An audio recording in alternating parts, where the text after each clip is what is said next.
Good morning, and thank you for joining us today. My name is Joyce Connery. I'm the chair of the Defense Nuclear Facility Safety Board. I will preside over today's public hearing. With me today is my colleague on the board, Vice Chair Thomas Summers. The two of us currently constitute the board. We are happy to report that Dr. Patricia Lee was confirmed by the Senate as our third board member, and she'll be joining us early next month, and I think Patricia's actually watching us as we speak. I'd also like to recognize our former board member, Ms. Jessie Roberson, who's here with us today. She's the last member off the board last year. This hearing will now come to order. Mr. Eric Fox, the board's Associate General Counsel, will serve as the Executive Secretary for the hearing, and Mr. Tim Dwyer, the board's Technical Director, will provide us with the staff's perspective. Today's hearing was publicly announced on July 26, 2024 in the Federal Register. Additional information related to the hearing is available on our website, www.dnfsb.gov, or via the QR code on the agenda. This hearing is being broadcast live over the internet, and a recording and transcript will be available on our website in the coming days. Thank you, all of you, for joining us today in person and virtually. If you are a fan of board hearings and have tuned in the past, this may look a little different than previous board hearings. Our witnesses are not DOE nor contractor officials from defense nuclear sites. Rather, today's witnesses are outside experts who joined us here to provide their insights and observations regarding the management of physical infrastructure. Infrastructure weeks and infrastructure bills are familiar catchphrases in recent years, particularly here in Washington. As a society, we grapple with challenges of maintaining extensive collection of transportation and communication systems, pipelines and power lines, utilities, factories, and many other structures, systems, and components that we rely on to maintain, expand, and improve our society. It is a collection of all of those elements and many more that we refer to as physical infrastructure. Each step in our progress as a nation has placed new demands on services, utilities, and transportation systems necessary to support it. Simply look around and you can identify the elements of our physical infrastructure that we depend on to sit comfortably here today and safely while we talk. This infrastructure and its individual and collective components are vulnerable to aging and technological obsolescence, much like we are. We know that without proper maintenance, things slow down, wear out, bridges collapse, pipes burst, cars stop running, and a multitude of other bad things happen. Just like us, they might not operate or function as well as they did 20 years ago. The defense nuclear facilities we as an agency oversee are also completely dependent on the physical infrastructure that support them. Given that DOE's weapons complex has developed over an 80-year period, the physical infrastructure has also been subject to the effects of aging and technical obsolescence. In the past, the board has typically addressed aging infrastructure issues on a case-by-case basis, which is kind of like playing whack-a-mole. As soon as you fix one problem, another problem pops up. Consequently, we're taking a more holistic view of DOE's aging infrastructure and its potential impact on defense nuclear safety. As part of this holistic view, the board expressed its concern about DOE's aging infrastructure in Recommendation 2020-1, Nuclear Safety Requirements. In that recommendation, the board recommended that DOE develop and implemented an integrated approach for management of aging infrastructure. We said that this approach should include requirements and formal processes to identify, perform infrastructure upgrades necessary to ensure facilities, structures, systems, and components can perform their safety functions.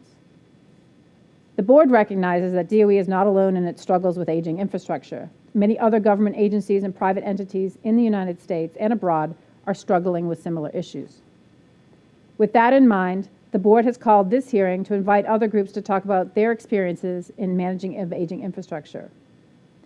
I'll also note that the board understands the uniqueness and variety of facility that DOE operates and the importance of its mission. We also recognize that the missions of different elements of DOE, such as the National Nuclear Security Administration, NNSA, and the Office of Environmental Management, EM, each place different demands on their supporting infrastructure. In both cases, however, they will be relying on aging facilities and infrastructure long into the future. There are commonalities and lessons to be learned in the approaches of other organizations facing similar problems despite the uniqueness of the missions or the facility types, and we want to tease those out today. Managing aging infrastructure is not about addressing individual problems. Fundamentally, physical infrastructure is a system of systems, and as such, management of infrastructure requires a systemic approach. One must develop and implement policies, requirements, and programs that create a concrete framework for evaluating elements of an infrastructure for their vulnerability and aging. And when vulnerabilities are identified, the user must establish processes that mitigate the vulnerabilities commensurate with the associated risk. Those are my initial remarks, and I'd like to turn to Vice Chairman Summers for any additional remarks he may have. Mr. Summers? Thank you, Chair Connery. Wow, what an exciting day. I do have a few initial remarks. I agree with you about the need for a holistic view of the management of aging infrastructure. Related to that, I would like to spend a few minutes considering the risks that aging infrastructure represent to the facilities that they support. Ideally, I'm sure that DOE would prefer to just replace the old facilities with new facilities. Who wouldn't? But we all realize that ideal solution is unrealistic after considering the cost, the time needed to do the work, and the interruption to DOE's mission that would be required. Consequently, while DOE can build a few new facilities, it must upgrade, expand, or repurpose facilities and the supporting infrastructure to meet its changing missions. Since we can't just build all new, it seems to me that the biggest challenge that we have with aging infrastructure is how do we decide what to replace, what to repair, and what to be allowed to fail.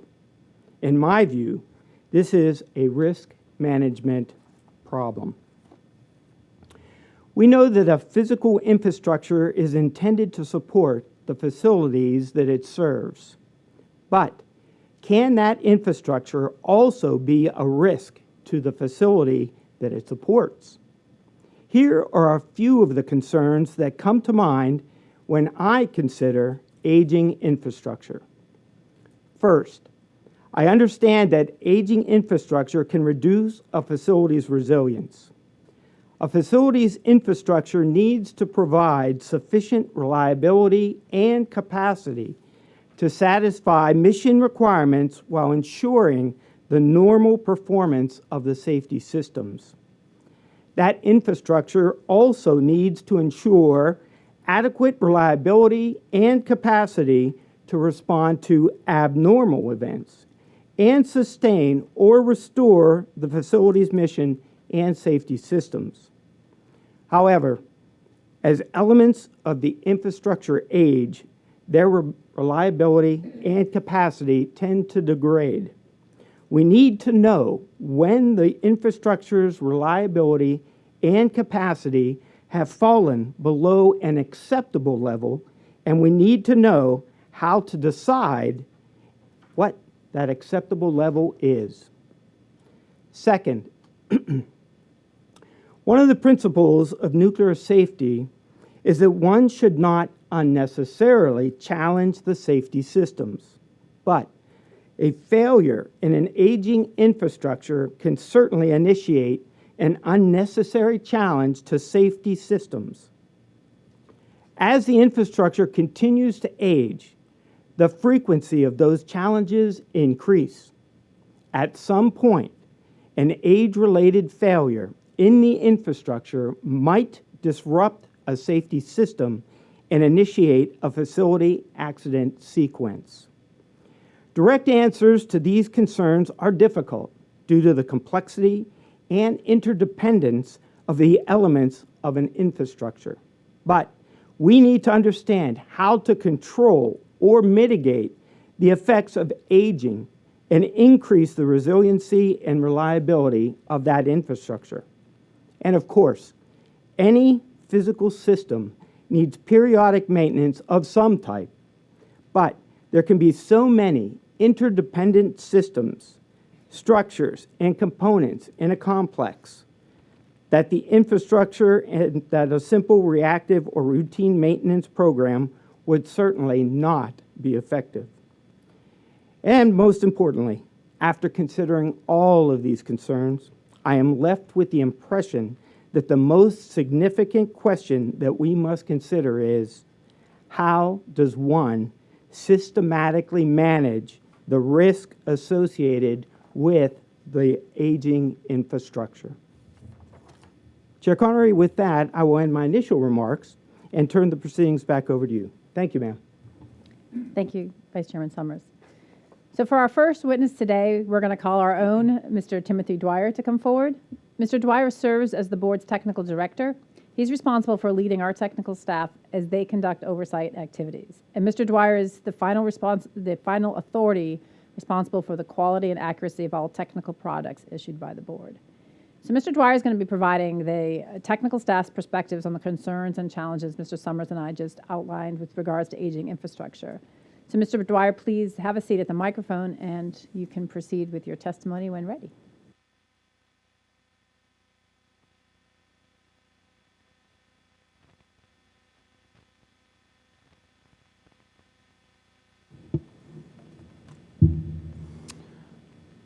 Good morning, Chair Connery and Vice Chair Summers. Thank you for the opportunity to speak on this important topic. While our formal jurisdiction focuses on the Department of Energy's defense nuclear facilities, our enabling legislation authorizes us to look beyond those facilities to understand broader issues that may impact safety at DOE sites we oversee. Aging infrastructure is clearly one of those issues that deserves a broader and more holistic view to understand its potential adverse effects on DOE's defense nuclear facilities. Aging infrastructure and the difficulties in addressing it are not solely a DOE problem. These are national and global challenges that deserve sustained attention and careful study. One of the difficulties with aging infrastructure is that you rarely know when and where an age-related or technical obsolescence issue will arise.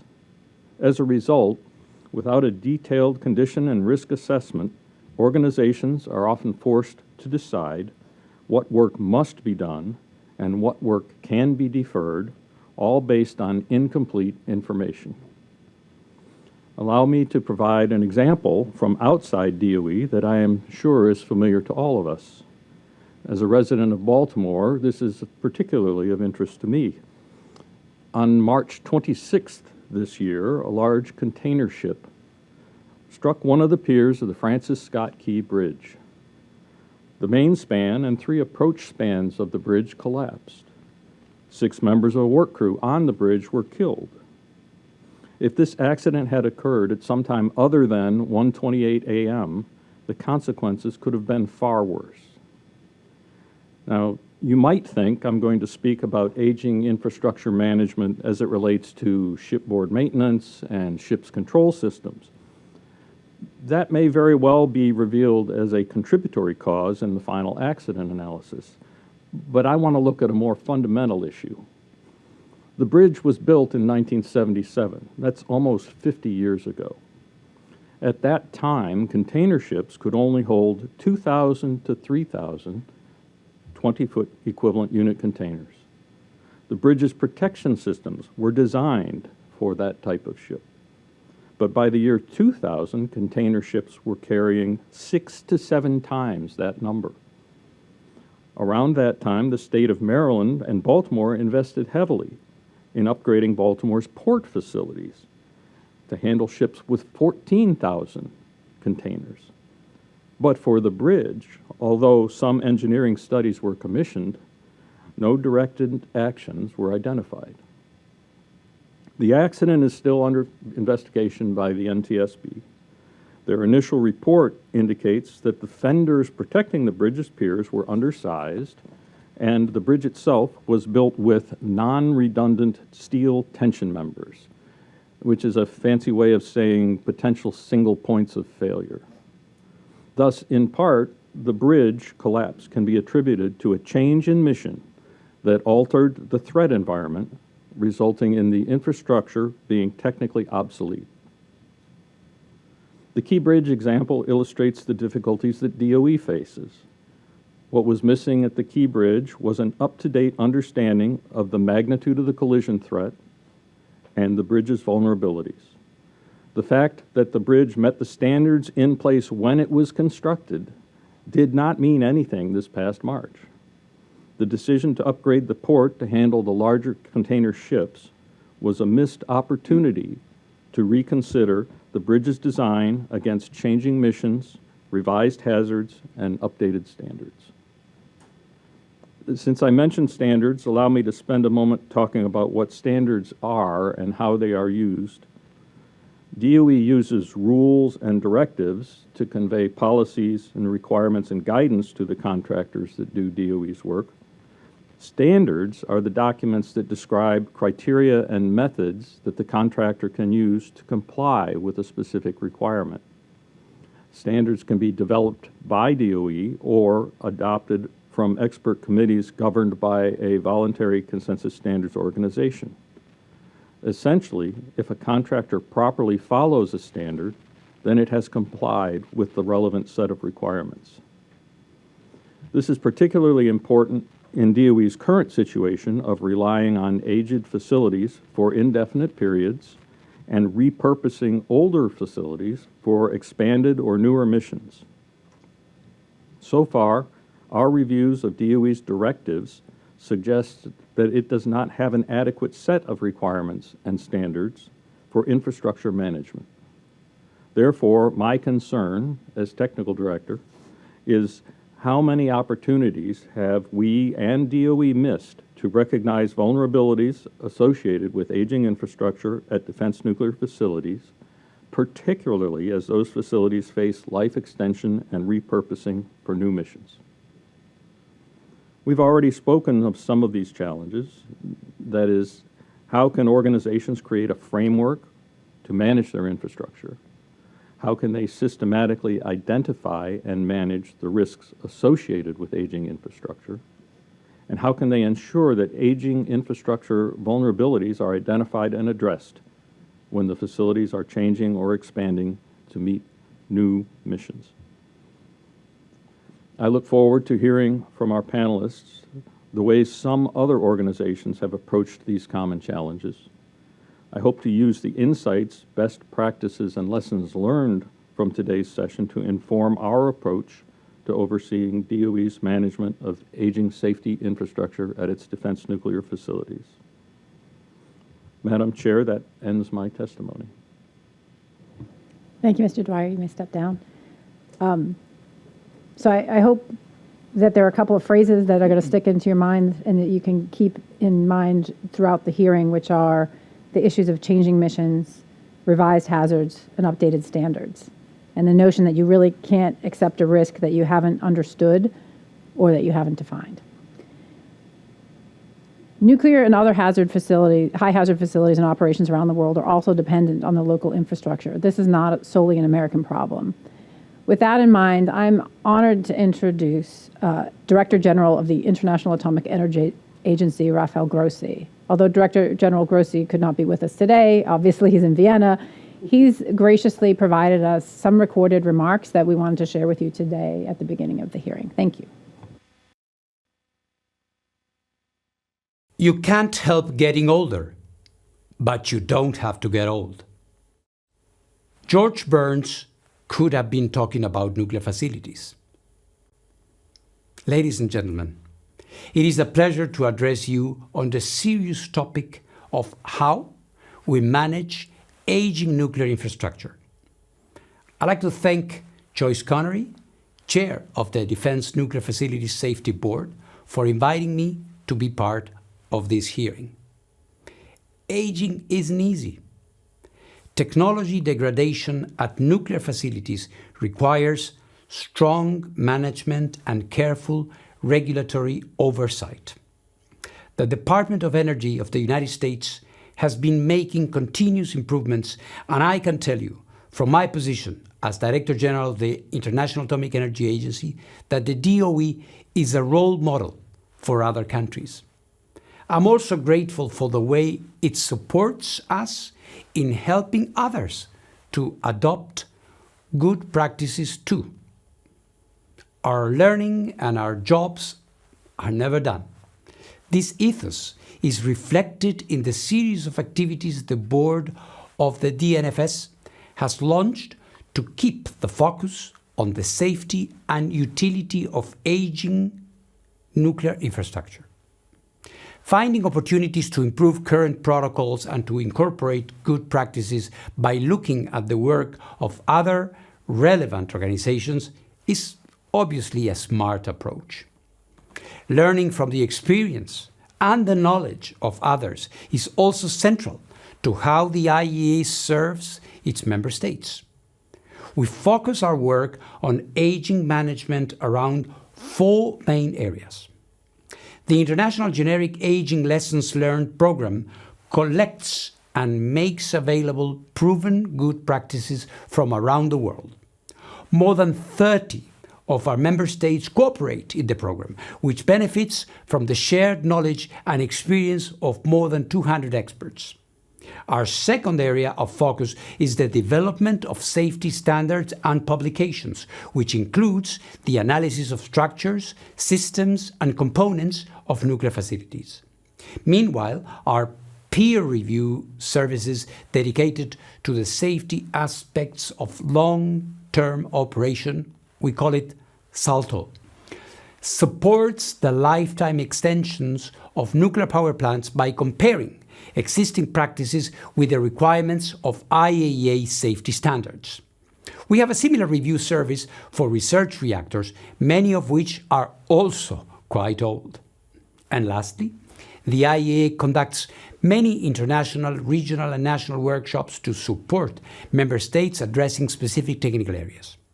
There are many nuclear facilities dotted around every continent.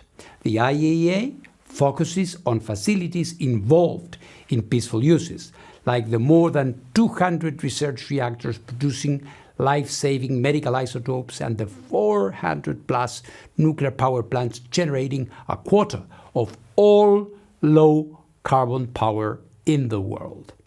We know the world's climate goals cannot be met without nuclear power. Our analysts agree with those of the Intergovernmental Panel on Climate Change and the International Energy Agency in saying a lot more capacity will be needed between now and 2050. To double capacity, building new facilities won't be enough. The world will also need to extend the life of its current fleet, much of which was built between 30 and 40 years ago. For that, we will need effective aging management programs that ensure proper inspection and maintenance. Major challenges include the aging of reactor pressure vessels. When it comes to components, it can be particularly tricky to inspect and maintain those that are buried and concealed. Technological obsolescence is another notable issue. It requires finding reliable alternatives that provide the same safety function as those no longer available. But it's not only about equipment.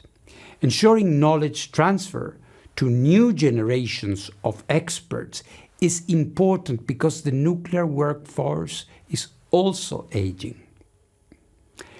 Ladies and gentlemen, a few years ago, I had the opportunity to tour Besnau, the world's oldest commercial power plant, which sits in the Swiss canton of Aargau. It was built in 1969, the year the Apollo astronauts landed on the moon. Today, the command module Columbia that brought Armstrong, Aldrin, and Collins safely back to Earth is an exhibit in Washington's National Air and Space Museum. Besnau, meanwhile, is still doing its job. But it would be unfair to say it was the same facility that sent its first pulses of electricity to the grid back in the 1960s. Its technology, management, and regulatory oversight have been renewed and upgraded over the years. And that is also true of other nuclear power plants and facilities around the world. Keeping nuclear facilities safe as they age protects precious investments. It also preserves the social contract on which the use of nuclear science and technology rests. Keeping that part of the deal is crucial to the future of the nuclear sector. I commend you for the work you are doing in this regard. With age comes wisdom, and with good practices comes longevity. Your dedication will ensure nuclear facilities continue to serve their important purposes many years from now. Thank you. I want to thank Director General Grossi and his staff for preparing those remarks for the board. We're truly honored by his support of these efforts. And the board fully understands that the DOE does not operate large nuclear power reactors like those that the IAEA are primarily concerned about, but the IAEA regulates non-nuclear facilities as well, and same aging infrastructure concepts can be applied to those facilities. And as a Bostonian, I will apologize that my accent is not as engaging as the Director General's. Sorry about that. So today's hearing is just part of a broader campaign that the board is looking at to facilitate improvements in the management of aging infrastructure in the DOE complex. Two of the core initiatives of this campaign are this hearing and a new web-based information repository that aggregates aging infrastructure management resources. This repository is open to the public and can be accessed by either visiting our public website at www.dnfsb.gov or via the QR code on the agenda. At that site, you can explore relevant content created by the board and its staff and other organizations, as well as important papers and journal articles. Today's hearing is going to be divided into two sessions. In each session, the board's going to call some expert witnesses to a panel format. Each panelist will be given time for initial remarks, followed by questions from the board. After hearing from individual panelists, the board will lead a group discussion of that session's panelists. The first organization that we're going to hear from today is the Government Accountability Office, or GAO. As an independent, nonpartisan agency, the GAO plays a vital role in providing information and analysis to Congress. In this hearing, we're seeking to benefit from the GAO's broad expertise and institutional knowledge to inform potential enhancements of DOE's approach to aging infrastructure management. The second organization that we'll present this morning is the American Nuclear Society, or ANS. ANS is one of the nation's foremost standard-setting bodies for nuclear facility design, analysis, and operation. For today's hearing, we're going to draw on ANS's expertise related to aging infrastructure management in non-reactor nuclear facilities. So at this time, I'm going to call our first panel and invite our panelists to be seated. Joining me for this session are three experts from the GAO. Mr. David Maroney is the Director of Physical Infrastructure and Mission Area. Mr. Maroney oversees work on real property management across the federal government. He's also led projects in examining the nation's energy infrastructure, including federal oversight of commercial nuclear power. Ms. Allison Bodden is a Director in the National Resources and Environment Mission Area. Ms. Bodden oversees work related to U.S. nuclear weapons stockpile and has deep expertise in the operations and infrastructure associated with the National Nuclear Security Administration. And Mr. Nathan Anderson is also a Director in the National Resources and Environment Mission Area. Mr. Anderson oversees work related to the cleanup of radioactive waste from the production of nuclear weapons. Mr. Anderson has a broad expertise in nuclear operations and infrastructure associated with DOE's Office of Environmental Management. Also joining us for this first session is Mr. Todd Anselmi from ANS. Mr. Anselmi is the chair of ANS's working group that published a standard in 2021 entitled The Process for Infrastructure Aging Management and Life Extension of Non-Reactor Nuclear Facilities. Very pithy. This standard for the session we're going to refer to as ANS 314, and I was told that was coincidental that it's 3.14. But we'll be referring to it as ANS 314 in this hearing. Mr. Anselmi also serves as the vice chair of ANS's Standards Board. In addition to his leadership roles within ANS, Mr. Anselmi is the recapitalization project manager for the Advanced Test Reactor at Idaho National Laboratory. Thank you for taking time out of your busy schedules today to join us.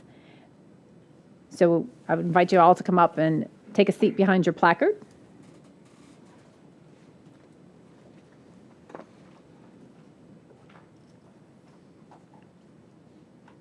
Thank you.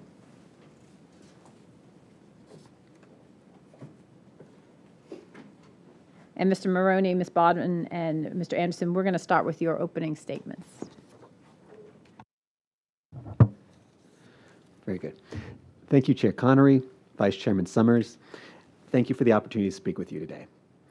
I'm happy to set the stage for my colleague's DOE-specific testimony by first describing the leading practices that GAO has identified for effectively managing real property assets and deferred maintenance and repair backlogs. These are general practices that any agency should consider when managing their real property portfolio, but they are particularly relevant for DOE given the large and aging infrastructure of the nuclear security enterprise. I'll begin with our leading practices for asset management, which, when properly applied, can help agencies optimize how they spend their limited real property funds, as well as make more strategic, risk-informed decisions about their infrastructure. We identified these leading practices by synthesizing information from international consensus standards, studies on asset management practices, and interviews with more than 30 experts and practitioners. In many ways, these practices seem like common sense, but we found that agencies often don't apply them robustly. I'll highlight a few. First, agencies should have formal plans and policies to manage their real property portfolios.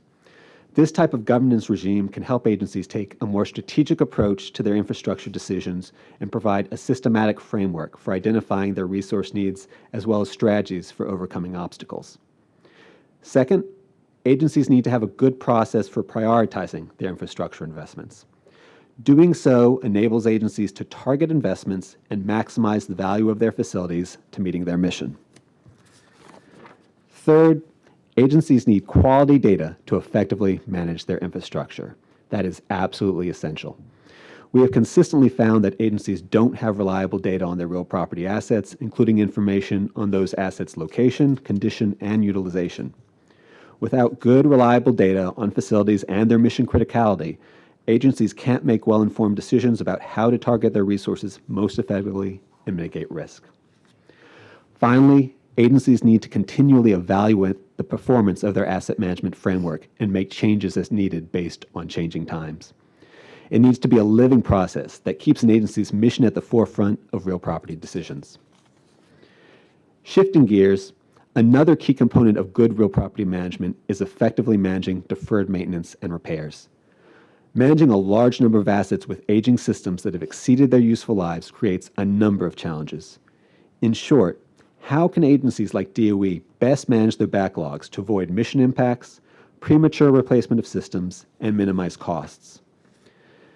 To answer that question, we've identified several leading practices for effectively managing deferred maintenance and repair backlogs. We've derived those from more than 15 years of research conducted by the National Research Council. These practices largely resonate with good asset management in general. For example, agencies should align their real property portfolios with their mission needs and promptly dispose of unneeded assets. They should conduct regular condition assessments as a basis for establishing appropriate levels of funding to reduce, if not eliminate, any backlog. They should identify the types of risks posed by lack of timely investment, and they should employ models, when it makes sense to do so, to predict investment outcomes, analyze trade-offs, and optimize among competing real property investments. We recently reported that DOE doesn't have such a model for the department as a whole and recommended that it work with its component agencies to evaluate the costs and benefits of employing one. In conclusion, federal agencies like DOE need to effectively manage their real property assets so they can carry out their mission and achieve their strategic objectives. The leading practices I've described today are not a guarantee of success, but they provide a foundation for good real property management. My GAO colleagues will discuss next how DOE specifically is doing in managing the infrastructure of the national security enterprise. Chair Connery, Vice Chairman Summers, that concludes my statement. I look forward to any questions. Chair Connery, Vice Chair Summers, thank you for having my colleagues and me here today to speak with you about our perspectives on managing aging infrastructure in the nuclear security enterprise. Today, I'm here to speak specifically about the National Nuclear Security Administration. I just celebrated 20 years at GAO, which is a strange conception for me since in my head I'm still only about 30. But I raise this because I conducted my first review of NNSA in 2005. That review was the first time I visited Los Alamos National Laboratory. And throughout the preceding years, I visited Los Alamos and nearly all of the active sites under the Safety Board's purview multiple times. 20 years of site visits across multiple NNSA administrators, secretaries of energy, Congresses, presidential administration provides a long view of the progress NNSA has made in characterizing the challenges its aging infrastructure poses, the progress it's made at its sites, and the challenges that remain to be addressed in the coming decades. So in my remarks today, I'll focus on those two themes: first, progress, and second, challenges, which is very typical of GAO. In the 20 years that I've been supporting the Congress to oversee the nuclear security enterprise, NNSA has made significant progress understanding its aging infrastructure issues, structuring its programs and its budgets to better support maintenance and modernization of the enterprise, and beginning to address this challenge through repair, recapitalization, and replacement. With GAO, there's always a but, and my remarks today will be no exception. But before I get there, I'll take a moment to speak positively about the progress I've seen. So while anecdotes and impressions don't meet GAO evidentiary standards, I can share with you my general impression is that sites look much better now than they did 20 years ago. At that time, Y-12 had massive piles of rusting scrap metal dotted throughout the site. Pantex had constant and visible steam leaks in its above-ground piping. Los Alamos was emerging from a safety stand-down of all its operations because operational conduct had degraded. And when you visit the sites today, this impression is much changed for the better. Looking back historically, the Facilities and Infrastructure Recapitalization Program, or FIRP, was authorized by Congress to buy down, by 2013, a backlog of maintenance that was deferred before 2005. This was the NNSA's first real concerted effort to tackle its maintenance challenges, and FIRP focused on taking down excess facilities and shrinking sites' footprints. But even while these activities were being funded, newly deferred maintenance was being allowed to accumulate, and appropriate investment was not made in enduring infrastructure. As NNSA's program of record crystallized in the 2010s, infrastructure needs became clearer, as did the challenges NNSA had in its infrastructure data. In a series of reports on different infrastructure capabilities, we reported on deficiencies in the way NNSA conducted facility conditions inspections, which led to problems with data on replacement plant value, inaccurate facilities records with respect to mission dependency, and chronic underfunding of maintenance and recapitalization with respect to DOE's own benchmarks for funding these functions. Also during this time period, efforts to design signature replacement facilities began, but also stalled and sometimes died in design, subject to scope requirements or scope changes and requirements creep. We also reported on infrastructure failures at Y-12 and Pantex that came as surprises, leading to unsafe working conditions. Since then, NNSA has made significant progress improving its available data on facilities condition, standardizing an approach to facilities inspection, taking a risk-informed approach to maintenance and recapitalization investment, and structuring its budget to provide transparency for infrastructure investment.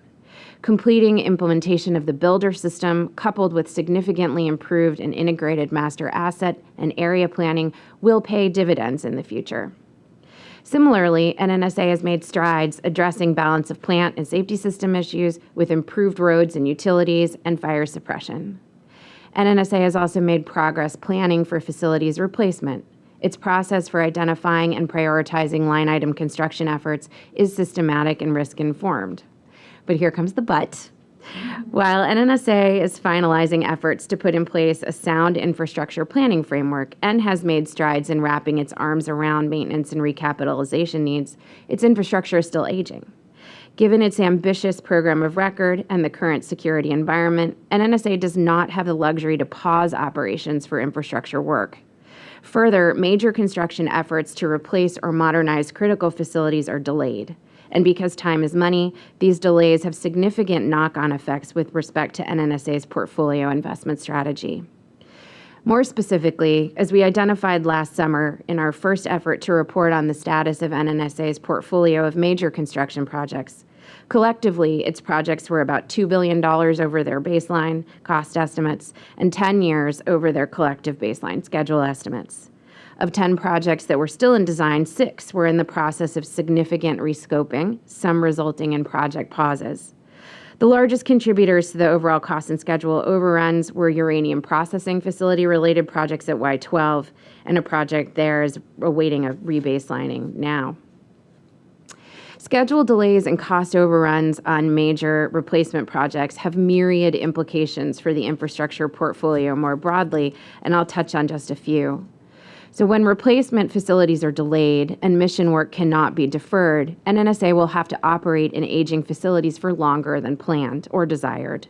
This compounds the costs of delays because not only do construction costs for the replacement facilities increase, but also NNSA must spend money to maintain and reduce risk to continue operating the facilities slated for replacement. Nowhere else is this more true right now than at Y-12 with the UPF building, and I know we're likely to talk about that more later in the day. Also, when the costs of ongoing line item construction projects increase, funding these projects crowds out other priorities and may lead to suboptimal or less transparent approaches to work. Notable examples of this are decisions to pause several construction projects that NNSA had previously argued were critical to replace outdated facilities. Perhaps less obvious other outcomes with significant financial implications are decisions to invest in recapitalization in order to delay replacement, when from a mission perspective, nearer-term replacement may be more desirable. There are several projects that are experiencing this right now, and while the choices may be expedient to deal with budgetary pressures, committing a high level of recapitalization funds annually for 2 decades, for example, for a given facility, puts a load on the recapitalization budget, making it less likely to absorb emergent needs. We also sometimes see changes in project strategy and scope to access funds outside of line item construction, either because the projects needed won't fit in that budget wedge or because NNSA thinks they may be able to be completed faster without following processes laid out in DOE's project management order. Our position has been that while this approach may certainly allow projects to start sooner, it's unclear that they'll finish faster. In closing, NNSA has made progress improving its infrastructure data to better characterize and understand its infrastructure needs and remaining challenges. Transparency in budgeting and spending on maintenance and recapitalization have also improved. But the real challenges of managing aging infrastructure remain, and programmatic and budgetary pressures, exacerbated by delays in replacement projects, merit the board's attention. Thank you, and I look forward to your questions.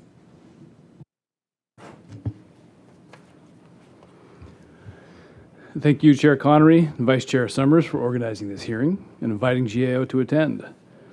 Mr. Dwyer talked about 1977 as the year that the bridge was built. It was an important year in my life. It is not almost 50 years, 47 years ago, 1977. I just want to make that perfectly clear. I can't quite conceive of that being almost 50 years. My testimony today is focused on DOE's Office of Environmental Management, and we'll touch on where EM has made progress, the effectiveness of available tools, and where vulnerabilities persist, and oversight attention may be warranted. Now, some stage setting. DOE's infrastructure is aging and vulnerable, and its condition is likely worse than what existing data shows. A quick mental tour around the EM complex reveals key infrastructure at Hanford, Savannah River, and WIP, all operating well past their design lives. We found in 2022, base operations accounted for nearly half of EM's $7.5 billion budget, much of which was for surveillance and maintenance for aging infrastructure. And at Oak Ridge in Idaho, the costliest operations activities were for surveillance and maintenance. Now let me first speak to progress.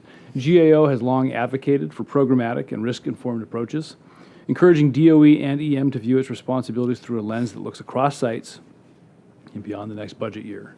Applying this lens has allowed EM to accelerate cleanup in certain instances. For example, accelerating L Basin de-inventory at Savannah River will save about $4.5 billion in life cycle costs. EM has also recently taken steps to apply a more programmatic approach to the disposition of excess facilities. In recent years, EM has integrated its lists of facilities prioritized for disposition with all NNSA facilities that meet EM's transfer requirements. Applying leading practices for program management and risk-informed decision-making has resulted in accelerating the cleanup schedule of certain facilities and has already saved DOE more than $50 million in avoided surveillance and maintenance costs. Now I will turn to the tools that DOE uses, and the bottom line here is that the effectiveness of available tools is bound by DOE's and EM's willingness to use them as intended. First, surveillance and maintenance. In our 2020 report on aging infrastructure at Hanford, we found EM had not ensured that requirements were fully met regarding the Hanford contractor's routine surveillance inspections of contaminated excess facilities. We found that surveillance and maintenance inspections at several facilities were not comprehensive, and there were areas of some facilities that personnel infrequently or never entered either physically or by remote means. Now, extent of condition reviews. In our 2018 report on quality assurance at the waste treatment and immobilization plant, we found that DOE had not ensured that all WTP quality assurance problems were identified, and some previously identified problems were recurring, such as the procurement of items that did not meet nuclear quality requirements. DOE's quality assurance framework requires the contractor to determine the extent to which quality assurance problems exist in all structures, systems, and components when problems are identified. However, DOE did not direct the contractor to determine the extent of such conditions at the WTP. Root cause analysis. DOE uses root cause analysis to find out what happened, why it happened, and determine what changes need to be made. In the wake of the Purex tunnel collapse at Hanford, DOE waived this requirement for the contractor to perform a root cause analysis and instead allowed a less rigorous analysis of the potential physical causes of the event, limiting DOE's assurance that another similar event will not take place. And finally, corrective action. In our 2022 report on WIP's capital asset projects, we noted that DOE identified 2 root causes for cost increases and schedule delays in its project to install a new ventilation system. Some corrective actions were taken, but the extent to which the actions would address root causes was unclear. Because DOE was not required to develop a corrective action plan for addressing the root causes and did not have a process to verify the efficacy of corrective actions. Now I'll turn to the vulnerabilities and where additional oversight may be warranted. The first organizational vulnerability I want to touch on is information quality. Actual conditions may be worse than data show. We found in 2023 that as sites develop their integrated priority lists, infrastructure needs that are not within the funding profile provided by headquarters are moved to future planning years, rather than identified as an unfunded priority for that particular year. The second vulnerability is exemptions to requirements. DOE and EM have granted exemptions to requirements for things like EVMS certifications, federal project director certifications, and in the examples I just shared, tools such as root cause analysis and extent of condition reviews. Our July 2024 report showed that exemptions are correlated to problems. EM had exempted certain requirements for each major project with cost and schedule rebaselines, whereas fidelity to requirements was correlated with effective project management and projects staying on cost and schedule. Exemptions to requirements are an indicator of needed oversight. The next vulnerability I want to touch on is workforce capacity. EM has well-documented workforce shortages, including in mission-critical positions. Certain sites are particularly understaffed, and gaps in mission-critical positions can illuminate where additional oversight of aging infrastructure may be needed. There's an 18% vacancy rate for 14 mission-critical job series in EM. 44% of EM's workforce is eligible to retire by 2030, and attrition is 31% higher at EM than across the federal government in terms of averages. Now, the final vulnerability I want to touch on is independence. If groups at the site offices responsible for quality assurance and environmental health and safety are subordinate to those responsible for cost and schedule, red flags might not get raised. We identified such concerns with organizational independence in our 2018 report on the WTP. Now, to its credit, DOE and EM addressed this at the Hanford site and modified the organizational structure so that the quality assurance function was independent of those responsible for cost and schedule performance. It is unclear if DOE has ensured that all sites did this. In conclusion, you are doing the future a favor by shining a light on this issue now.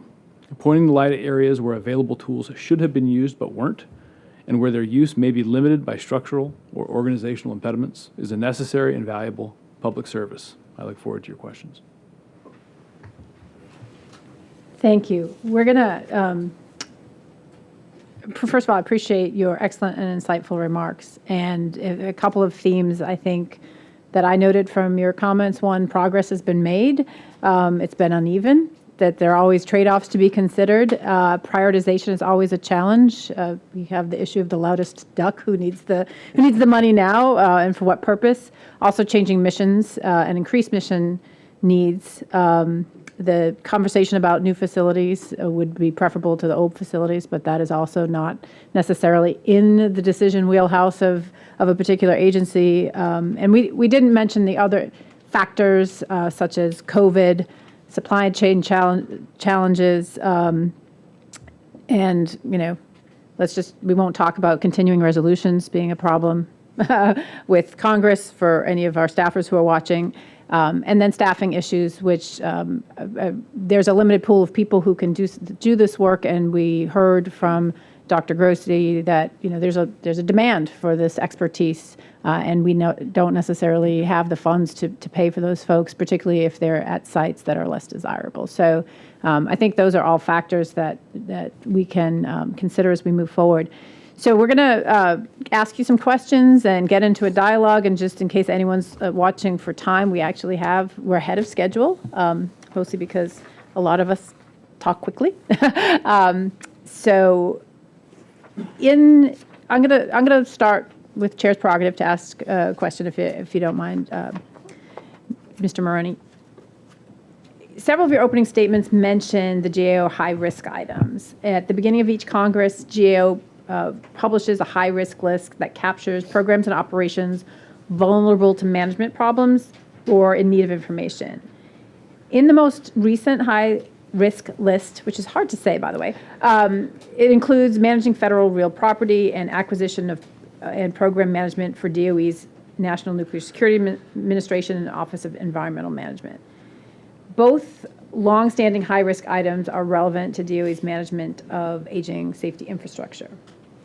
In recent years, GAO's physical infrastructure mission area has identified and applied several leading practices related to managing federal real property. You illuminated some of those in your remarks. Since identifying and benchmarking best practices is a key goal of the hearing, can you share just a little bit more about GAO's approach to identifying those leading practices and the sources you draw on for those leading practices? Sure. And we follow a typical process. We have many sets of leading practices, but we followed the same process with both our asset management and our deferred maintenance leading practices. So for the asset management, we first looked for what are some consensus standards that are already out there, what are existing practices. In this case, we looked at ISO 55000 on asset management. We also do literature reviews, so we look at studies that are out there on the relevant topic, in this case asset management. And then finally, we interviewed a group of over 30 experts and practitioners to get a wide range of views and synthesize those three sets of information to come up with those key practices I laid out. On deferred maintenance, we did something similar, talking to experts, but also in this case focusing on National Research Council reports that have been done over a span about 15 years on federal facility maintenance. And again, looking what's out there and trying to synthesize it into a small set of practices that apply to federal agencies in particular. Okay. So you mentioned the National Research Council. Is there any areas related to aging infrastructure management that would benefit from further study from them or from one of the other National Academies groups that you would think of? So I'm not familiar with the full set of studies, but if they haven't already done one, one thought is simply what are some strategies for managing aging infrastructure in a constrained budget environment? There's always constraints on budget, that's not new, but as we move forward in what are likely to be even more constrained times, it's really important to get what are potential avenues to take there? What are potential strategies to balance recapitalization, repair, investment? So I think that would be a possibility if they have not already done so. Okay. Appreciate that. Mr. Summers? Thank you, Chair. Thank you, Chair Connery. Now we've had a chance to talk a little bit about identifying some of the leading practices. Now I'd like to switch to implementing some of those leading practices. So GAO's Physical Infrastructure Mission Team has evaluated the management practices of various government agencies, including DOE, against established leading practices. So my first question, Mr. Maroney, is, would you describe any areas where DOE lags in implementing leading practices related to aging infrastructure management? So Our most recent report on asset management did not include DOE, but we did include them in our report earlier, well, at this point last year, on deferred maintenance leading practices. And we found that DOE actually, generally speaking, followed most of the leading practices we applied in that work. Important context, our focus was on Office of Science, but we did look at DOE overall, so I think the lessons still are relevant here. The two areas we found where DOE could improve, they had some partial alignment with the leading practices, were related to how they structure their budget, how they communicate information to Congress on their deferred maintenance. Now, NNSA includes a lot of information on deferred maintenance, but there were some ideas for improvement in terms of funding needs, what are the most critical deferred maintenance items to highlight that for Congress. And then the second leading practice where they only partially aligned was on the use of predictive modeling. Again, the individual agency components do use models. They do have tools, so they may in this case, but we felt overall there is a potential value in expanded use of that where you, again, analyze trade-offs of different investment decisions when you're trying to tackle a large maintenance backlog. Those kind of models can be useful. So we didn't recommend that they adopt those per se, but we did recommend that they evaluate the cost and benefits of doing so and consider whether it might make sense to use greater use of models. Thank you very much. My second question is, in the areas where DOE still needs to fully implement leading practices, did any other agencies stand out as models of effective implementation? So I wouldn't call any particular models on this front. GSA did, so as context, when we evaluate against these leading practices, we're looking at, does the agency have the policies and processes in place? We're not evaluating the effectiveness of once they actually implement those practices. GSA, to its credit, has developed a model for its infrastructure to do predictive modeling, again, to figure out where it makes the most sense to invest its dollars for maintenance. So that is an example of an agency that would be worth DOE talking to, finding out what they're doing, and seeing if it makes sense for DOE's case. So I wouldn't necessarily say they're a model. We just haven't evaluated that, but I do think it's worth pulling on the expertise of other agencies that have used these models in a more expanded way to see if it would be applicable at DOE. Thank you.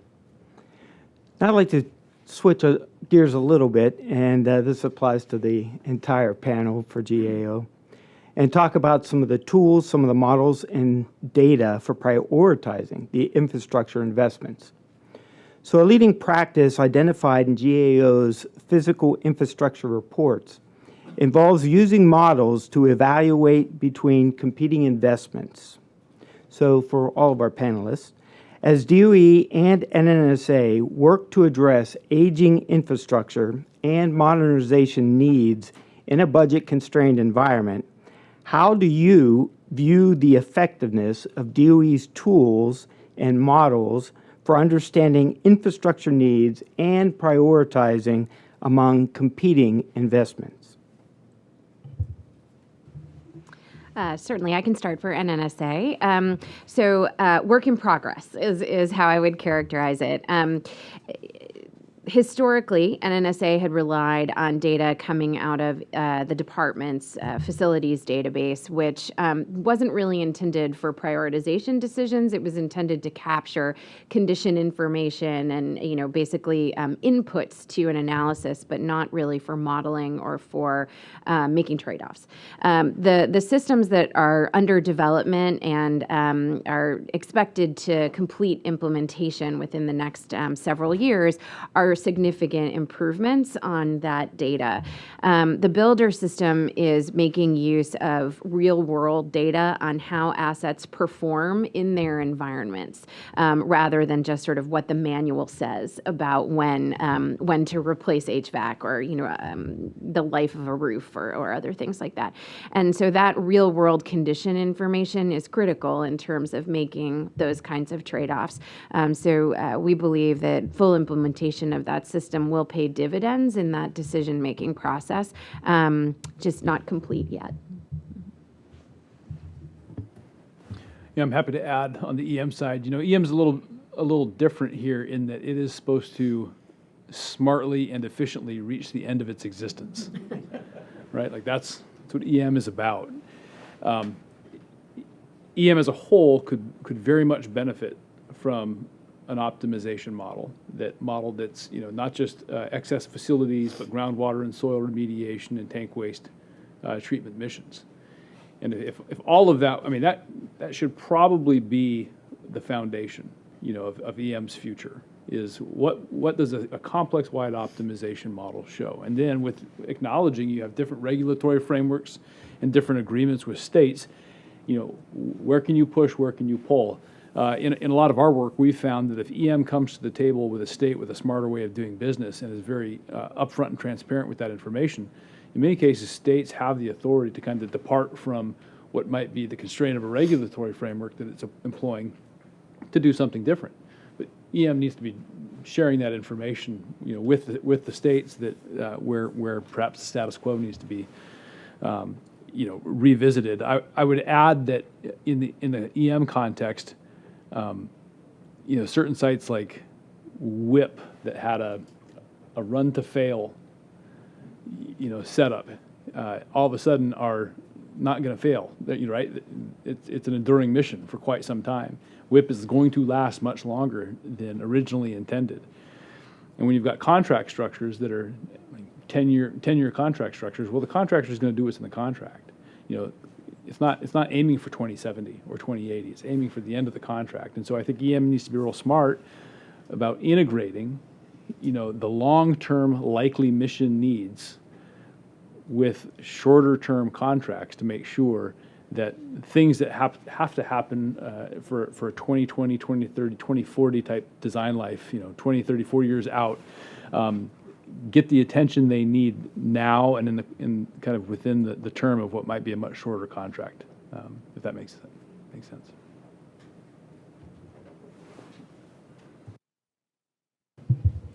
Thank you. My second question for the panel is, in Mr. Maroney's remarks, he mentioned the importance of quality data in order to effectively manage infrastructure. So how do our GAO panelists view the quality of data that is used to support DOE decision-making and infrastructure management?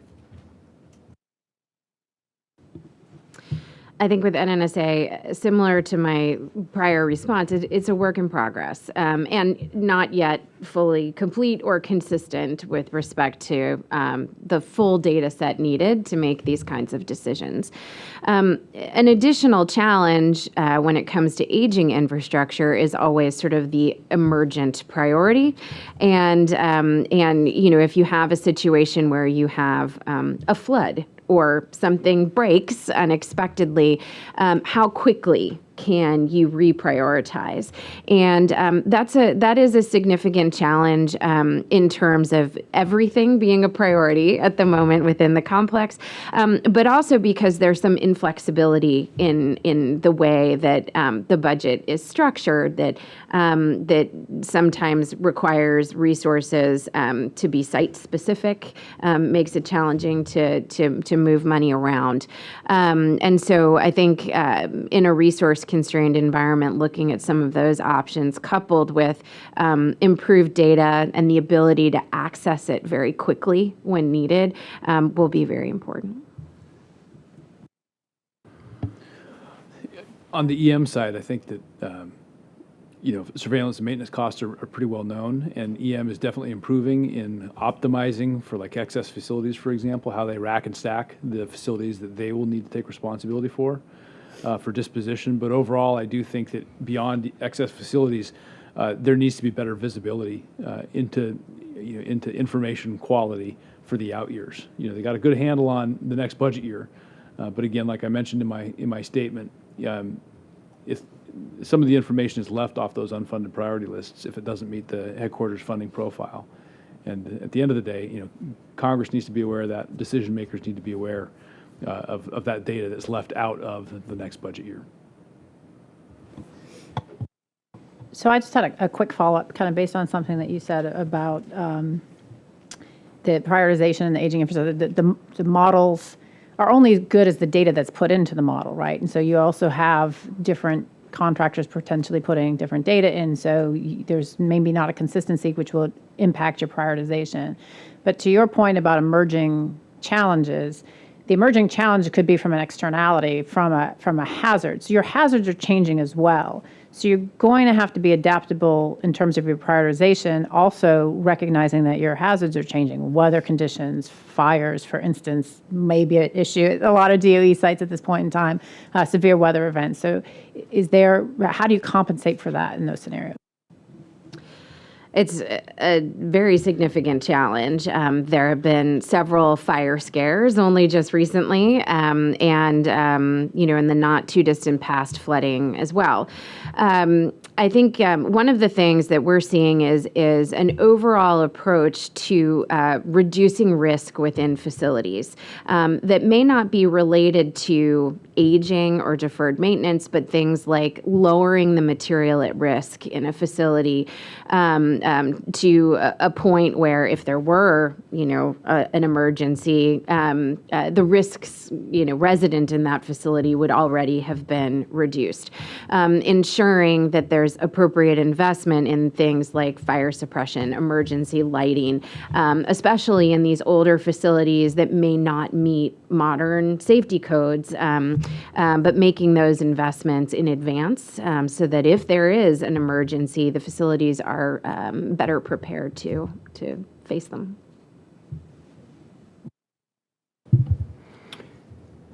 Thank you. As we talk about data, it comes to mind the quality and the timeliness to make sure that the data is of high quality, but also timely in time to be able to make decisions that are accurate for the enterprise.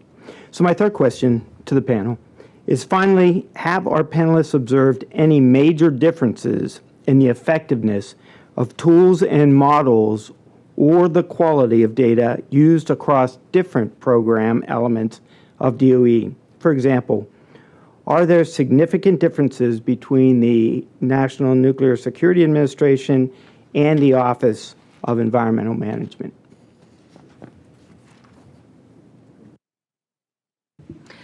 I'm trying to think if we've made that specific comparison. I'm not sure that we have. What I will say is that there are some databases that are in development in NNSA that would be very useful to export throughout the department.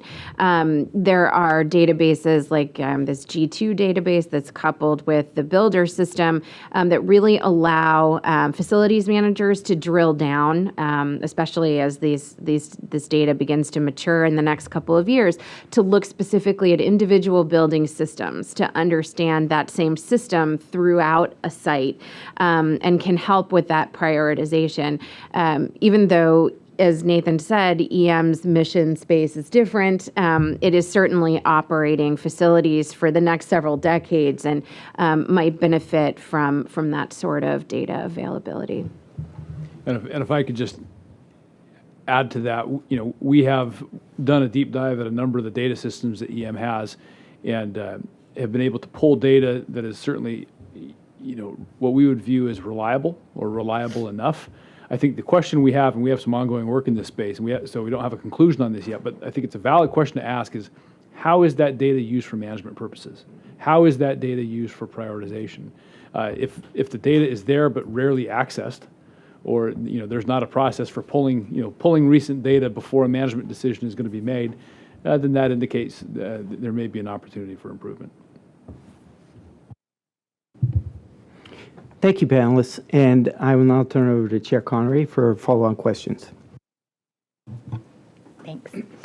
So DOE and NSA facilities have a large backlog of deferred maintenance and repair needs, which you've all alluded to. And you guys have talked about deferring maintenance and repair costs can reduce the overall life of the facilities, lead to higher costs in long term, and pose risks to safety's and agency's mission. So this is, I think, a quote from one of your documents. So given that, how do you guys look at DOE's management of deferred maintenance and repair backlog in NSA and DOE? Like, what do you think? I've heard you say that there are improvements, but what else can be done? So just at a general level, I'll let Allison and Nathan speak to those specifically, but we did look at, as I mentioned, DOE as part of our recent work on deferred maintenance.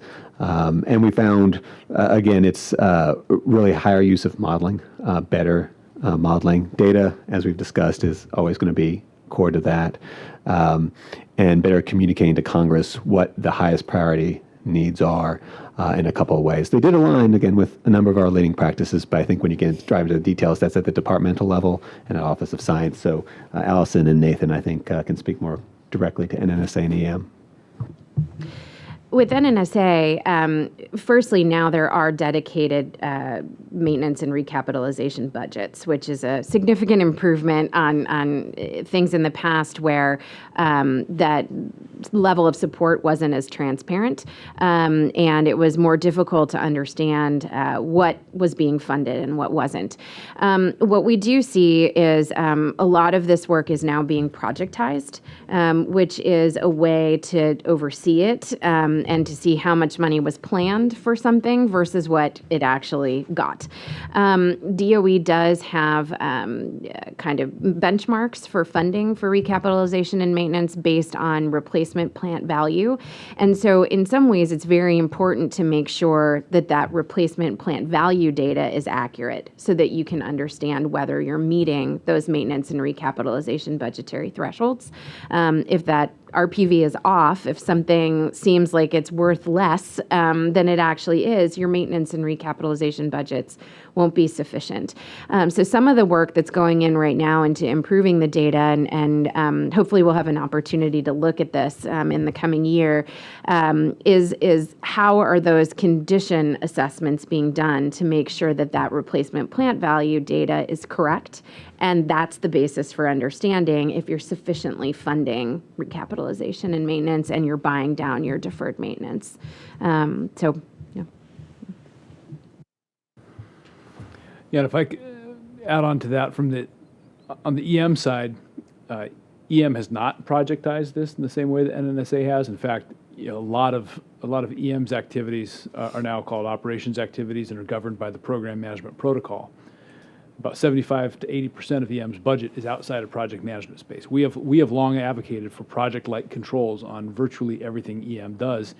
And recently, with the implementation of their updated protocol, the EM has included more project-like requirements, which would allow for this data to be clearer, for there to be more consistency across sites.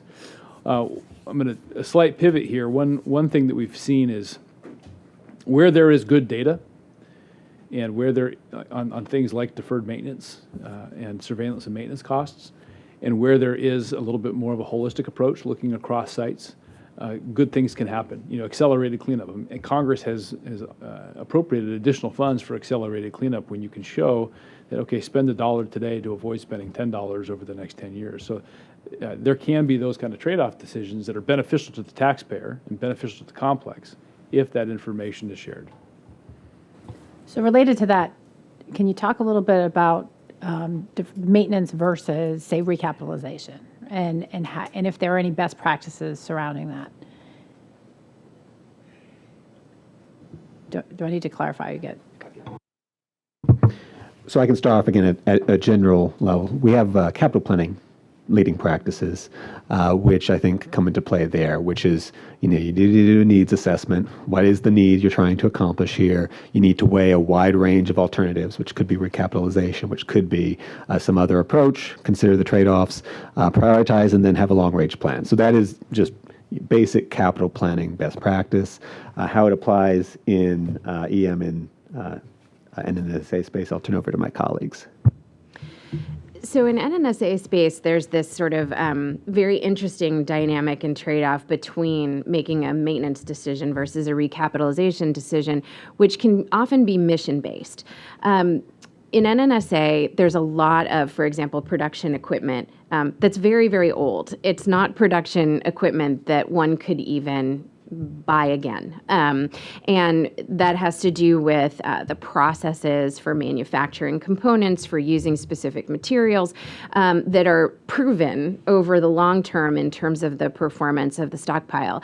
And so in many cases, it may be more desirable to maintain that very old equipment or that old building system that you understand performs in a specific way in conjunction with your production equipment, rather than recapitalize it, because recapitalization, exchange of parts, it might actually compromise the way you understand the performance of something.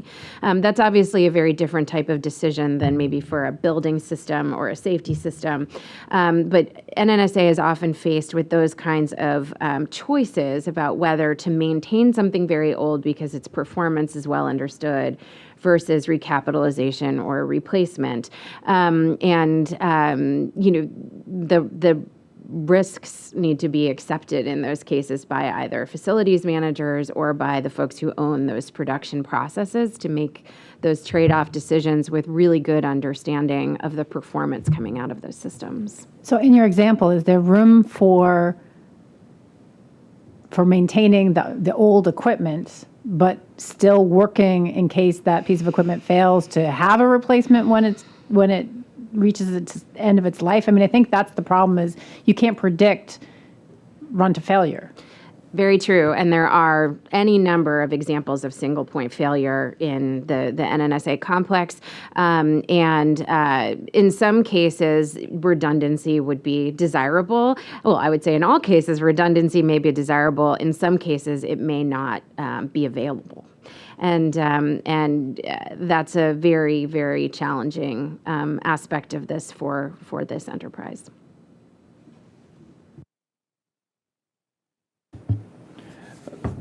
Short answer here on the EM side, that I can probably illustrate a little bit with an analog. Out at the Hanford site, looking at the waste treatment plant, you've got multiple melters in the DF law program. You've got the high-level waste facility is currently conceived, have multiple melters. DOE in the recent consent holistic agreement that came out is now able to use a parallel path grout for 22 tanks in the west area. That kind of redundancy, I think, is going to be very, very helpful.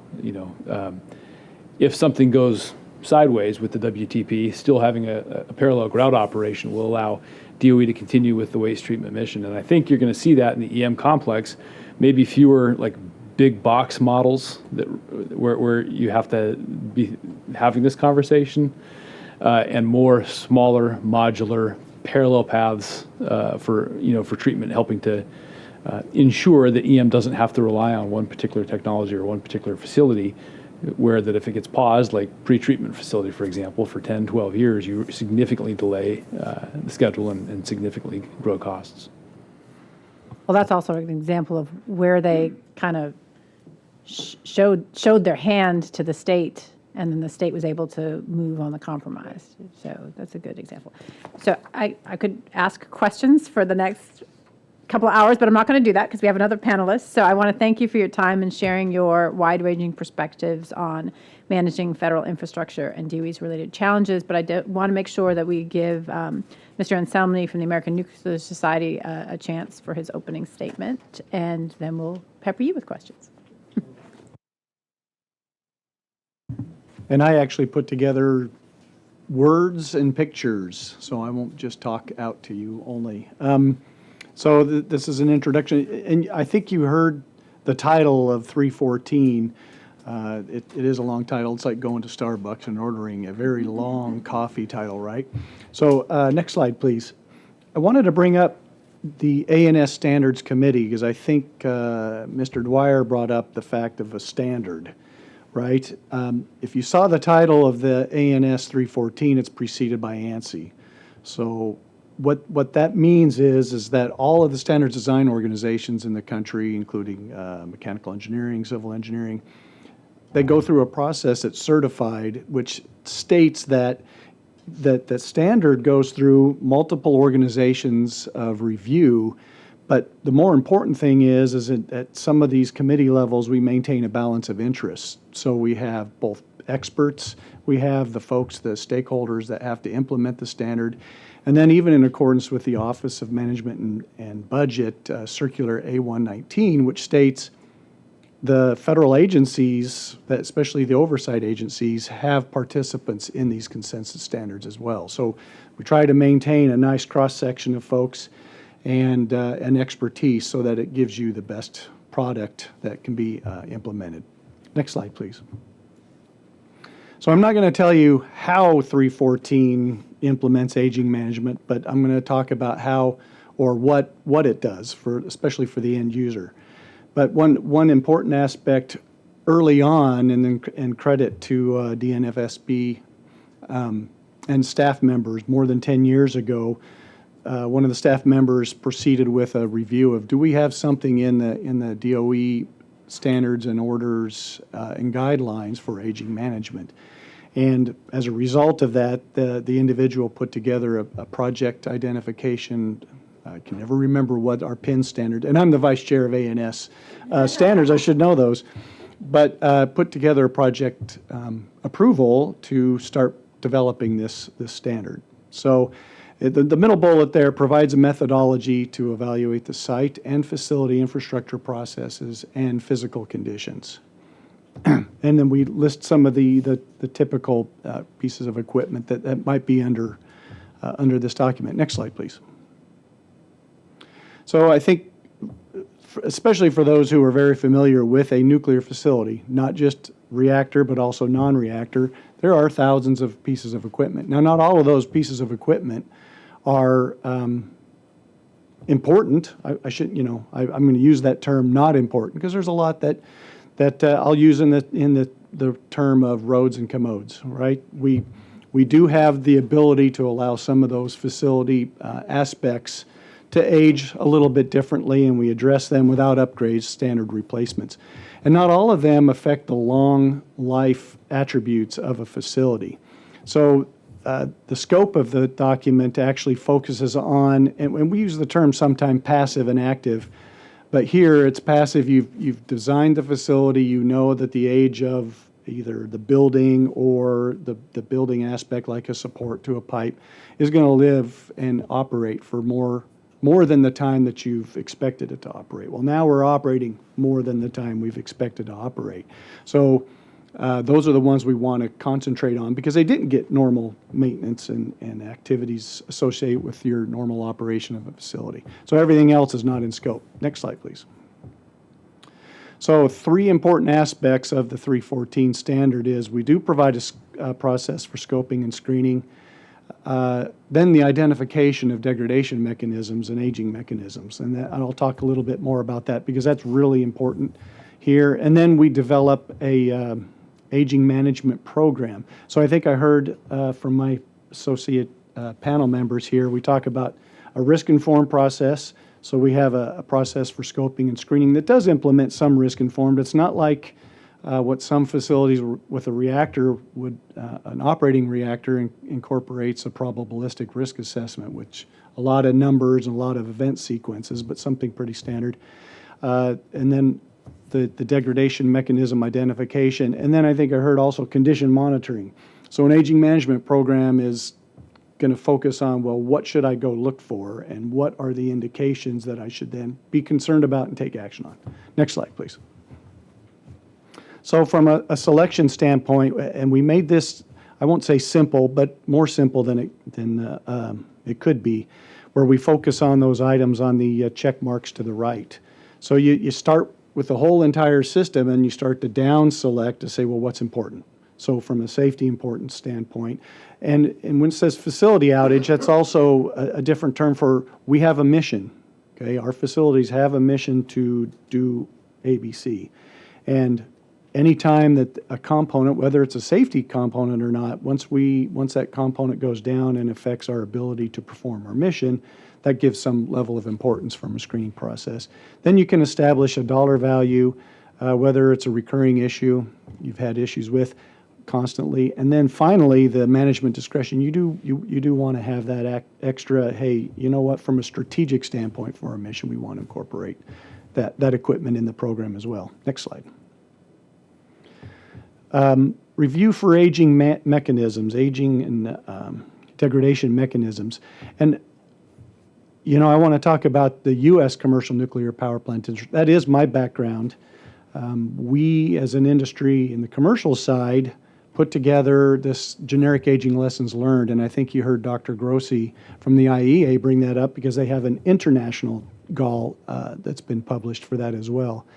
And 2 volumes, the new regs, are pretty thick. And what that has done is gone through all of the aging mechanisms that components throughout all the commercial nuclear plants have endured or they see in their normal operating environment, and essentially textbooks all of what you should go look for. And in some degradation mechanisms, you might have 5 pages of different, well, if it's in this kind of operating environment, if there's this kind of material. So it's all there. And when I talk about this subject with a lot of other folks, I said, it's not just a commercial nuclear reactor. And I've had discussion with non-reactor facility maintenance people. The equipment in a lot of cases are identical. I mean, even equipment numbers, motor-operated valve actuators are very similar. The big difference is the commercial plants have neutron degradation that your non-reactor facilities won't have, right? But everything else, I even say that a paper factory can apply all of it. It's very good engineering judgment, and it's all there already. So that process was very well demonstrated in the commercial industry, enough to support extending operating licenses for commercial reactors now up to 80 years. So next slide. Then the aging management review, when you take all that data, you say, okay, here's what I need to look for. I think I already mentioned that, what I need to look for and how to look for it, how often to look for it. So we put together a performance monitoring and an aging management program where it says, okay, on a 5-year basis, I'm going to go look at the foundations of a building, and I'm going to look for this sort of degradation. You also assess the ground quality as far as your water. What's the pH in your groundwater? How does it affect the building foundation? So that goes through a big process to then put together a program document. And I list a couple of things here that some facilities may already have. Predictive and preventive maintenance programs, which is the standard maintenance type of thing we've talked about. And a lot of that's based off of your operating environment and your operating condition, or your duty cycle, how often the equipment is called upon to perform its function.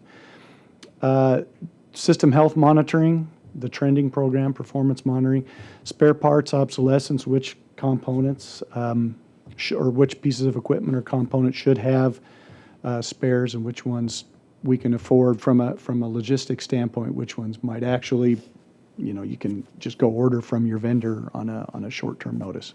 And structural monitoring is one of the big programs because a lot of times the structure, you got to go and actually remove coatings to look at the concrete underneath, focus on areas where your structural supports mate with the building itself, where you could be getting rust underneath, things like that.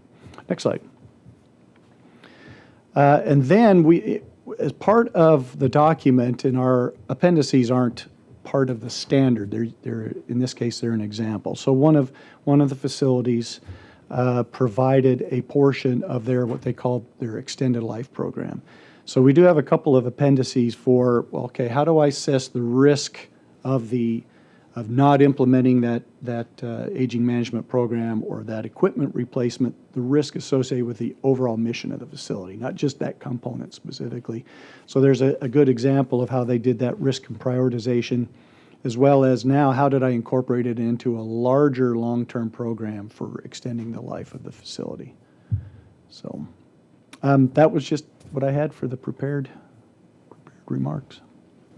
Well, that was fantastic, and we'll have, like I said, some of this information will be available on our website, so if you didn't memorize those slides, they will be in the record of the hearing, and you can go back and look at them. But we're going to ask you a couple questions based on your expertise in this area, and then we'll have a bigger group discussion. So in ANS 314, the standard addresses aging infrastructure management for non-reactor facilities, as you noted. For members of the public viewing this hearing, nearly all of DOE's defense nuclear facilities under the board's safety oversight are non-reactor facilities. hence our interest in this standard. DOE and NRC both have existing regulations that apply to non-reactor nuclear facilities. Given that, what led ANS, other than one of the DNFSB staff members, to create a new standard for managing aging infrastructure in these facilities? What led to the? Yeah. And again, I think What was the need? What was the need for it? That was a need for the aging facilities, especially under DNFSB oversight, that they didn't have a process that was built specifically for those facilities. And at that time, I don't think, the team, the working group may not have been aware that everything else that we do as a nuclear industry or even other engineering facilities, engineered facilities, have a lot of the same degradation mechanisms. So at that time, the driver was, we need something specific. But also from a regulatory standpoint in DOE, it's better to reference DOE-based standards and not just something generic to a reactor facility. So a logical follow-up is, who do you envision using this standard? Defense nuclear facilities at DOE, or is it broader than that? Who do you think the end users will or Actually, should be? those are an obvious, that was kind of the target for this standard. But other DOE-regulated facilities could include, and I've done some recent work with the isotope production folks. Okay. They have facilities that have a lot of the same degradation mechanisms. Okay, thanks. Thanks, Chair Connery. I'd like to now pivot to the topic about expertise and the expertise that you were able to use to help contribute to the ANS 314 development. So, Mr. Anselmi, the ANS working group that you chair includes a broad range of expertise. Can you describe the expertise and professional affiliations of the individuals on the working group that, with your leadership, authored the ANS 314 standard? Yeah, from an agency standpoint, it included both the Nuclear Regulatory Commission. We had folks from the Department of Energy, and at that time we had a DNFSB staff member on the board. But then we include some additional vendors, one from a structural expertise standpoint, and that individual and then later two individuals supported the American Society of Civil Engineering, myself from the American Society of Mechanical Engineering at that time, as well as ANS because of that experience with the commercial nuclear reactors. And then actually we had up to 3 people at one point from the Department of Energy. So if you go back to my first slide where I talk about the need to have a balance of interests, that way one interest doesn't have more, so the DOE wouldn't have more interest or more drive or more bias on the development of that standard, but also your end user doesn't have the end bias. And then we had at least 2 folks from 2 different of the regulated facilities as well. You had a broad range of expertise to contribute. That's great. Yep. As a follow-on, can you describe, and you mentioned briefly about this, can you describe the formal review and vetting process that you used to approve the issuance of the ANS 314 standard? Yeah. So and also on that first slide where it shows the different levels of committee, I can tell you that at our working group level, this is a volunteer organization. So all of your standards design organizations have mostly volunteer supported by staff as you process the document. But our folks, we did take a while to get the standard out at our level. We did have a lot of good critical discussions on what the document should entail. And part of that also, you want to provide a standard that has a lot, I'm going to use the terms shoulds and shalls, because you don't want to provide a lot of shall statements in a standard that aren't integral to the successful completion of what you're trying to implement. In this case, aging management program, aging management review. But you also don't want to leave it fluid that it becomes a not so efficient or effective document to implement. So at that level, we spent actually several years putting together this document, and then it goes through, I think we probably, I've had some documents at ANS have over 100 comments when it goes up through the next levels of review. So you start incorporating lots of different expertise, sometimes not even directly related to your area that you're trying to develop, but that can be beneficial because then they look at it with different set of eyes and can be different and more critical about things. Very good, thank you. Thanks for sharing. Next, I'd like to talk a little bit about regulatory influences.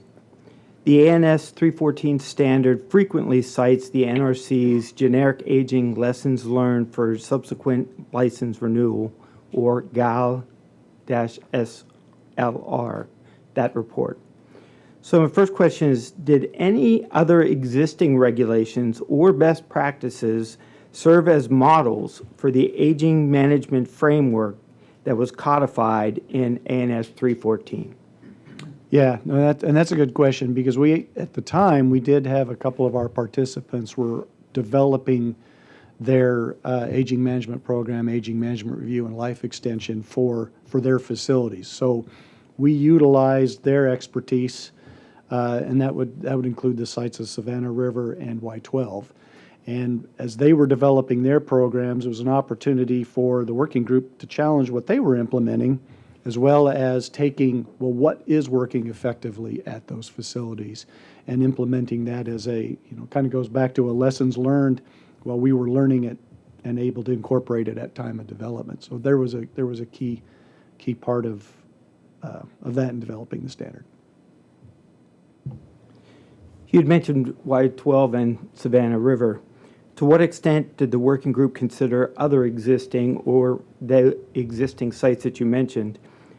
To what extent did the working group consider the existing DOE requirements when developing the 314 standard? So those individuals would incorporate some of the existing regulation, but when you include the folks from a vendor or service provider, an engineering service provider, they have experience in other, not just other industries, but other facilities as well, and that they were able to bring. Now, I can't cite what those other facilities might bring, but that was part of developing the right team to put together the standard, is what they bring from their experience at other facilities. Thank you, Todd. Chair Connery? So we talk about industry standards, and obviously they're entirely voluntary unless a regulator decides that it's not voluntary. So DOE would have to invoke it as a requirement for its nuclear facilities. Given that fact, can you just kind of tell us what's the state of adoption of the standard at this point in time? I'm not familiar with some of the Department of Energy discussions on how they might incorporate that at the site. That could be site specific. It may not apply to all of the facilities, depending on what programs they already have in place. I can tell you that, not only was it used at commercial nuclear reactors, but Dr. Grossi mentioned all of the test reactors. And again, that's a reactor. Some have neutrons, right?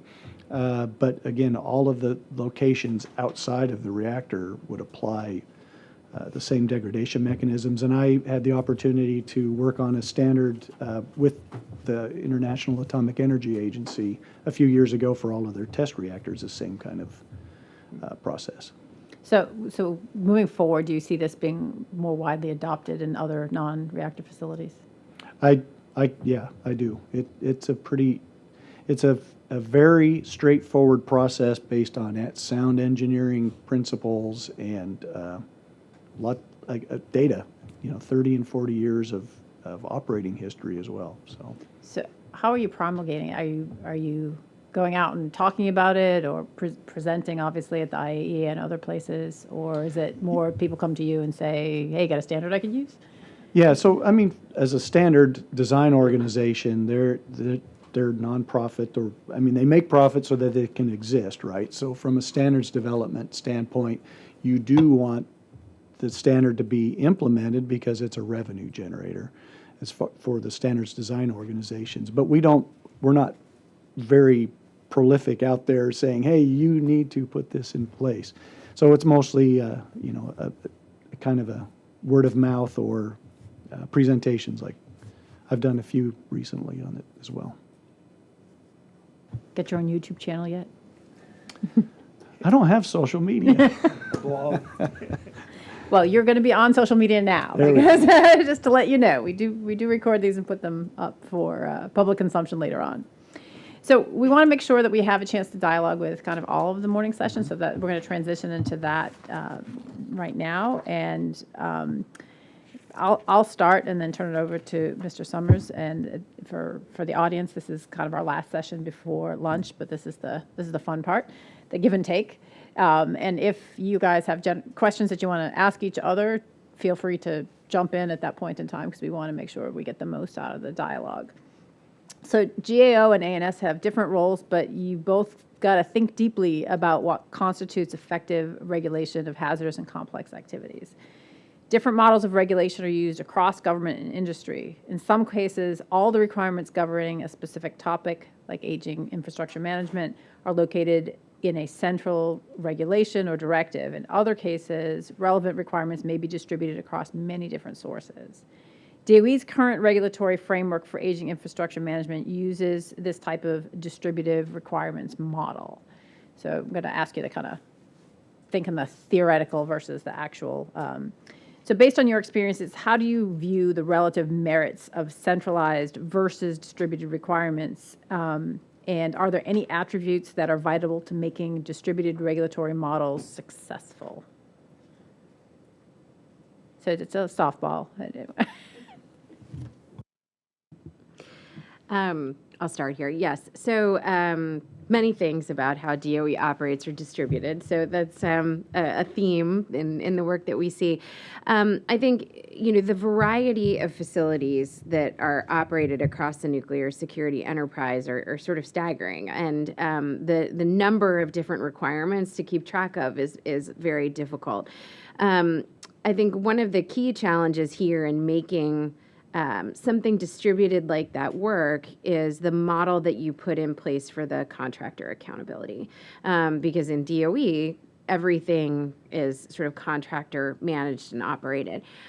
So we have seen in the past, this goes back a long ways, where sometimes, key directives or orders were missing from a contract or a contractor requirement document that sort of makes an order or a directive binding on that contractor could have been improved, or just sometimes when the contract oversight or management mechanisms haven't necessarily been in place to emphasize certain types of operational conduct, or to ensure that maintenance or aging management is prioritized in the way that the contract is managed, or that award fee is determined. So a lot of this for us always comes down to how is the contractor being overseen and managed to incentivize the behaviors that result in the optimal outcomes for the site.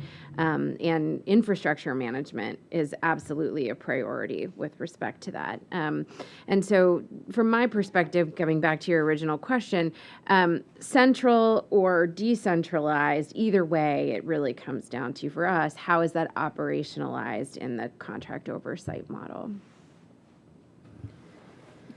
Because I completely agree with everything that Allison just said.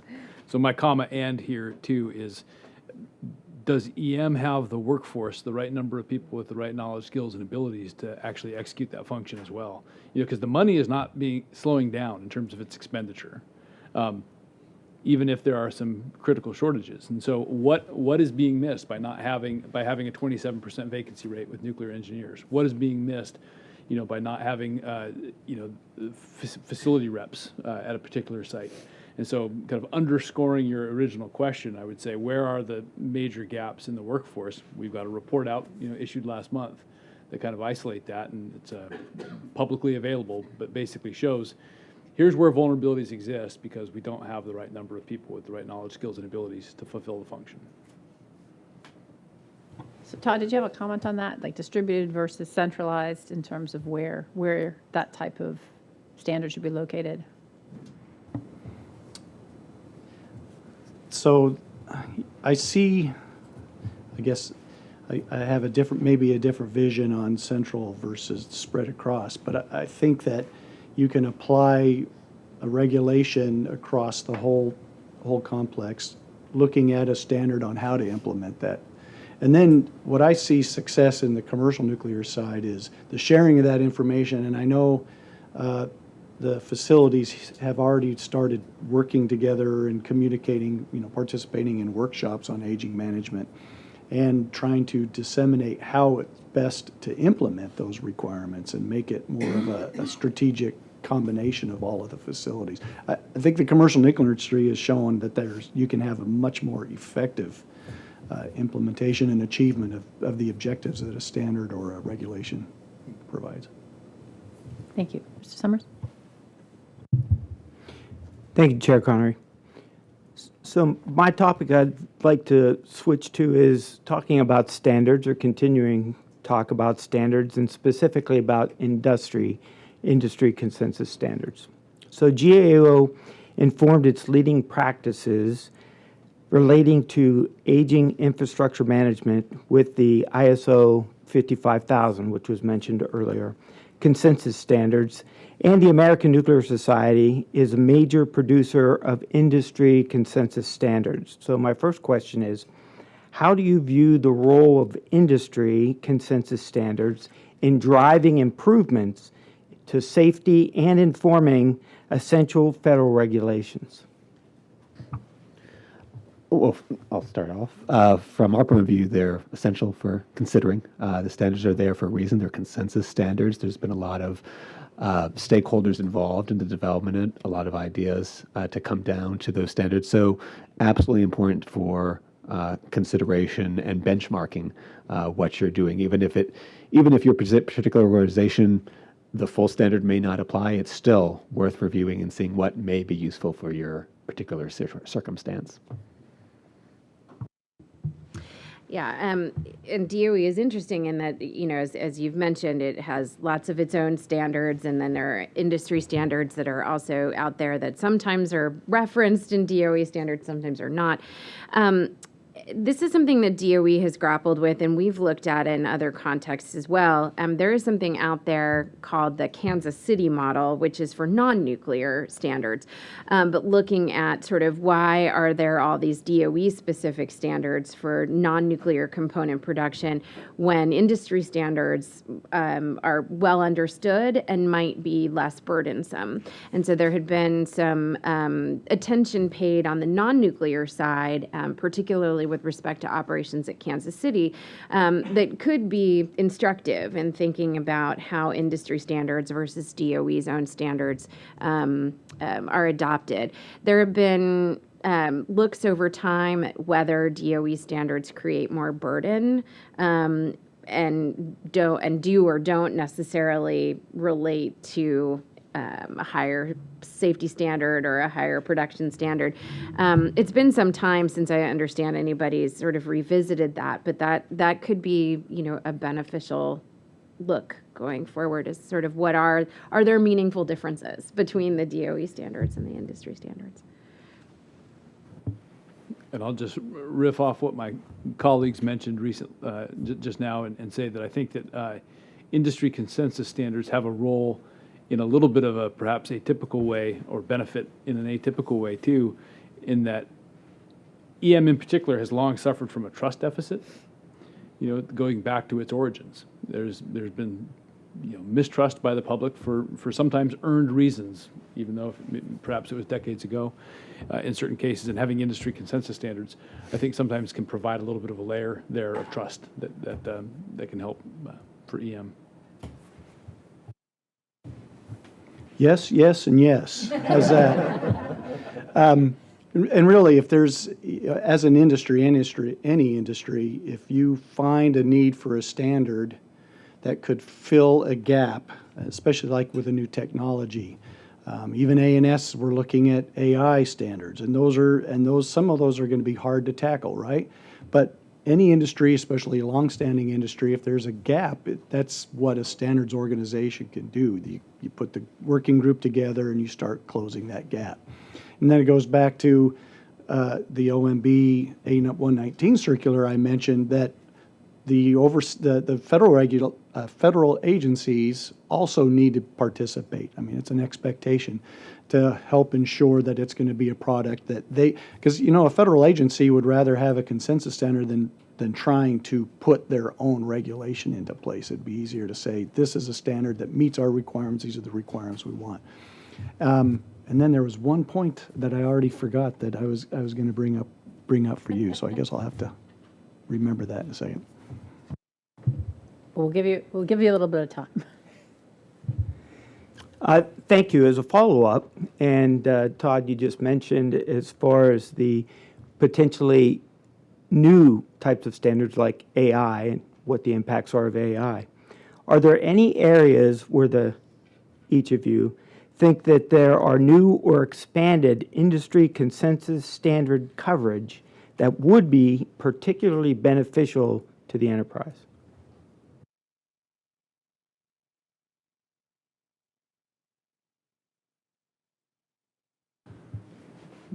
This is an answer, but not exactly to your question.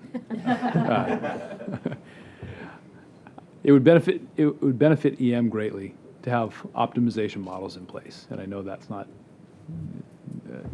exactly what you're getting at with your question, but it does go back to something my colleague Dave Maroney talked about in terms of leading practices, and I think that for EM anyway, at the very foundation, it came into being with a bunch of stovepiped agreements rather than having an optimization model driving its decisions. And I think at the end of the day, even upstream of most things, having an optimization model that at least transparently put out what is the smartest way of reaching the finish line is very helpful.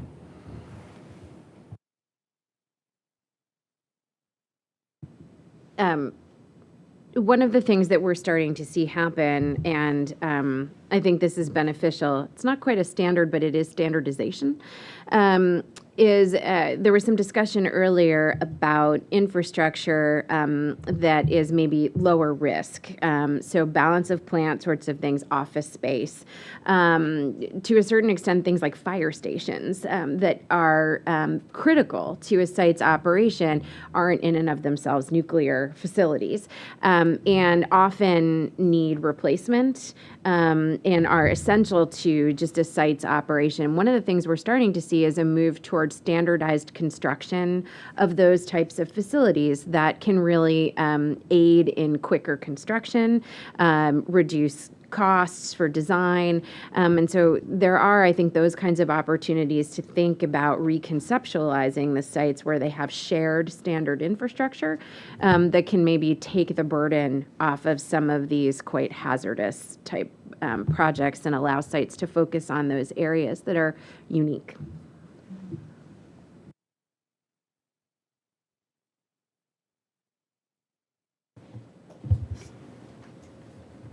I'm just curious if there are any industry standards regarding lithium-ion batteries used in vehicles that are operating at some of the sites that you oversee.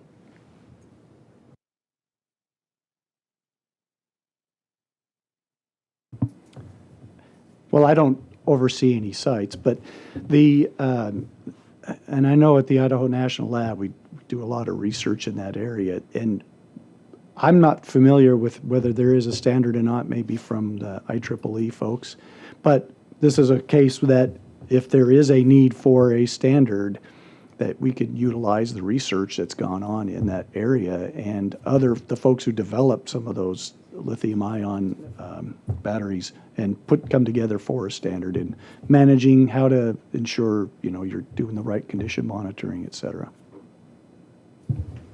Thank you very much. Chair Connery? So we want to talk about the Y12 approach to risk prioritization of aging management, and not just because we have folks from from Y12 here today, but obviously that's one of the sites where this has pinched the most, I guess, is the way I would put it.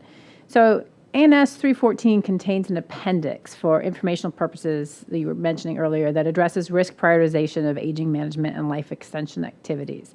This appendix was adapted from material provided by CNS, Consolidated Nuclear Solutions, LLC, which is the management and operating contractor for the Y12 complex.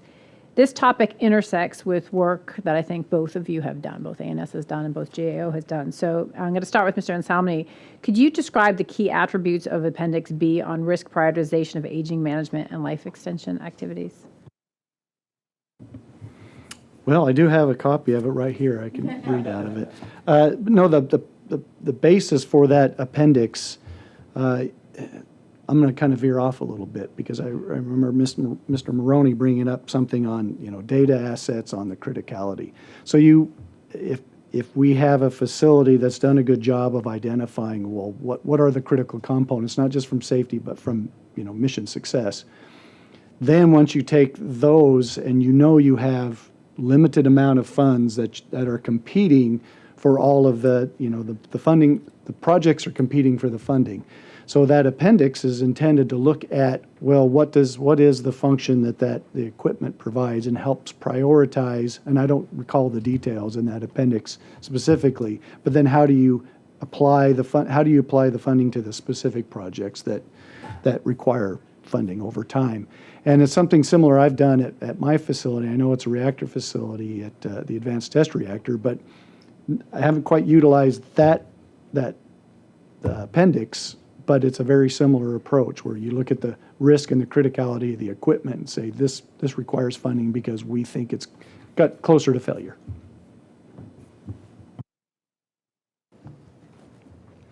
Thank you. I have a little bit of an introduction, then there's questions for Ms. Bowden. Years ago, the Y-12 site found itself in a very difficult situation when two older nuclear facilities were suddenly required to continue operating much longer than anticipated due to problems with a major facility modernization project. In the absence of clear requirements governing the proper response to these circumstances, Y-12 created a new management approach that it called the Extended Life Program. Y-12 then applied the new program to the two affected defense nuclear facilities. In a letter from 2017 to the National Nuclear Security Administration, the board noted that the Y-12 Extended Life Program included many positive aspects that may be worth replicating at other DOE sites. So, Allison, ma'am, could you share GAO's perspective on Y-12's handling of facility life extension needs prompted by challenges specifically with the uranium processing facility project? Yes, and we actually have ongoing work on this project right now, so I'll try to steer clear of any preliminary observations on that. But the Extended Life Program is a very good outline for sort of making transparent the level of work that will be needed in specific facilities where basically scope from the original uranium processing facility project was removed in order to manage the overall cost and schedule of that project and necessitated maintaining older facilities for longer in order to keep certain capabilities available, either that were already in those facilities or that would be moved into those facilities since they weren't going to be considered in the overall scope of the replacement project. And so doing that had a very defined scope, both in terms of what would be needed to maintain, to invest in those facilities, to have them endure for much longer than was expected, as well as to modernize or move capabilities into those facilities. Essentially, it had, or has, it's still ongoing, a very clear budget, a very clear scope. It's well tracked, and something that we've pointed to as a particularly transparent model for how to accomplish this. The project is currently facing a new raft of challenges. The UPF project itself, it is now running pretty significantly over schedule and over budget, which will necessitate keeping 9212, which is the facility that the main process building is intended to replace, operating for longer than anticipated. And that's a facility that is in particularly poor condition, and will need to, it needs to be similarly understood how to maintain that until the UPF construction is complete.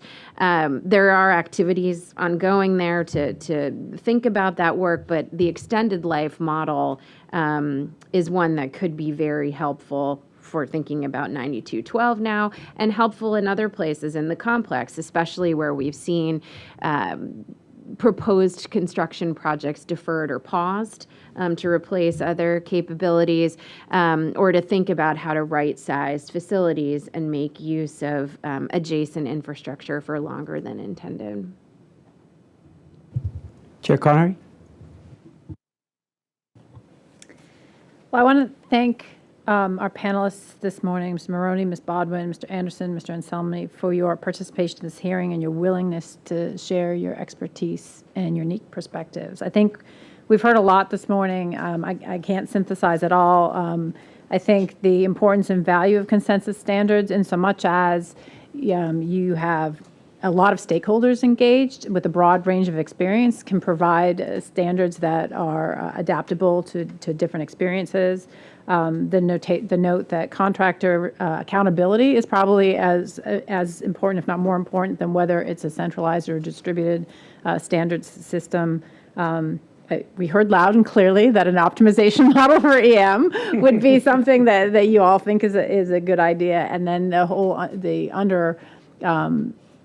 the overarching concern with, are there personnel available to oversee these activities as we move forward, because the personnel are aging as well as the facilities, but there's just not enough of them to do the work that you guys have outlined. So I really appreciate all of the inputs that you guys have given us. We're going to be kind of cogitating over them for a next little while, and I'm sure that my staff has you guys on speed dial, and will continue to reach out to you.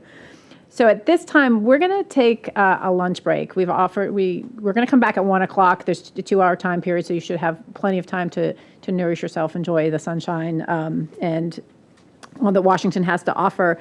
If you're not familiar with the area, there is a handout that summarizes convenient lunch options on the table out there by the elevators. And like I said, we're going to reconvene here at 1 o'clock.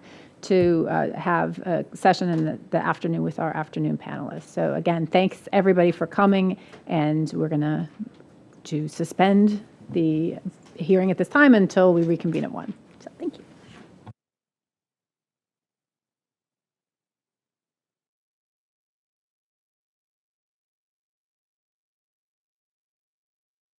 Welcome back, everybody. I'm going to call us back for our afternoon session. And I'd like to introduce our second panelists and our second panel panelists and invite them to be seated. In this session, we are going to hear from the Nuclear Regulatory Commission, or as we know them, the NRC.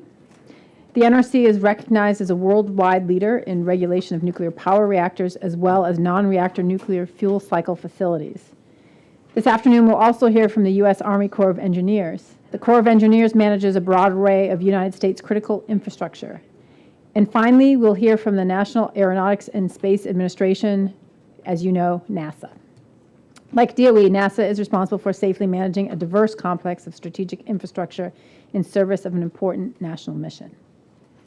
At this time, I'm going to introduce our second panel and invite our panelists to be seated. Mr. Brian Smith is the Director of the Division of New and Renewed Licensing at NRC. Mr. Smith's current role is focused on licensing new and existing nuclear reactors, and he was previously the branch chief in the Division of Fuel Cycle, Safeguards, and Environmental Review.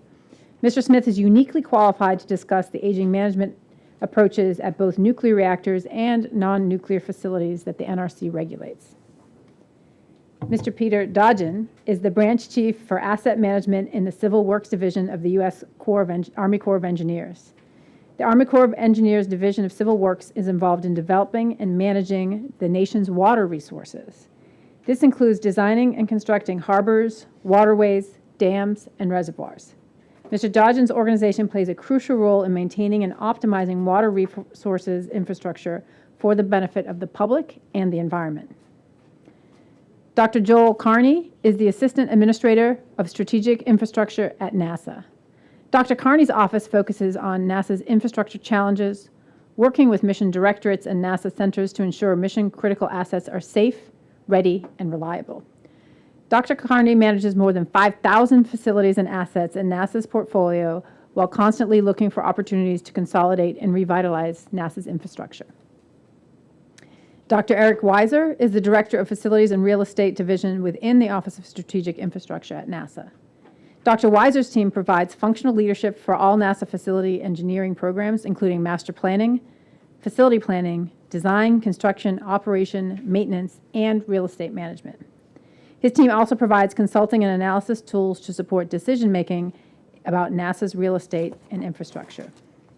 We welcome all of our afternoon panelists and thank you for sharing your expertise and insights. Like the morning panel, we're going to give you each organization a chance to provide opening remarks, followed by a question and answer for that organization, and then finally an open session for the entire panel. So if you guys would like to come up and take a seat behind your placards.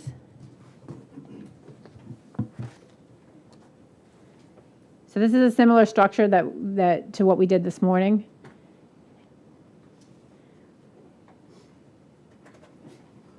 And I'm going to invite Mr. Smith to start with his opening statement as soon as he's ready.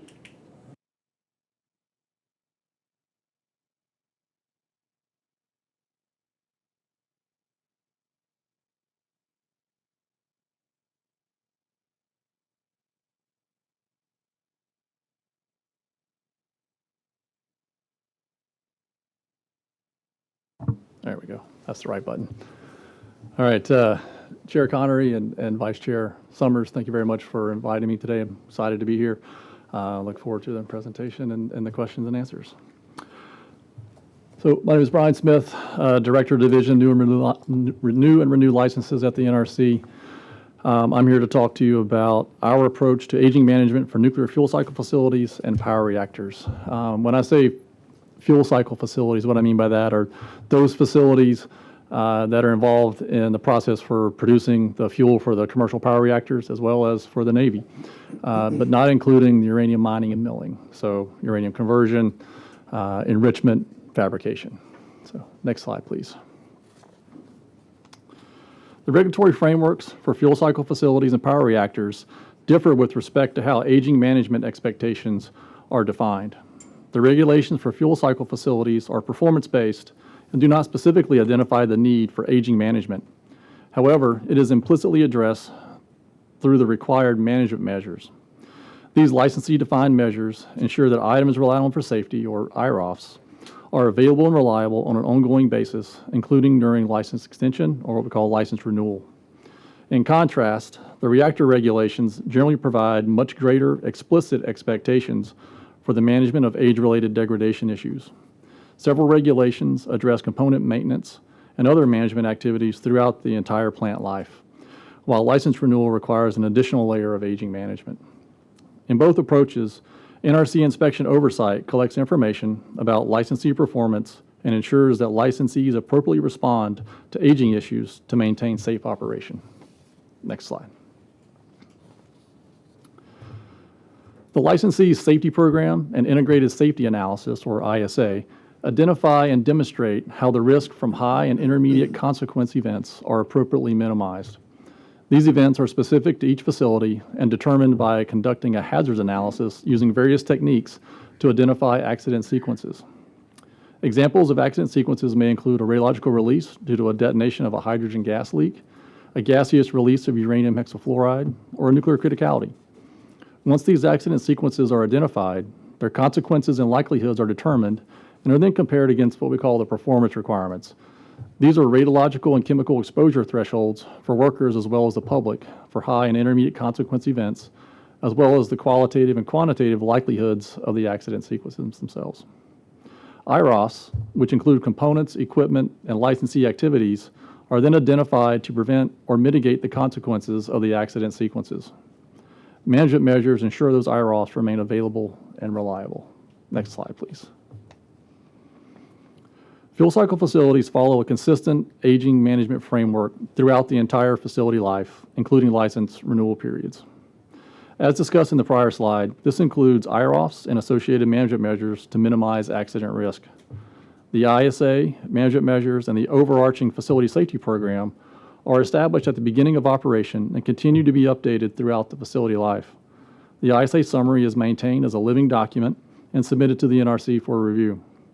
Thus, aging issues are addressed by developing and maintaining the ISA and ensuring that IROFs are appropriately available and reliable on a continuous basis. When field facilities go through license renewal, aging-related issues are not specifically addressed, as the ISA would continue to be maintained. Next slide. Management measures are required to be applied to fuel cycle facility IROFs in a manner commensurate with the item's contribution to risk reduction.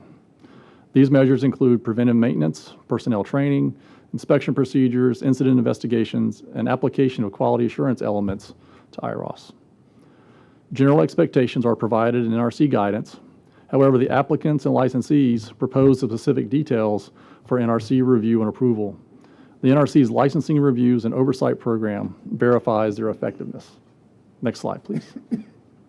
The NRC's fuel cycle facility inspection program comprises core periodic inspections and as-needed inspections for certain activities or events to verify that the licensee is safely operating its facility. Inspectors focus their attention on activities important to safety using a risk-informed, performance-based approach. NRC inspections cover such issues as configuration management and change control programs, determination of risk significance of events and degraded conditions, maintenance of IROFs, and assessment of equipment conditions that may degrade plant performance. Next slide, please.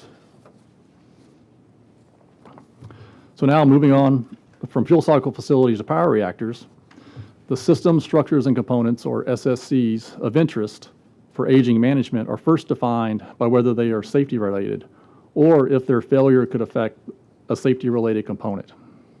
This is determined by whether the SSC fulfills one of the noted safety functions.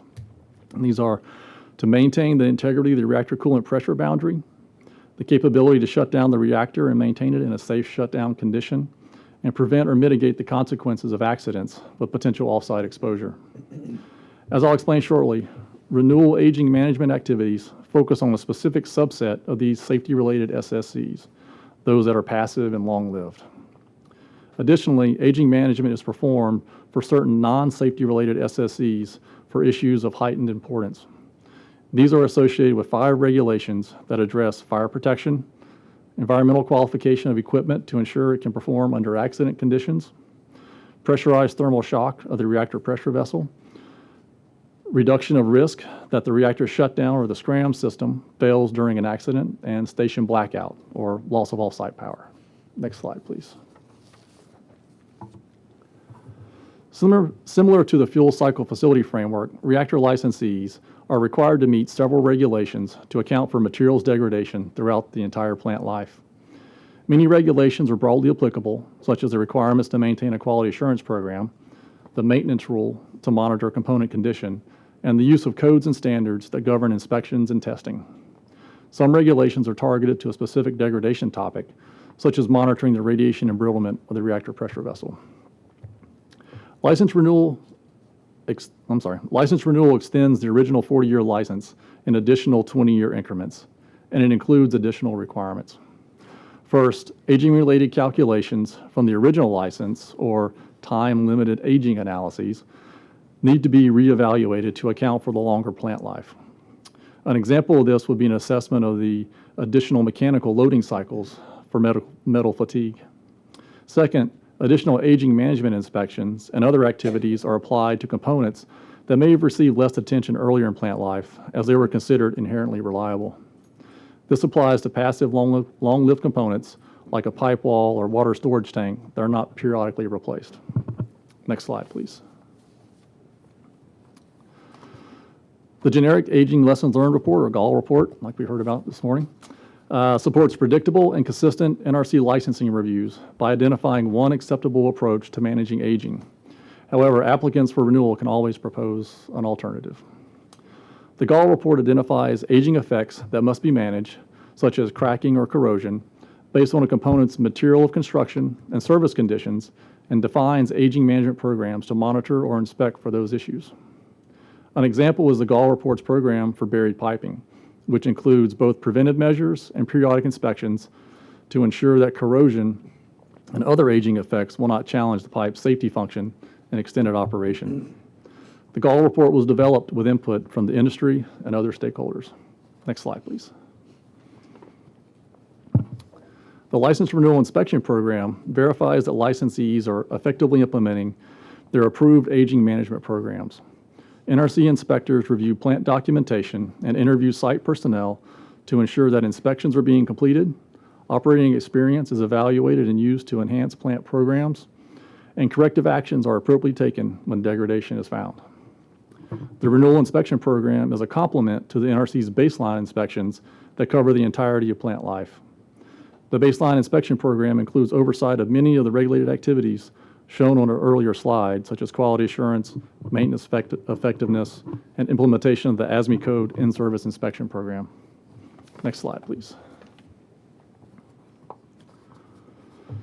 The NRC's renewal inspection procedure requires periodic inspection of licensee aging management activities. These inspections occur just prior to and throughout the periods of extended operation. This graphic shows the NRC inspections that occurred during the initial 40 to 60 year renewal period and subsequent 60 to 80 year period of extended operation. The inspections prior to the periods of extended operation ensure approved aging management programs are in place and any early inspection commitments are being fulfilled. The inspections during extended operation continue to verify that the aging management programs are being effectively implemented and enhanced as appropriate based on operating experience and inspection findings. Next slide. The NRC actively monitors and assesses operating experience from several sources, such as from NRC resident and regional inspectors, industry-wide operating experience clearinghouses, and technical exchanges with the industry and international counterparts. The NRC reviews operating experience to determine the safety significance and assess the need for follow-up actions by the NRC and licensee. These may include plant-specific actions, such as augmented inspections, communications to the wider industry, and NRC oversight of plant response. Operating experience may also lead to updates to the NRC regulatory framework. For example, work within the ASME Code committees or update the NRC Gall report to enhance inspections in a particular area. Next slide, please. As facilities age, finding suitable replacement parts can pose challenges to operators. However, the NRC does not regulate such operational issues. The licensees are responsible for safely maintaining parts in accordance with their license, including ensuring component safety functions are maintained. The U.S. industry uses collaborative resources like the Nuclear Utility Obsolescence Group to help plants identify potential obsolete items and identify replacement parts and other solutions. While the NRC does not explicitly regulate obsolescence, the NRC maintains an oversight role in potential obsolescence solutions. For example, inspection of plant quality assurance programs to ensure the suitability of replacement parts. Next slide, please. So in Todd's presentation, he talked about the requirement for government agencies to participate in standards organizations and in the development of the codes and standards. The National Technology Transfer and Advancement Act of 1995 requires that regulatory agencies participate in the development and use of technical standards that are created by voluntary consensus standards bodies to the extent practical. So not just participate in the code development, but also utilize those in our regulatory frameworks. So we actively participate in the development of many standards that address aging issues, and we rely on these standards, citing their use in our regulations and guidance. When a consensus standard is not available or it does not fully address an aging issue, the NRC creates its own guidance. The Gall Report aging management programs are often a mix of consensus standards and NRC-specific guidance. Next slide, please. The NRC frequently engages with international regulators and facility operators to share experiences and document best practices to support long-term operation. We hold leadership roles in the International Atomic Energy Agency IGAL program, which Director Grossi talked about in his presentation this morning. We also support the Nuclear Energy Agency Working Group on Integrity and Aging of Components and Structures. These and similar groups share knowledge and develop guidelines to assist organizations around the world in their preparation for extended operations. As you can see from the photo from last summer, we hosted a workshop with approximately 30 representatives from 5 countries and the IAEA to share U.S. experiences and exchange insights on long-term operation and regulatory reviews. So regulators from around the world. So next slide, please. So this concludes my presentation. I appreciate the opportunity to present and welcome any questions that you may have. Get some water. Thank you for that presentation. It was very informative, and I appreciate the callbacks to some of the panelists in the morning so we can understand it in the context of the other information that we received. So, as you noted, some of your remarks, as well as the comments we heard from the IAEA Director General Grossi, demonstrate that the power community has a robust aging management program backed by fundamental science and engineering. Would you highlight any elements from the NRC's aging management review process for power reactors that, in your professional experience, the board, the DNFSB, should examine to potentially enhance safety at the DOE's defense nuclear facilities? Okay.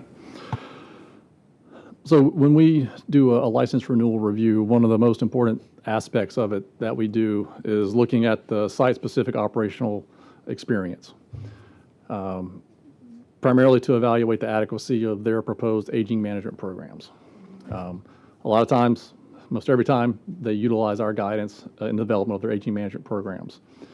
Sometimes those aren't a one-size-fits-all. There may be site-specific aspects that would require the aging management program to be enhanced to address those issues. So that's one of the things we recommend is looking at site-specific issues. Also, if you are going to be developing guidance, we'd recommend that you involve a lot of the stakeholders to be able to do that.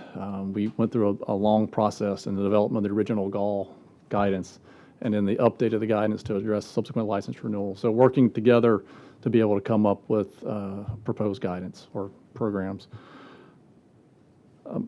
And in our guidance, like I mentioned earlier, we do utilize a lot of the codes and standards.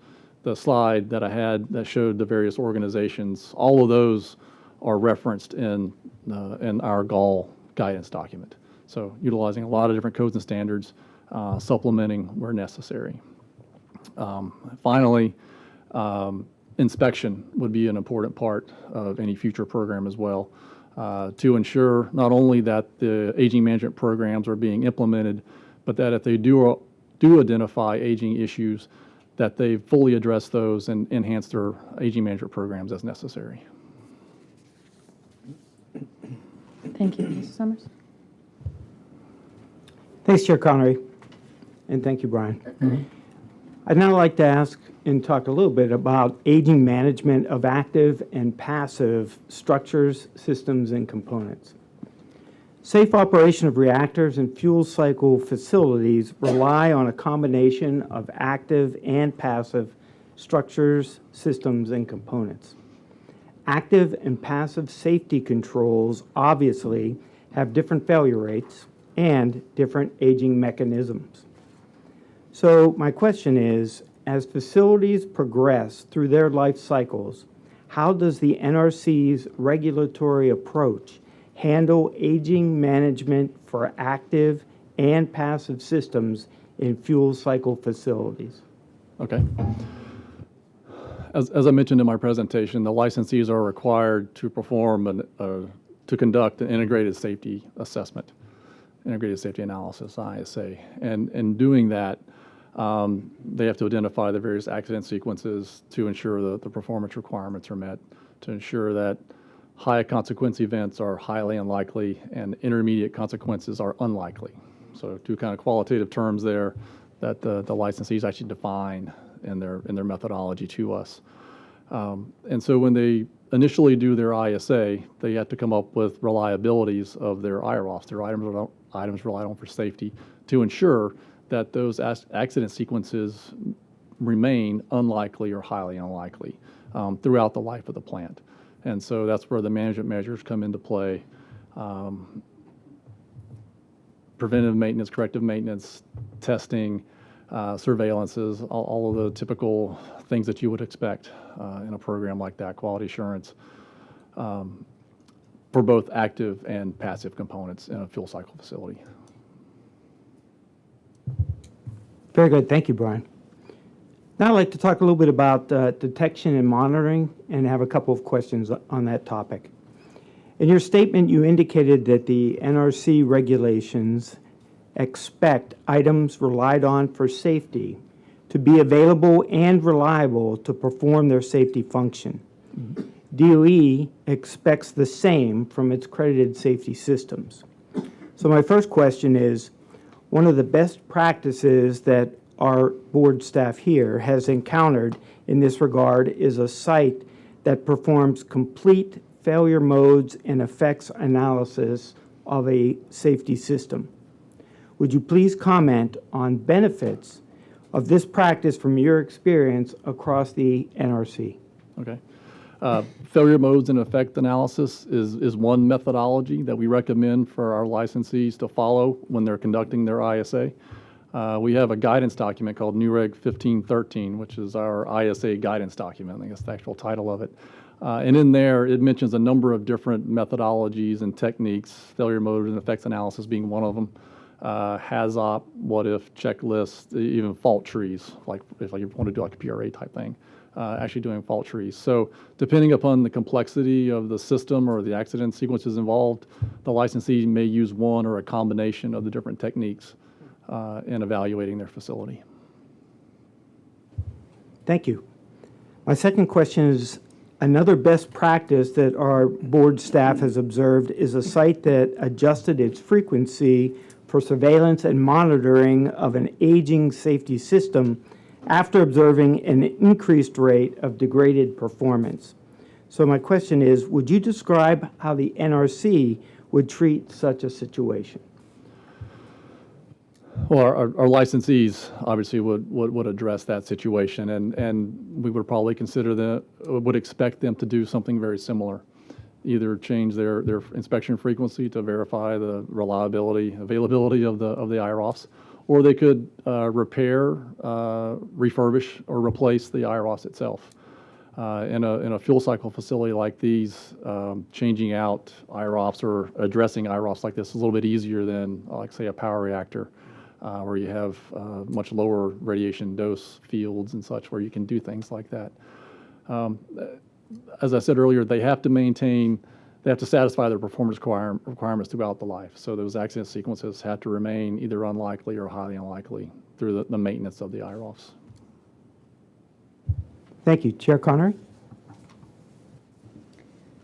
So I appreciate it, and I just want to, recognize the fact that the analogy between the NRC and DOE isn't a perfect analogy, because you're an outside regulator. Obviously, DOE is self-regulating, and they have us for oversight, which I'm sure they love. But I want to talk a little bit about technical obsolescence, because I thought it was interesting that you stated that NRC doesn't regulate obsolescence, that there is a nuclear utility obsolescence working group. Yes. And sure, there's an acronym for that, but I haven't figured that out yet. But they are subject to the regulations and requirements of the NRC to include quality control on replacement items that they might use in case of obsolescence. Yes. So my first question is, on the timing of that? How do you figure out the timing that something is going to be becoming obsolete? You're going to have to replace that. You potentially have to replace that in more than one plant, but you also have to have the quality assurance for the replacement. So what's the conversation between you and the licensee to make sure that any replacement item or component is appropriately QA'd by you all before it's implemented? Okay. The licensees have to maintain, they have to meet their licensing basis going forward. And so if a component needs to be replaced and is maybe considered to be obsolete, they have to replace that safety component with something very similar, or if it's something a little bit different, then they have to follow our change process, our facility change process, 5059 process in our regulations, to determine whether or not that's something that would require NRC approval or not. How significant is the change? Does it increase the risk in the overall facility? And if it does, then it would have to come into us for review and approval first. But essentially, those those decisions are made by the licensees themselves. So they have to be pretty on top of things that are degrading in order to know that they would become obsolete in a particular time frame. Yes. So both power reactors under your purview and new DOE, DNF, Defense Nuclear Facilities overseen by us share a particular trait in that they take a while to construct, and maybe more than a while these days, sometimes more than a decade. Because there are often advances in technology in the time between facility design and eventual completion, it's inevitable that these construction projects are faced with technical obsolescence. In safety systems in particular that have been designed or installed but aren't yet operating. So can you share any insight that the NRC has developed to address this problem in particular? Sure. So we have two different licensing pathways for power reactors in our regulations. The Part 50 process, the original construction permit operating license pathway, and the relatively newer process in Part 52, which is the combined license process, where you have like standardized approved designs such that you can reference those in a combined license application in the future to try to make the licensing process a little more efficient. The Vogtle process, the Vogtle plant followed the Part 52 process, but all the plants prior to that followed the construction permit operating license phase. So actually the newer plants that are going through the licensing process now are following the older process, the construction permit operating license. We have a construction permit application in-house now for TerraPower's Wyoming facility. And we recently approved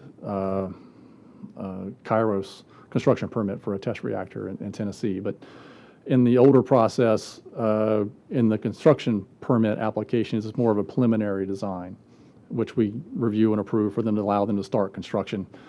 And then during construction, they'll submit an operating license application, and that is supposed to represent the as-built plant. And so as we're reviewing it and as they're finishing construction, they can make changes to the application to reflect that as-built plant. Ultimately what we approve and issue the operating license is consistent with the plant that's built. For the Part 52 process, the design is typically approved in advance, and there's a design cert issue or standard design approval that's been issued. So when you review the COL license application, it's primarily just site-specific aspects, operational programs that you're looking at. You can't start construction until you actually get issued that license.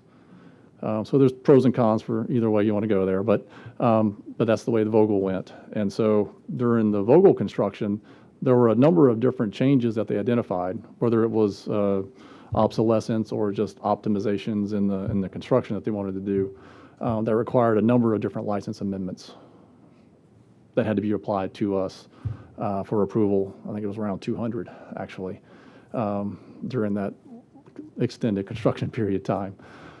So that's how we can address it during construction. Even if there is some new technology out there that may be better for a certain aspect of a plant, doesn't necessarily mean that we'll require them to implement that. Once we've approved a license, that's their licensing basis going forward. If there's a safety reason to where we would consider requiring them to upgrade to a certain new technology, we would have to follow our backfit process before we followed through with the ordering of them to implement those safety measures. And the backfit process is kind of like a cost-benefit review that we do. Does it balance out with adequate protection of public health and safety or not? A licensee may choose to make a change, or they may be constructing and realize that we can't do it that way, and we want to do something different, and they have to follow that change process and come to us for an amendment if it requires it. Understood. Thank you. I appreciate that. So I'd like to thank you for sharing your expertise, and I'm going to turn the microphone over to, well, actually, you have your own microphone, but to Mr. Peter Dodgen from the Army Corps of Engineers to provide some remarks. Thank you. Good afternoon, members of the board and colleagues present.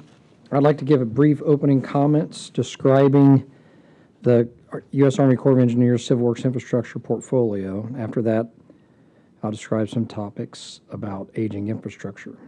Specifically, I'll introduce the Army Corps' infrastructure monitoring practices and how we use risk management techniques to prioritize investments. Next slide. So first, let me clear the air about the Army Corps of Engineers Civil Works portfolio. The U.S. Army Corps is a complex organization with elements operating in uniform and in conjunction with regular Army units to provide combat engineer capabilities and combat units to combat units in the Army.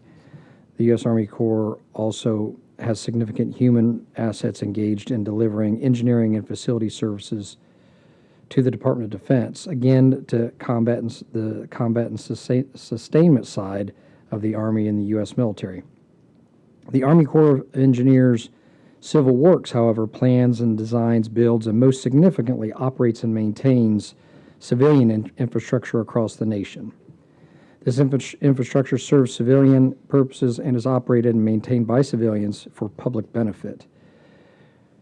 And then the nexus with national defense purposes is indirect for these assets. I mentioned this in order to kind of clear the context for the testimony I'm going to offer today. Next slide, please. Again, for context about the infrastructure I'm speaking about in the U.S. Army Corps Civil Works, it's worth noting that we manage large concrete, earthen, and dam and levee infrastructure, hydraulic steel structures, or gates, electric generating, and operating equipment across the nation. The portfolio comes in the hundreds of units, so we operate portfolios of these assets, and each one is a little different due to site conditions and the purposes for which each facility was designed to serve. Of note, our work managing harbors and channels occupies an outsized portion of the Army Corps footprint in terms of our total investment annually. However, I will be focusing my remarks on the vertical infrastructure to better address the board's interests. Next slide, please.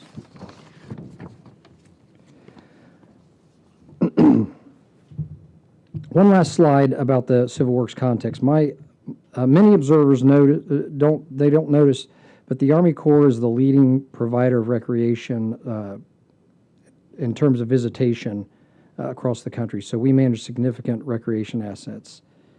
Another silent but significant infrastructure class in our Civil Works portfolio is roads and bridges. And many of these bridges are used to provide a facility access for us, but some of them are also public bridges as well. Next slide. Okay, now I'm going to address the board's particular interests in infrastructure. I'm going to begin with infrastructure monitoring. I want to make an important point about infrastructure monitoring. Many analysts will focus their attention on the strategic asset monitoring techniques because they're conspicuous. They require specialized kind of expertise and dedicated resource. But as the board considers methods to monitor condition, please keep in mind the effect and dexterity of our tactical monitoring systems. Most facilities have maintenance and operations staff that are on site routinely. These personnel know the condition of the facility and detect meaningful changes in condition and are integral to any strategic monitoring system. This capability can only be realized or exploited when the organization recognizes the value of this tactical aspect and establishes procedures and systems to capture the information for portfolio level use. Next slide. There are many ways to begin the conversation about the strategic monitoring of infrastructure, and I will highlight some of the prime time aspects of our system in the Army Corps. First, as I mentioned, we are leveraging the maintenance management practices of our staff on site. We have set out requirements for use of our computerized maintenance management system. Without some kind of enterprise requirement, the system will devolve into a local work management system only, and the portfolio management data will not be generated. So these basic functions and the intent, these are among the basic functions and intents of our computerized maintenance management system going forward. Another strategic approach is facility inspections and condition awareness systems, and I think that's what most of us concentrate on. So the Army Corps manages these at an enterprise level. Policy and guidance for condition assessments are integrated across critical assets like our hydraulic steel structures, our gates, our bridges, and our dam safety related assets. So we use a clearly articulated three-factor rating for condition. It integrates the physical condition or the appearance, sort of corrosion, things like that, the performance, and the probability of failure. And the assessment system acknowledges that there's some subjectivity and some bias, and so we have methods to address bias and to tamp down subjectivity, although you can never remove subjectivity from a condition assessment. I say never. Some systems you can remove it. And finally, a large portfolio of assets requires development of an asset registry. The asset information that we generate, it necessarily spans multiple business domains within an organization like the Corps, and I imagine yours as well, making a consistent system of asset organization necessary. So we've taken some steps to construct an asset registry, and it requires the organization to consider the various use cases for their assets up front in order to be successful. Okay, so next slide. Just again, very quickly, for introduction purposes, our operational condition assessment program. This is a strategic condition monitoring approach. It's like an inspection of sorts, but it's more of a subject matter expert evaluation of documentation related to key components, and it occurs every 5 years. And the assets and components receive a letter grade, and this is the first step in our risk assessment process. And so I included on this slide for interest the type of components that get rated, and it's fairly granular. We get down into some detail, and I'll show you in a minute how that looks. Next slide. Okay, the Corps of Engineers employs several avenues of risk analysis depending upon the type of the asset and the type of hazard associated with the asset condition. I heard we have intermediate and high consequence in your testimony, and we have a very similar binary in our risk analysis as well.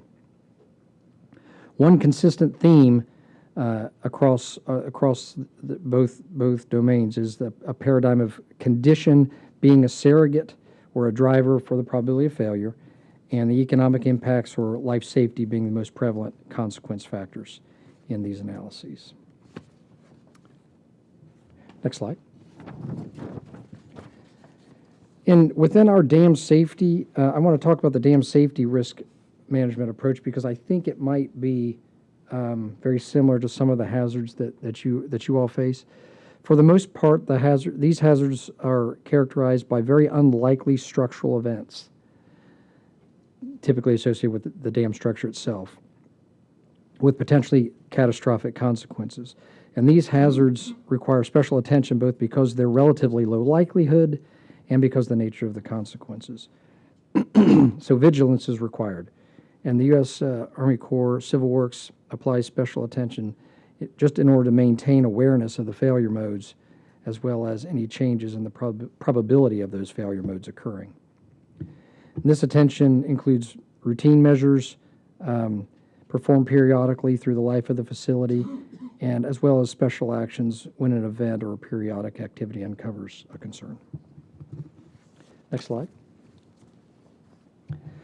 When special concerns in this dam safety arena are uncovered, specific analyses are undertaken. And again, these catastrophic hazards are analyzed in terms of their failure modes. And we follow a consistent approach to analyze the failure modes across our entire portfolio so that we can compare risks across the portfolio. So the decision to act on any one of these failure modes is driven by the relationship to widely held understandings about societal acceptance of risks or tolerable risk guidelines, some of them from the nuclear industry. Next slide. Okay, so this gets back into the components. I listed the components, gives you some sort of a picture of how we analyze operational risks or hazards which affect the delivery of planned benefits or services from our facilities. These are, I think, the intermediate risk kind of hazards. And these hazards, they have a high likelihood of occurrence, relatively speaking, and the consequences are typically not catastrophic on a societal scale. In terms of the mechanics of the risk analyses, in most Army Corps facilities, we break them down into critical components which drive sort of a facility level performance or delivery of a benefit. Flood risk reduction, for example, or navigation throughput at a lock and dam. The condition or the suitability of these components is evaluated. For instance, with the condition assessment process, we'll use the data from the condition assessment process. And then this condition or the probability of failure information is routed through a system hierarchy to a facility level to sort of rate the probability of the facility performing. And then at a portfolio level, we can sort of evaluate these component level risks across our portfolio. And next slide. And so here's an illustration of that process. If you follow the arrows, condition rating crosswalks to a probability of failure and an economic consequence associated with a facility-specific failure scenarios. Each facility has different benefits, generates different benefits. Ultimately, as you see in the chart below on this slide, the risk can be ranked against competing risks at other facilities in our portfolio.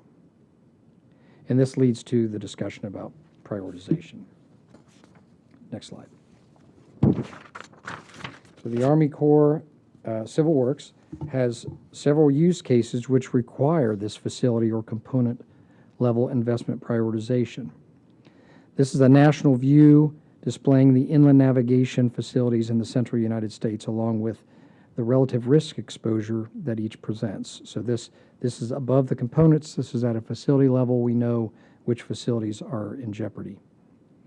For inland navigation, the primary hazard is the risk that this risk assessment evaluates is the economic losses associated with restrictions of navigation access to the waterway as a result of one of our facilities or the condition degradation at one of our facilities.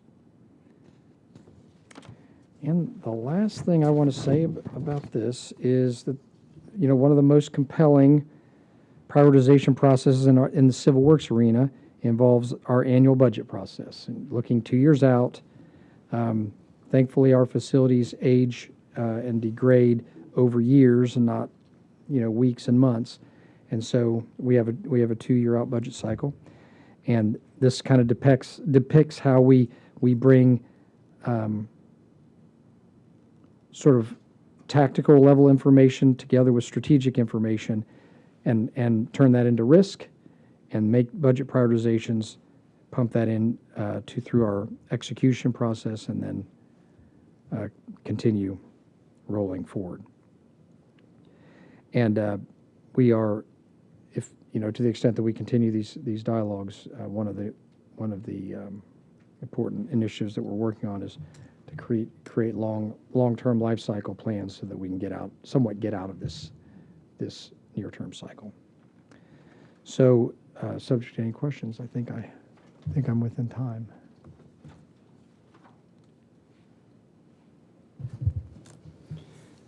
Thank you, Mr. Dodgen, for your remarks. Really appreciate them. Now we'd like to ask you some questions to better understand how the Corps of Engineers manages its critical infrastructure. So I'll begin.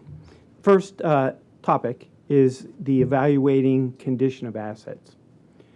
Your opening statement noted that the Army Corps of Engineers assigns condition ratings for its civil works assets using data obtained through various forms of asset monitoring.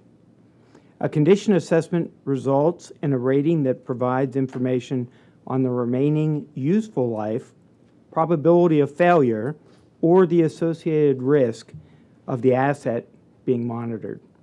So my first question is, since operational condition assessments form the basis of the Army Corps of Engineers' risk-based budget development, can you describe how these operational condition assessments are conducted and what types of evaluations are involved?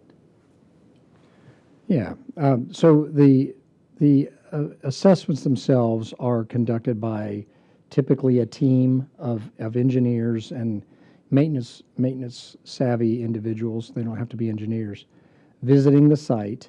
Like I say, we do 20% of our sites every year. They visit the site. They will look at the tactical data, interview and visit with the folks who operate and maintain that particular facility to get an idea of the assets and components that they're concerned about.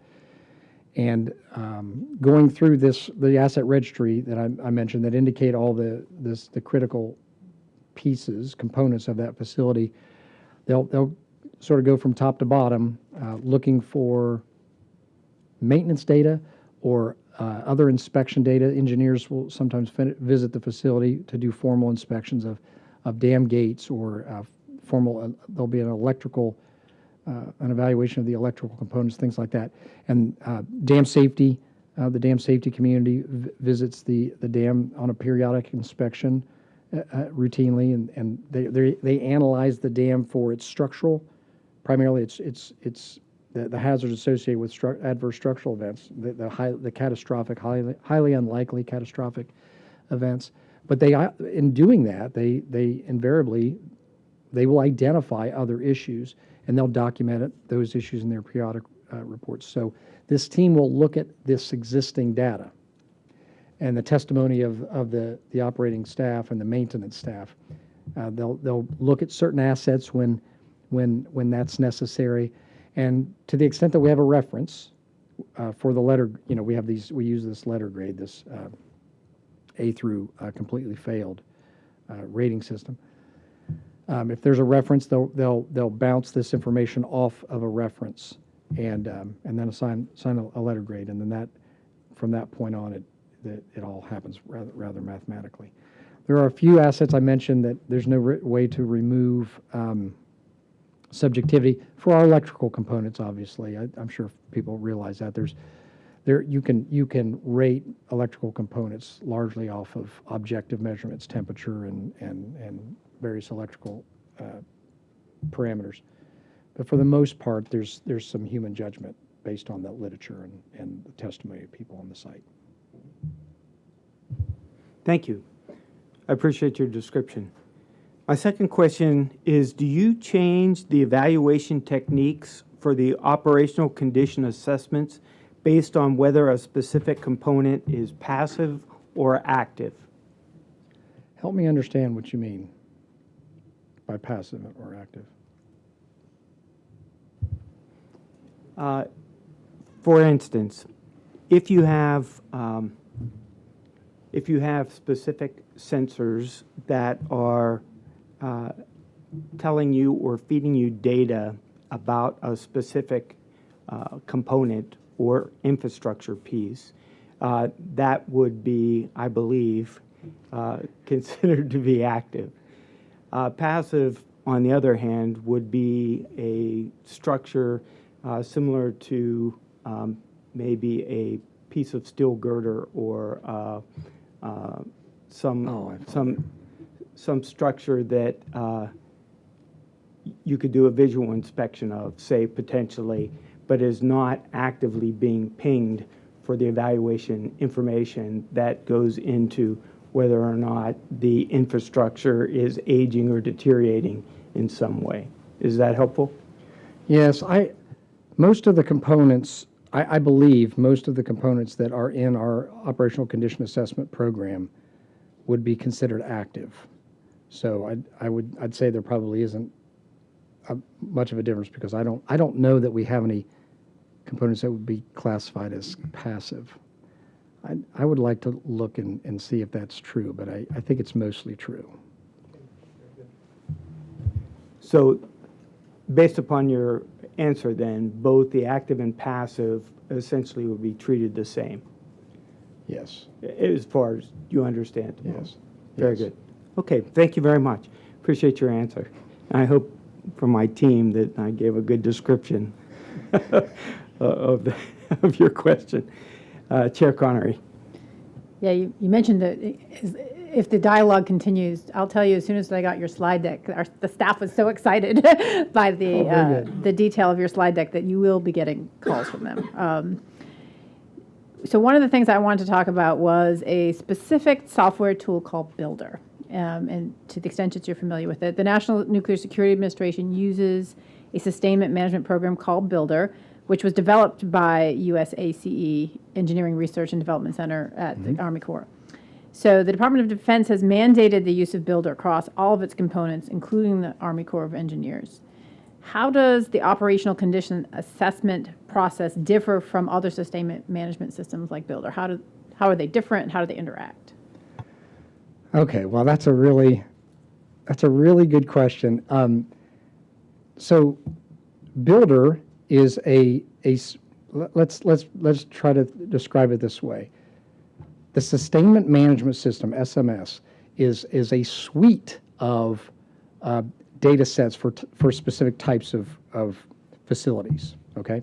So Builder is specifically for buildings and building components, and it's an exquisite, I don't know how familiar, it is truly it's not something I would avoid using if you've been mandated to use it. It's an excellent system. But it is designed for buildings, okay? So one of your questions was, how does that relate to the OCA program? The OCA program could be thought of as another module in this SMS. It's not, but it could be. It could be within that sustainment management system that DoD uses, which Builder is a module in it. They also have a module for roads, and they have a module for roofs, okay? They have different modules in that sustainment management system. OCA could be a module in that sustainment management system, and it's not, but just entirely because of kind of issues related to appropriations. Okay, so the sustainment management system is for defense facilities. I was distinguishing the U.S. Army Corps of Engineers Civil Works from the U.S. Army Corps of Engineers. I didn't go into all the ways that were different, but one significant way is we are energy and water appropriated. So we have not worked out how to integrate between the OCA and the sustainment management system. But if we did, OCA would be a module in that sustainment management system because it's designed for different kinds of things. So Builder's here for buildings, doors, light switches, air conditioning units, plumbing, electrical systems in buildings, things like that. It's excellent for that. If you'd like some orientation or you'd like some inside, we can give that to you. The ERDIC, the Engineer Research Development Center, is the folks who run SMS are excellent people. They'd be happy to work with you to get you oriented. But OCA is broken into modules as well. So we have a module for flood risk, which is our dams that operate for flood risk, and that would be a module in the SMS. It is a kind of a building, I suppose, but it's so dramatically different from a typical building, that we can't use Builder. It doesn't address our issues. Our buildings are entirely concrete with some electrical conduits and then humongous hydraulic pumps. There's just not a building in the way that Builder's designed. So, and how do they function differently? The SMS suite. The ones that are in the SMS suite, Builder, Paver, Roofer, Railer, they have a number of modules. Aren't those cool? They have a benefit that we don't have in the OCA, and that is that their type of facility has a lot more consistency. So from one building to another, a 15-ton air conditioner has a similar life cycle, and they have 2,500 instances of that particular unit, and they're able to gather data and get degradation curves very quickly, and that's what makes SMS so attractive. They have wonderful degradation data. Ours, I mentioned, are sort of one-off. We might be using a 2,500 horsepower electric motor at 500 of our facilities, but only 200 of them are being used in a consistent way. You know, they're just running completely different appliances, working in a completely different environment. So our data, we don't gather the kind of data they do in SMS. So I hope that gives you some impression. It does, and Okay. we will come back to you with more questions about that, because, you know, the operating environment is obviously a factor, the hazards are a factor, and for anybody watching, this is why the Army is so brilliant. They call builder because it does building. They call, it's very specific language that is easily understandable. NRC, take a note. No weird acronyms. So, over to you, sir. Thanks, Chair Connor, and thanks. Now I'd like to talk a little bit about detecting degradations. The Army Corps of Engineers operates and maintains dam infrastructure is especially relevant to this hearing because, like defense nuclear facilities, dams provide a vital function. But they also present inherent risks that must be minimized and managed.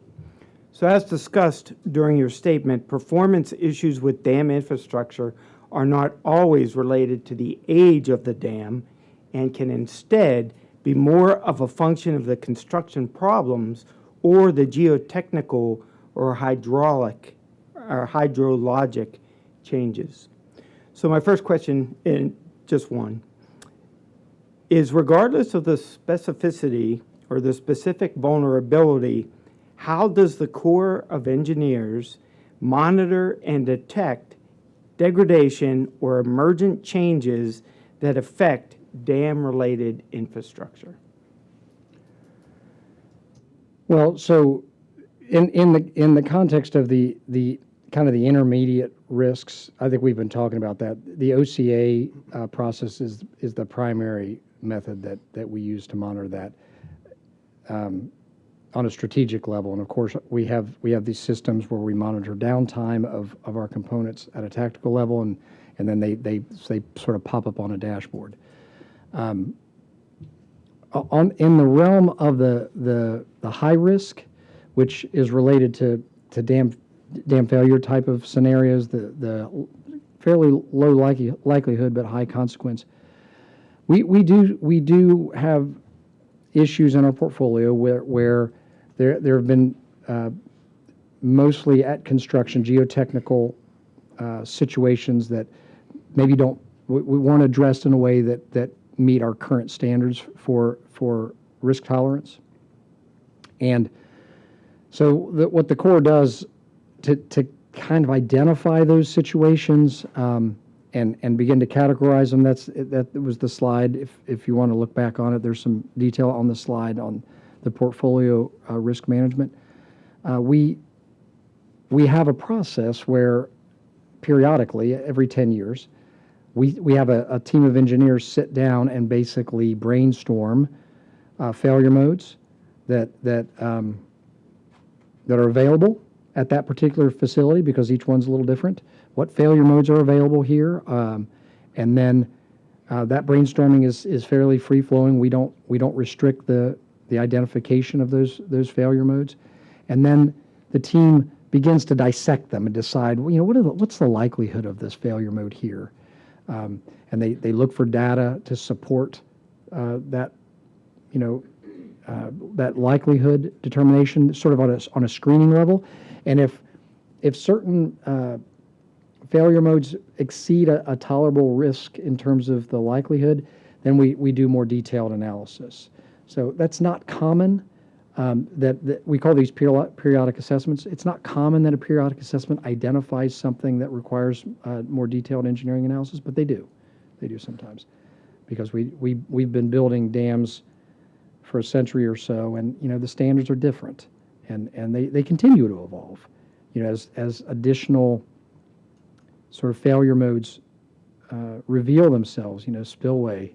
I don't know if this isn't a dam infrastructure group, but in the last few years we've had some really interesting spillway situations nationally. Not the Corps of Engineers, but other dam owners have, and it alerts us to look at spillways a little bit differently. And so when those periodic assessments happen, that team will identify those and raise those for closer analysis. Thank you. Chair Connery? So you guys are taking more of a centralized approach, so you don't have the issues with like sharing operating experience, because it would, by definition, go across the whole enterprise.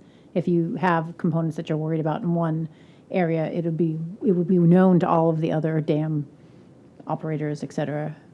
Or do you have to do something specific for sharing operational experience?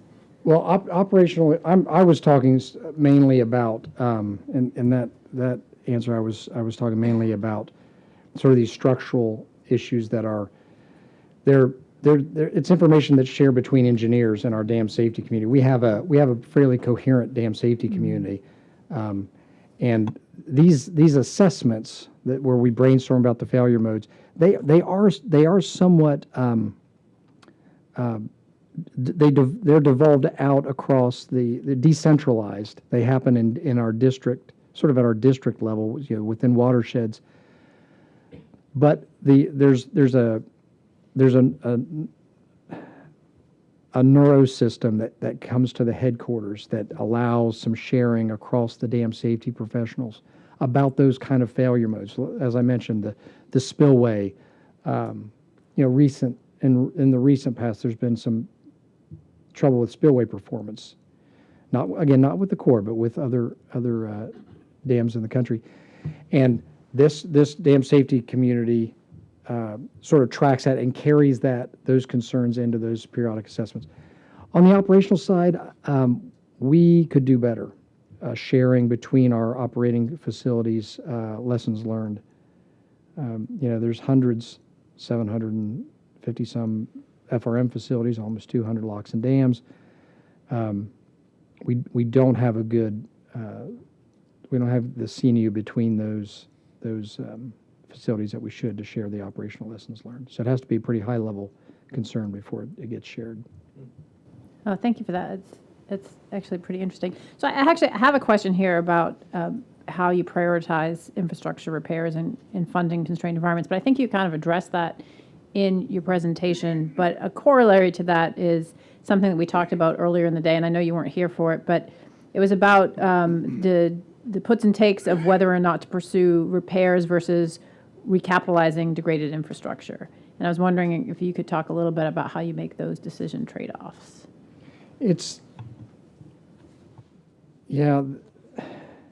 So when you say recapitalize, that's an interesting question, because in most of the world, recapitalization is entirely a financial decision. And if that's what you mean, we do that. So basically, when repairs reach a certain threshold, we consider that a recapitalization. And in the energy and water appropriation, there's a specific account for those kind of investments. Now, those recapitalizations compete with new things, which gets to the human issue and stakeholder issues that we face. If you mean recapitalization or rehabilitation in terms of what the work looks like, the kind of work that it looks like, we will typically repair our components. We will do small-scale repairs to our components until it's no longer economically justified. So we will weld, and we will change bearings, and we will restore structural components at a micro level until it becomes infeasible to do so. And typically, an engineer will make that call. Thank you for your remarks and insights. I know we aren't a dam community, but we are very interested in your insights, because I do think that there are lessons that we can learn and hopefully that we can share across, and for your insights on Builder. So I know my staff will be coming back to you with more detailed questions. But I think we're going to go from dams to space and talk to our friends from NASA. So Dr. Carney, Dr. Weiser, up to you. Great, thank you. And yeah, from one of my favorite shows now for something completely different, right? So, no, but again, I'll try to put the bug in Peter's ear for Launcher to be the maybe next one that we get in these planning programs. But yeah, great. So, hey, thanks, chairs and the, the board for the time today and the invite. We appreciate it. We do have a lot of similarities to how we try to manage our infrastructure and how we attack the problems that are ahead, even though the portfolios are quite different, right? So interesting to see.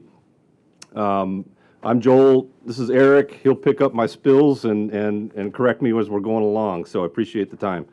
Next slide, please. So just looking at, this is kind of our overarching strategy, right? We start with mission always, and those are approved way up front. Our technical missions, I think we have something on the order of 50 or so. Some of the bigger ones are like Artemis, launch, we're trying to go to the moon, we're trying to go to Mars, and some are much smaller in laboratories and within our science research mission directorate. So we have missions that span across the board, and then therefore we have infrastructure that spans across the board, from launch pads to aeronautics, research areas that are wind tunnels and other scenarios, again, down to the very small laboratories that might be in a building we're trying to take care of. And our approach is to use something called an agency master plan, where we do try to centralize and bring everybody together on the same playing field to move forward and try to organize ourselves and how we make both our investments, but also how we make divestment and sustainment decisions. So how we manage the whole portfolio. This is new for NASA. For 65 years, we existed as 10 separate centers, all trying to execute different layers of the technical mission for NASA. And within the last 2 years, we've centralized and organized. So we have gone to that model. I wouldn't say it's a full operating model quite yet with that centralized organization, but we do have some significant gains in that area. As you see on the slide here, about October of last year is when we got the agency master plan approved, and that was about a 2-year process of bringing all the internal and some of our external stakeholders along to discuss how we were going to manage that portfolio moving forward. Next slide, please. So why were we doing this, and why did the leadership really think we need to go to a centralized model? I think many reasons, which are probably near and dear to many in this room's heart, is facilities beyond the design life. We have over 80% of our facilities beyond what they were intended to be constructed for back when they were purchased. Our previous management model, I would say there's some perception, but some truth to the fact that there was growth, and each of the centers would kind of try to position themselves to gain that work and and execute the mission. And so there's some redundancy that's been built into our system, and we also see some heavy deterioration on our horizontal or our institutional infrastructure, and that's mainly the things that are taking care of each of our 10 cities or our 10 centers. And so it makes sense a lot of times when you're trying to make a decision with a budget that's not ideal, you're going to put your money into where that launch infrastructure is, or that wind tunnel, as opposed to maybe the sewer lines or some of the other things that aren't quite as obviously neat for that. So the chart on the right really kind of shows, again, the why. How did we get there? And it's impossible for you all to see, but those are our 10 centers up the vertical axis, and really broken down by discipline, all the different capabilities that we're executing across our centers. And ideally, all those colors would be green and or yellow heading towards green. That's a facility condition index. And as you can see, very sparsely green areas that are analyzed by Eric and his team as to what the facility condition index is. And we have a lot of reds there, which to me means a lot of risk and a lot of potential risk to execute mission. You see some of the pictures down at the bottom of real world issues that we've had that have been impactful and at least delaying mission, or potentially a safety hazard and things of that nature that have that have come over the last few years. And as OSI, which is the Office of Strategic Infrastructure, Eric and I have been charged with moving this forward and getting an enterprise model that'll work and benefit NASA. Okay, next slide, please. So the answer to that for us was the agency master plan, as I've mentioned. It's got many goals, but ideally it's really getting to a more objective, data-driven, mission-driven, and mission-aligned portfolio. And that's really what you see as the high-level interest in getting us aligned. And we'll talk a little bit about how we got there. And this agency master plan will drive all of our decision-making. It'll be the reason why we invest, divest, and make the decisions moving forward. We have 5,300 assets across all of our 10 centers.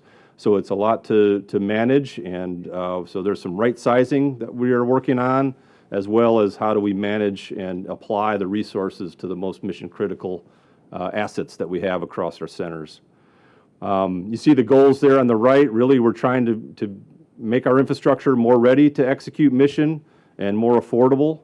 We also have some sustainability as part of our things in mind, and resilience planning. We have centers in the middle of the desert. We have centers on the shoreline that are struggling with, Houston's an area that's been hit by recent storms. And so those are all areas that we have to think about how we're planning that future to prepare for some of those natural or extenuating storms that are hitting our areas. Next slide, please. So the result of it, and we could almost talk about this the entire time, is a simple XY plot.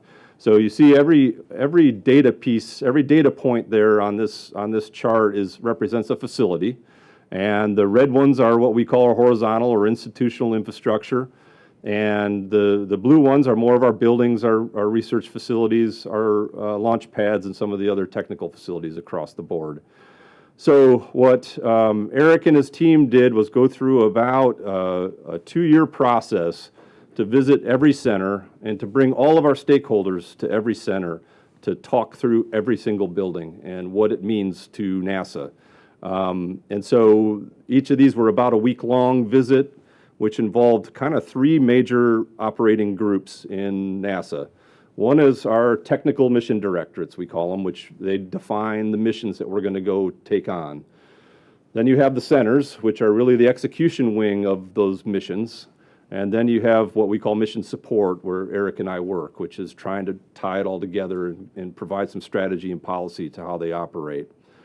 So you can see this kind of divided into 4 quadrants, and the green lines in the middle sort of dissect that quadrant. So if I walk you through it, on the high right end, those are our best conditioned buildings, some of our newer facilities, and that line on the vertical axis is what we call mission relevancy. There's a lot baked into that score, but it's simplified here as something called mission relevancy. And so if you're in the top right quadrant, you're a very good facility, super important to mission, super critical to mission, and we're going to maintain or sustain you at the best level we can.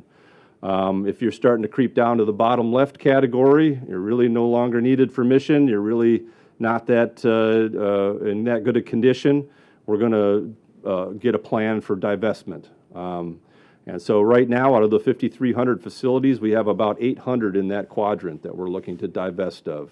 And mainly that's demo and remove it from our footprint. Bottom right are some of our better facilities in terms of condition, and so we consider outgranting them. We have an enhanced use lease authority, which is something that's growing, and I'll talk about in a minute. That is a way that we can have partners come in and use our underutilized facilities, and we get a little revenue from that to help with our budget. And then the top left, real critical facilities that are deteriorating or in a deteriorated state. And how do we now invest, repair, put money into those facilities to bring them back up to that high right quadrant. So really this is where everything lies. As you imagine, it gets around the green line. There's some, some fun arguments that happen around the corner about, hey, no, this doesn't belong in the demo list, this belongs up here, and we sit and have those, right? And so that's part of this process of bringing everybody along and coming to a kind of a consensus about how we operate and manage this moving forward. Next slide, please. So I'll kind of go through each of these quadrants. I mentioned divestments. We have a way of looking at every facility, at every center, and ideally, if you think about, if you look from left to right there, you're going from our high mission relevance to our low mission relevance. And so as you might guess, some of the ones on the right side of these boxes are the ones we're looking to demo. The mission relevance is low. We do actually have some others that are redundant facilities that are pretty mission relevant right now that we're looking to also divest of as well. So a lot of opportunity there for right-sizing our portfolio and saving some annual money in terms of annual maintenance, but also getting rid of some of that deferred maintenance backlog that we have built up over time. And again, 65 years of operating in a certain way, this is not going to change overnight. And so we know that, and we have a plan of about 20 years that this agency master plan is to kind of get us back on the right track. Next slide, please.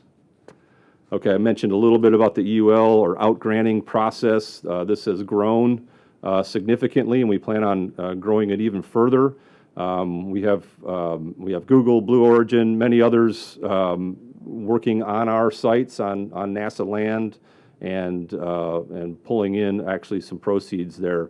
The work is sometimes very related, and sometimes it's collaborative, and there are times where it's not a perfect match for NASA, but there's some technical benefit there that makes sense. We're using the same equipment or same facilities in some cases, and this is land that we want to keep. The divestment side, we are considering land that we want to give up potentially, but this only is considered of land we want to keep for our portfolio. Okay, next slide, please. Looking at the other quadrant, okay, so how do we sustain and maintain what we have? We are taking a maintenance approach with our very nice facilities to make sure that we're taking care of the ones and putting the resources, as I mentioned, where we need to. We use a tiered maintenance approach, which is basically another way of saying a risk acceptance. And so we take the least amount of risk according to a cost model that our team has put together to say, hey, if you were going to do every piece of maintenance at 100%, that's what you would do. And so our tier one, our highest mission critical facilities will accept about a 10% risk acceptance in this case, or fund it at 90% would be another way of looking at it. And you can see how we distribute that, and how Eric and his team put those risk levels together each year is based upon our budget. And so sometimes those numbers go up, sometimes they go down, depending on the total budget that we get. And then where we're really trying to drive, and some of our centers have led the way in terms of some predictive maintenance and condition-based maintenance, some things of that nature that are getting us to areas where we're stopping. We're able to detect an error or an upcoming repair before it happens, right? And we know that's a very good thing to be able to do to maintain or increase your maintenance before something fails. It's very cost benefit to do that on our end. So looking at some of the predictive maintenance things and instilling that across our agency is a big piece. We have a couple centers that are really leaning forward, and we're trying to bring our other centers up to learn about how they approach it. Next slide, please. All right, and then how do we invest? How do we make decisions to modernize, to recap or renew some of our facilities, or how do we prioritize repairs? I think we'll have some questions about that, but we do have a process for how we rank every project that gets submitted, and just went through a process there for capital investment and how we prioritize across all of our 10 centers. We have a process where we evaluate the alignment to this agency master plan and the alignment to mission, and we have, again, an objective way to evaluate all those processes and repairs. And so that's how we choose to prioritize our investments. And last slide is, I think, a wrap-up. But again, we're looking to be more affordable and more ready to execute mission. We've made a lot of progress, but it's been a lot of work over the last couple of years, and we're looking forward to this making some benefits for NASA moving into the future. So happy to entertain any questions. Thanks. To say that that's ambitious is probably an understatement. That, I don't think I've ever seen anything quite like that, and I don't think I envy you the stakeholder conversations that Yes. probably go along with particularly the divestment part of that. Correct. Conversation. But for our purposes, you talk about the agency's new master plan designed to guide decisions and investments related to strategic infrastructure. So within the context of that master plan and other relevant NASA processes, how do you evaluate trade-offs between the maintaining recapitalization and replacing aging strategic infrastructure? I mean, you talked about facilities in terms of how they relate to you, but let's talk about the infrastructure itself and the things that you need to get to mission accomplished. Right, and I think in a very similar way, we're looking at risk. We're trying to analyze the risk to mission of any piece of infrastructure that we have and prioritize it on a more objective way. And so Eric and his team have something called a risk-based repair process, where they do an evaluation very similar to what Peter showed on his schedule of is it going to happen versus how influential would that accident be if it did happen, and so we can prioritize those. But it is a tough issue, and I think it depends on where you stand, what quality your portfolio is in to begin with. It depends on how much you spend towards repairs, where has neglect happened over the last 20, 30 years. Right now, we're kind of in that stage of analyzing that and really trying to fix some of the near-term issues we have now, with the hope that it will lead to more money being freed up for investments in the future and us being able to renew. But I'll let Eric hop on that one too. Yeah, so as far as prioritizing and making decisions, we do look at, when we look in the invest category, when we look to renew infrastructure and build new buildings, we try to drive toward affordability. So we're looking at every new building, we need to take down more square footage than we're putting up, and we need to drive toward a more efficient maintenance cost to do the work. That scores us. That scores high as when we look at different figures of merit for what projects we want to move forward with. So that's a critical piece. Joel mentioned the risk-based repairs. That's risk to mission. So the critical piece to those repairs, a lot of it's horizontal infrastructure. A lot of our horizontal infrastructure is degraded. And so we get analysis. We understand the risk to mission, but then we also look at the facility condition assessments. We do those, as Peter mentioned, they do 20% every, so they get through every 5 years. We're about that wrap rate too. We're trying to do it more, We're trying to get more consistent and get better data instead of waiting every 5 years. We're really relying on that facility condition data to help us with our degradation models and really help us to understand when critical infrastructure might be a higher risk to mission, and then we look to invest in those. So I'm going to deviate from my question. Sorry, Steph. So in your chart where you had your the different facilities that you're going to divest, that you're going to repurpose, and then the ones that were of high quality that were mission specific. In NASA, like everybody else, your mission changes over time, and you determine Yes. what it is that you want, where you want to go, and how you want to get there. And so, if you're just looking at the facility in terms of it's got a 5.6 rating according to your own scale, how do you match mission with space and infrastructure? And again, obviously, we're interested from a safety standpoint, but some of those you would have to retool based on the purpose of the mission. So if it's mission first, wouldn't you look at the mission and then the facility, not the facility, then the mission? I just try to understand how that works. Yeah, I mean, the mission definition is the beginning for us. Of course, we have an initial portfolio. That's what we're trying to manage right now. And so that kind of is what it is. So it is a little maybe in reverse in your mind. Good point. But as we decide to invest and move forward, those would be, mission-driven decisions to invest. So yeah, I mean, we have the setting right now would be that we're trying to optimize everything with respect to mission. So if we have, we rehearse that annually. So that allows for some change in mission, and that could change what, on that vertical axis was that mission relevancy score, and would change where it resides on the vertical axis of that decision-making quadrant.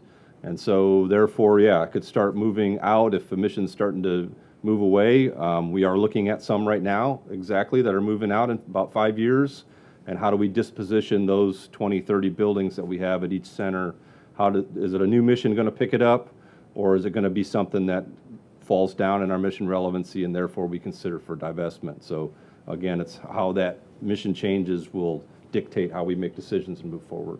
The if I could, the mission relevance score is critically important also to our maintenance program and the sustainment piece, because as the mission relevance changes, it changes what tier the building goes into.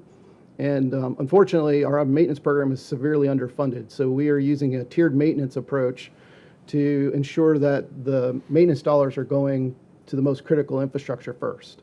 And so within that tiered maintenance structure, we use asset criticality, where we assess every critical system within a building, HVAC, roofs, so forth.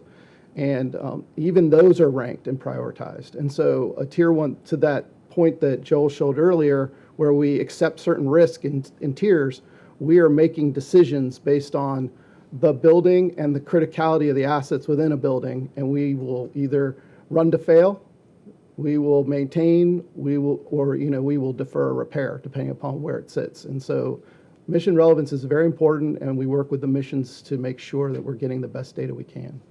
So you're getting all the information up to central, then making decisions based on what mission is telling you. I think the analogy I'm trying to make is some of the facilities, for instance, within NNSA, they have retooled facilities that were meant for something completely different, but they had the real estate and the space, and their situation is different. They don't have a lot of choice in the facilities that they have, so they have to use the ones they already have. But that causes other risks to both mission and to safety from our standpoint when you're retrofitting something that wasn't designed for that building. So there has to be kind of a connectivity between the engineers that are going to perform the mission and the folks at the top who are making those decisions. So that's the nature of the question. Sure. And yeah, we do have that. We do have that across the board too, of repurposing. I wouldn't say, our wind tunnels and our launch pads are pretty well there for a reason, although our launch pads do change and our customers do change, and they will make changes that do impact safety and performance at each of the pads. But really where we get into some of the more common repurposing is in our science labs, and those will change. Our engineering labs will change year to year, and they will evolve, and we have to keep in mind of that too. Yeah. So my last question, I'm going to turn it back to Mr. Summers in a minute. It has to do with FRED, because you guys like acronyms too. Yes. So FRED is the Facilities and Real Estate Division in the Office of Strategic Infrastructure. So why did you make the shift, and how has management of aging infrastructure changed under this new model? There you go.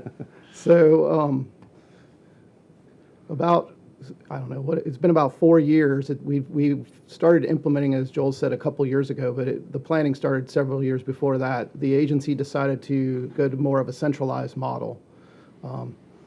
And when that decision was made within my division, we took on more of a leadership ownership role in the sustainment and of the infrastructure.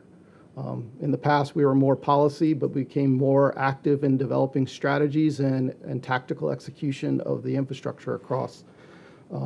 Specifically, we centralized our real estate leasing approach, and that was to drive standardization, efficiency, and ensure that we were meeting what the authorizers, our congressional authorizers, had given to the agency when they gave us our enhanced use lease authority. And that's been quite effective in our ability to ensure that we are, as you saw on the chart, bringing in some proceeds that can be then used specifically to maintain critical NASA infrastructure. And so that's what we use those proceeds for, to maintain our assets.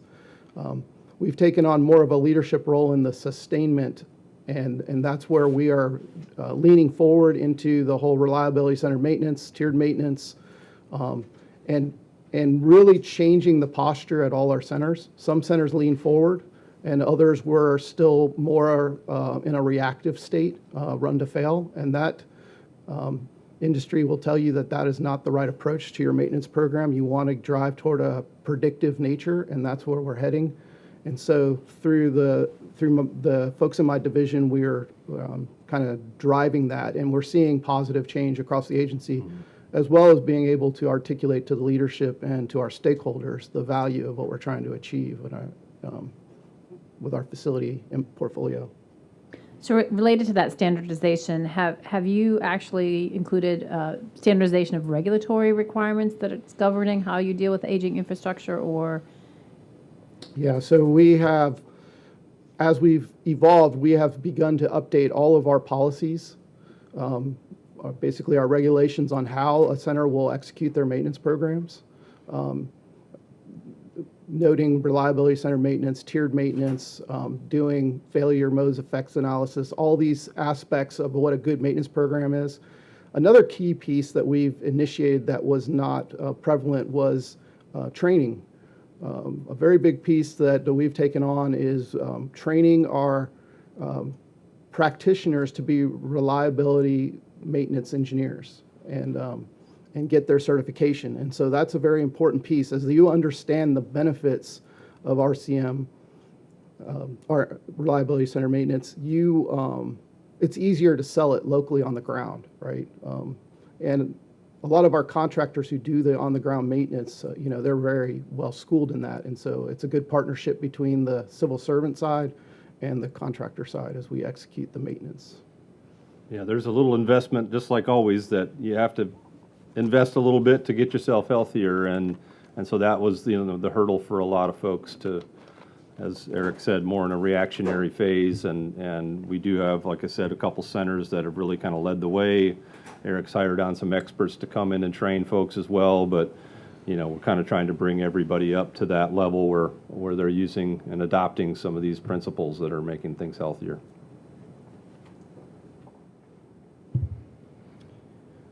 What a great lead-in to reliability-centered maintenance. I'd like to ask a few questions concerning that topic. So NASA uses reliability-centered maintenance principles, as you've described briefly, to guide how it maintains strategic infrastructure. So my first question is, what led NASA to implement reliability-centered maintenance principles and how this has helped address aging challenges? You want me to do it? Go ahead. Yeah, so we've been, to a lesser extent, been doing RCM for quite a few decades, actually. Not at every center, but it was recognized years ago that it was an important evolution in our maintenance program.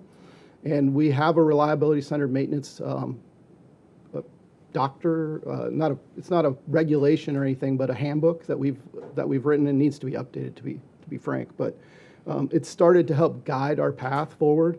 We have since, in the last few years, really put the hammer down on where we want to go with RCM, because RCM is great at, it's optimal it tells you what optimal maintenance you should be doing, right? So it helps you to understand what maintenance you should be doing on a system. And in some cases, run to fail might be an acceptable solution. I'm not a fan, but that is an acceptable solution for certain assets.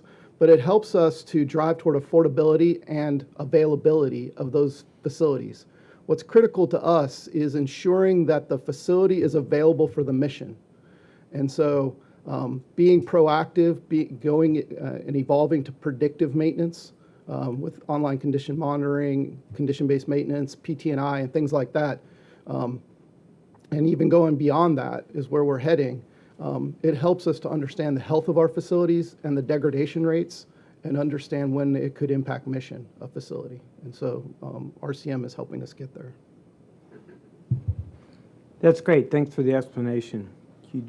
You raised an issue that I'm always concerned about, and that is the strategy of run to failure. So I will ask, one concept that you mentioned in reliability-centered maintenance is run to failure, which is an approach where components are allowed to operate until they fail without any proactive maintenance.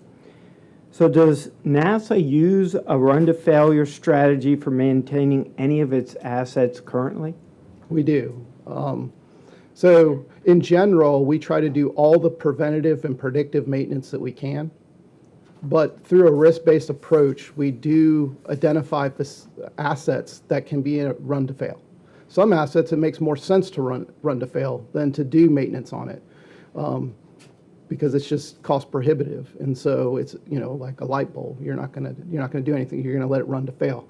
And so we do have systems that we've done. Now, we are also challenged by our budget, and so that drives other things that we would like to be more proactive on into a run-to-fail posture, and that's where we're accepting risk, and it's not ideal, but we have to do that, and it's all based on risk and risk to mission and life safety. Obviously, life safety is number one, and so yeah, we do make those trades locally and at the agency level. Thank you very much.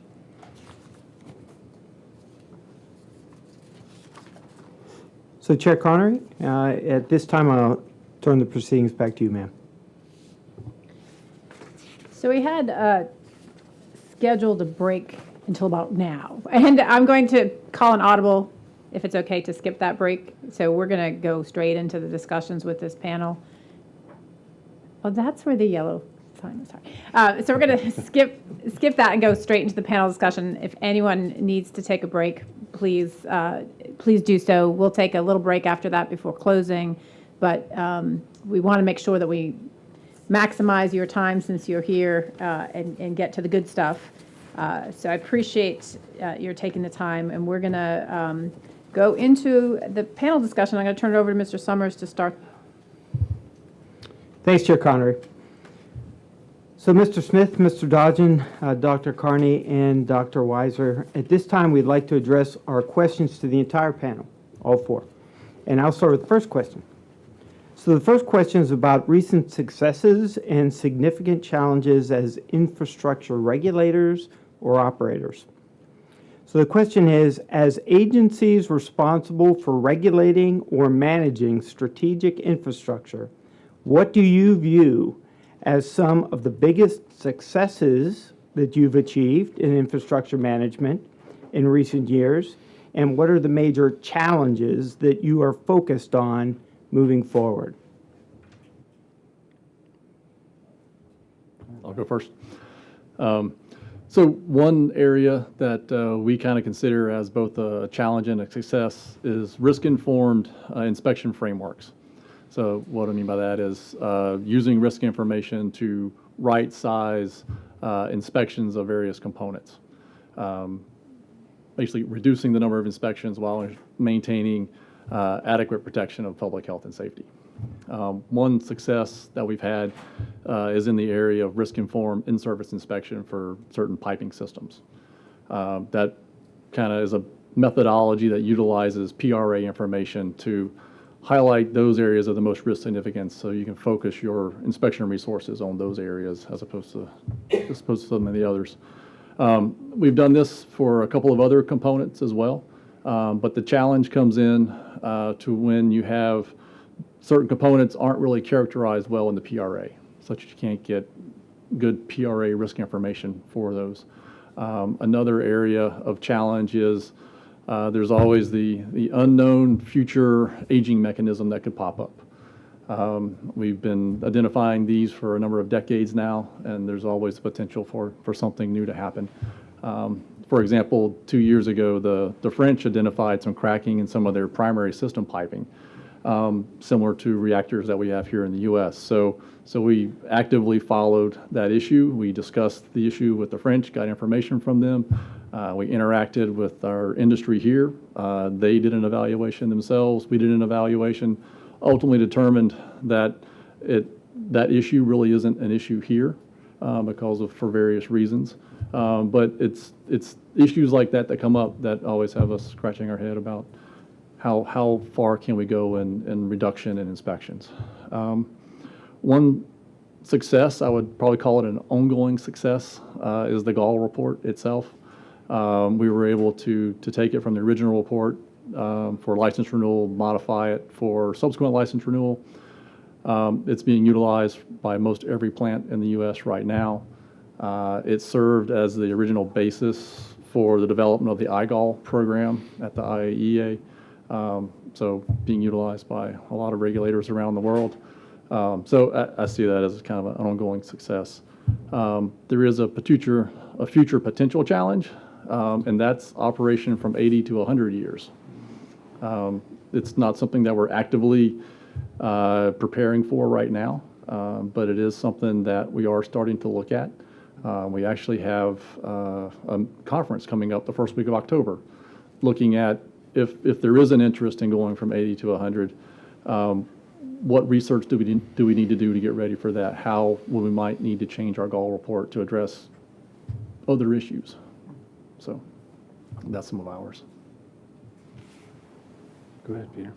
All right. I'll stay in line. A couple of, well, I'm going to give a success. And, I mentioned there's kind of two contexts for the risks that we manage. There's this high consequence, low probability dam safety related.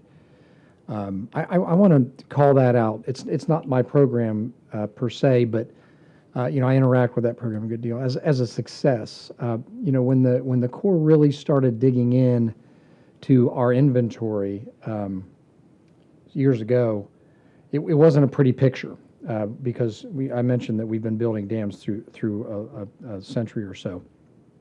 And so when we started doing these failure modes analyses and really trying to inventory our entire portfolio and the failure modes that were unreasonably likely, the inventory of needs, the requirements just continue to grow. And in recent years, we've been chipping away at it pretty steadily. Recent years, we're actually starting to hit the crest of that wave, and we've begun to see that we are resolving more of these issues than we're identifying. And so we're on, I don't know the word, it feels good to have turned that corner, and it is conceivable that we could, we could continue to reduce the requirements inventory of those high consequence. So, for a long time it seemed insurmountable, but steady pressure on that has borne fruit over about a 10 or 15 year period. So that's encouraging. The challenge, I'll just offer one. There are so many, but I'll offer one, and that is right now, for about the last 15 months, the Corps of Engineers has been trying on the intermediate risk side to create a full inventory of all of our maintenance requirements, believing that, as we were maybe talking before this, that there is there's an appetite among stakeholders to know what the full picture is. And so the Corps is attempting to build a 5, 10, 15, 20-year life cycle plan for all of our infrastructure, and we're doing it. We are doing it, but it's proven very challenging to first get a collection of all these needs from our hundreds, thousands of sites and many thousands, tens of thousands of mines to kind of think in a specific way, because as I mentioned, that you need an asset registry to integrate information across different domains, and you need a sort of stylized way of communicating through the information systems for it to make any sense. And so we're finding that to be very challenging. Obviously, if we're successful here, we can create long-term plans and begin chipping away there's a lot of moving parts when you get into planning for maintenance of facilities and all the detail.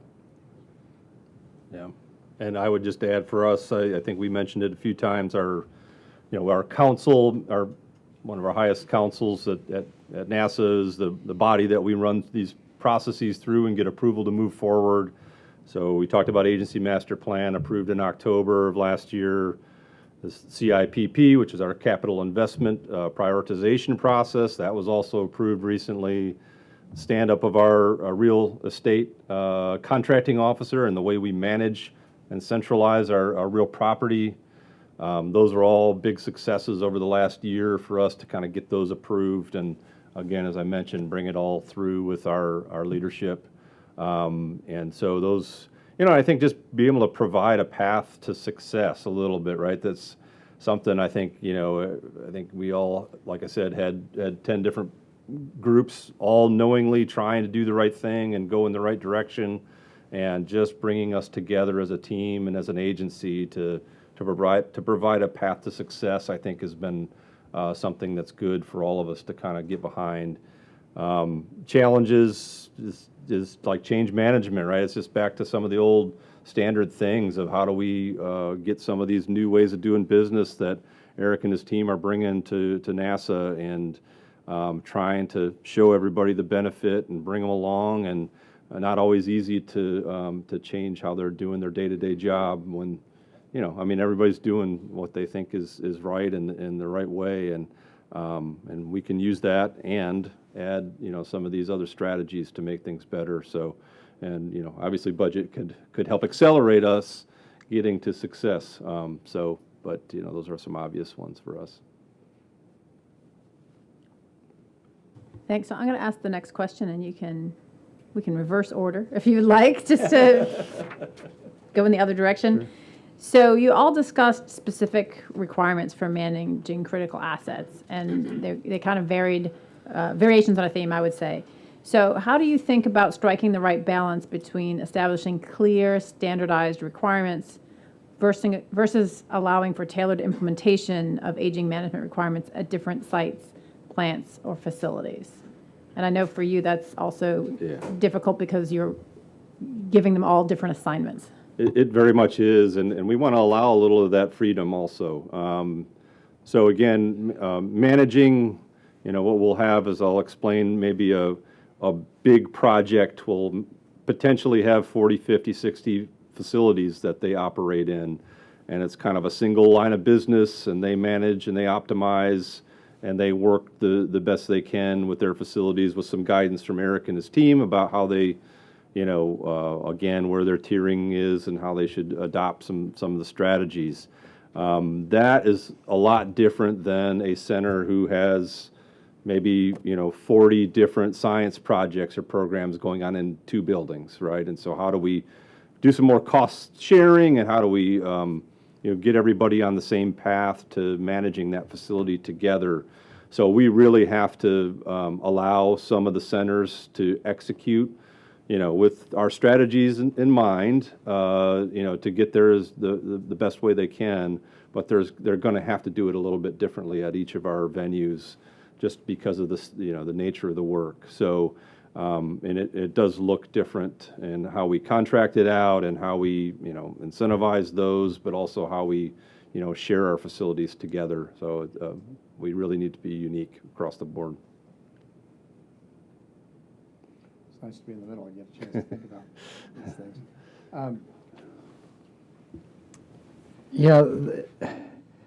There is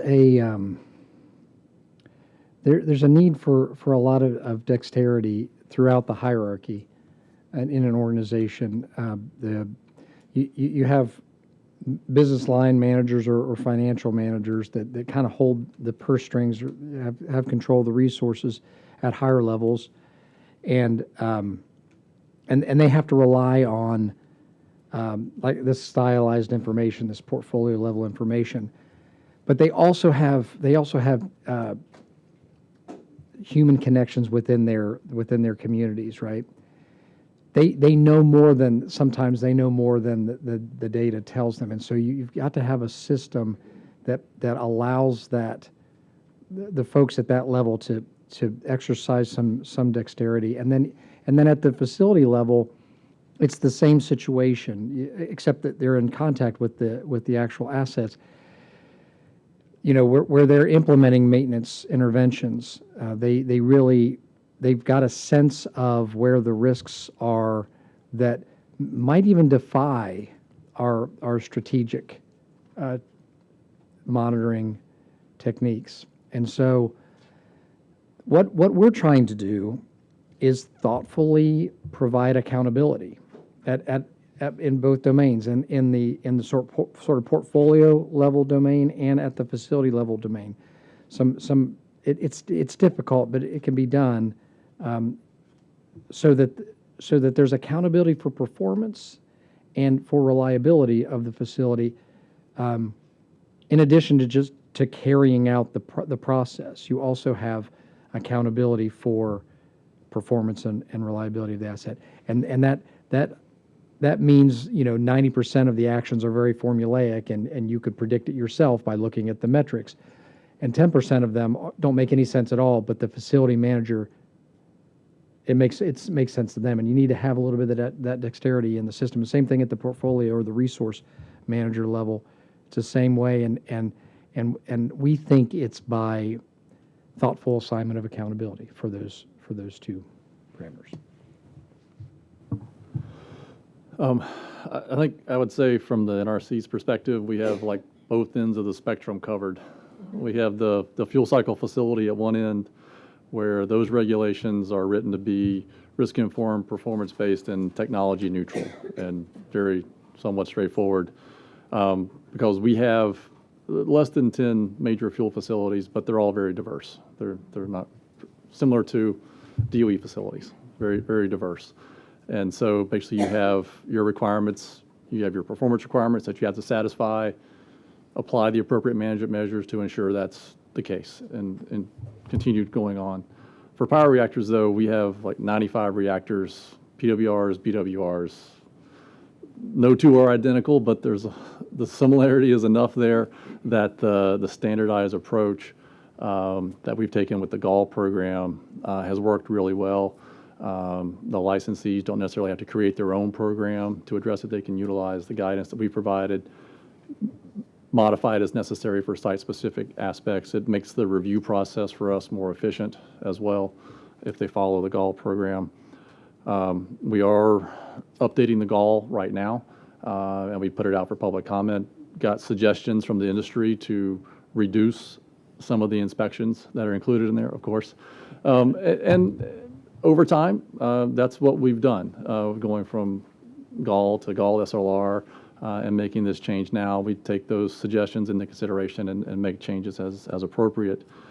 Having a standardized program like that also has some benefits, of one being cooperation efforts. A couple examples include reactor pressure vessel monitoring programs. We've approved one for PWRs and one for BWRs, where they all kind of work together and share the resources for doing the inspection. So they all don't have to do the full program. They can take advantage of other like reactors and utilize their information in those programs.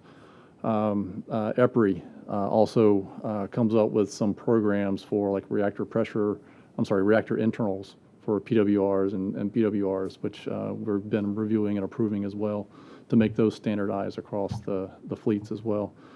One area that we're seeing now in the subsequent license renewal applications is the utilities using fleet-wide programs for their aging management programs. So just kind of cookie cutter from one plant to the next makes it a little easier for us to review. Makes it easier for them as well to apply across the fleet.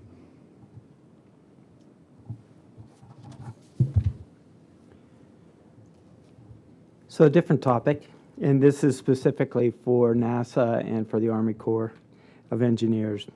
And it is about the topic of risk management when refurbishment or replacement projects are delayed. No surprise. Both NASA and the Army Corps of Engineers share important traits with DOE's Defense Nuclear Enterprise. First, each organization is responsible for regulating the safety of operations, but also responsible for executing vital missions.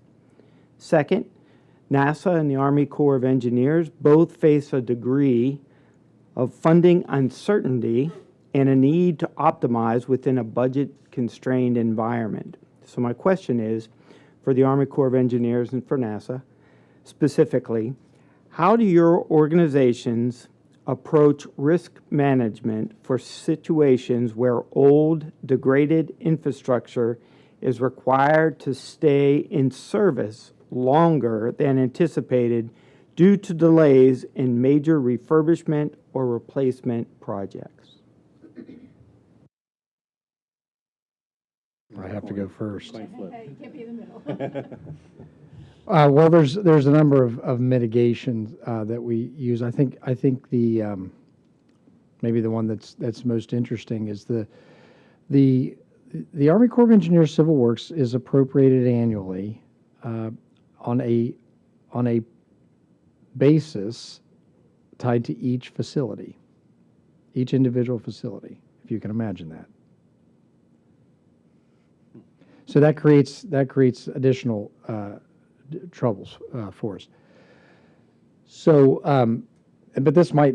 So I'll give you an example of what we do, and it might be helpful. So what we do is we have an agreement that we're able to, across those various lines in the appropriation, we're able to hold back percentages of the entire appropriation at a national level to respond to failures. And we typically use that every year because most of our facilities are well beyond their design life, and rehabilitating them is financially very difficult. So I think I mentioned that we do a great deal of small repairs to keep things in operations.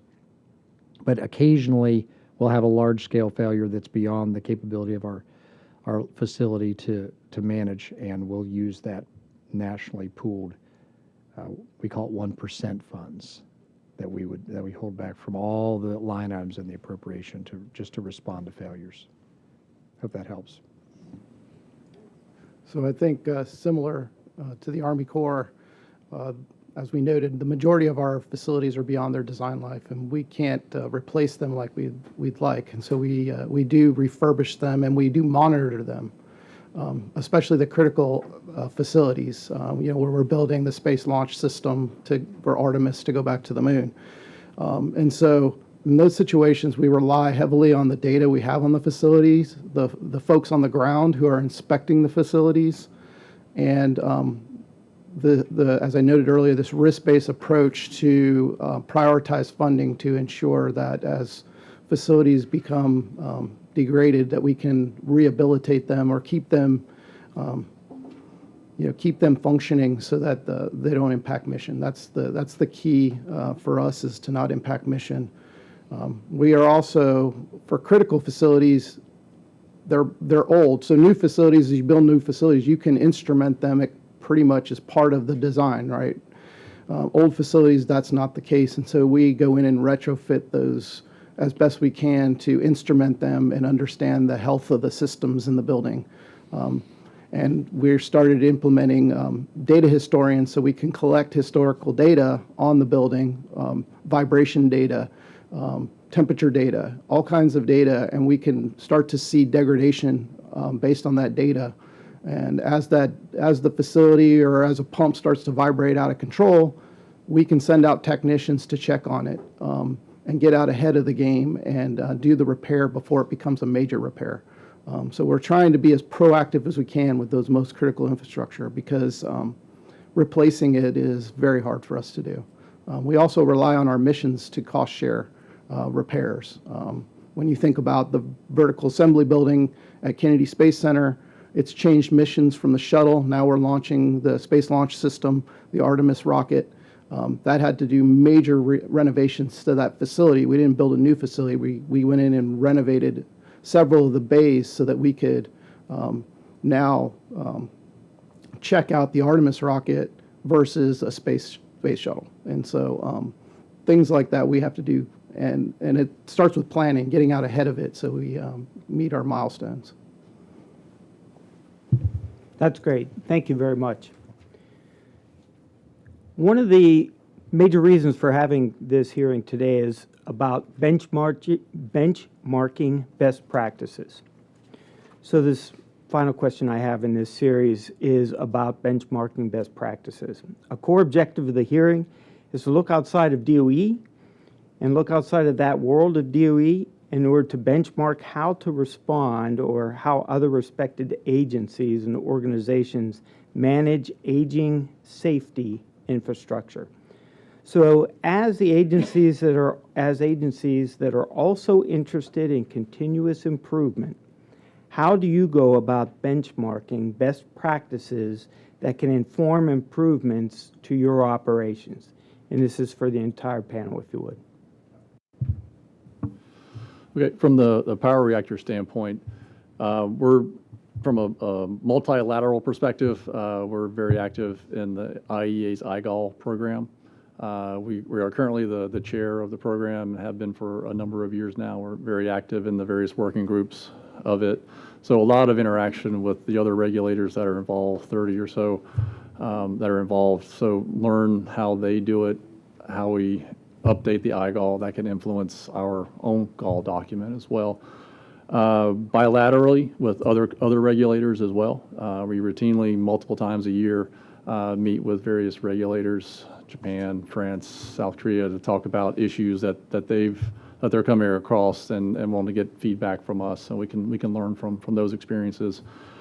Director General Grossi mentioned the SALTO mission, safety aspects of long-term operation. That's what they do it. It has to do with going to a plant that's about to enter into their next period of long-term extended operations and evaluating, are they ready for that under that particular regulator's regime and framework. So we participate in a number of those and are able to learn from those perspectives. For fuel cycle facilities, we're also active internationally. The IEA has a fuel incident notification system. FINIS, had it on one of my slides, so you can see the actual name of the acronym there. But we submit fuel cycle events to that. From that, we can learn from other fuel cycle events from outside the U.S., lessons learned from those. There's a working group that's associated with that meets, I think, annually, so we participate in that and learn from other regulators. I actually learned from some of our fuel cycle staff that there's 2 DOE staff that are going to be joining that working group later this year from EHSS. So, also, I mentioned the NEA earlier.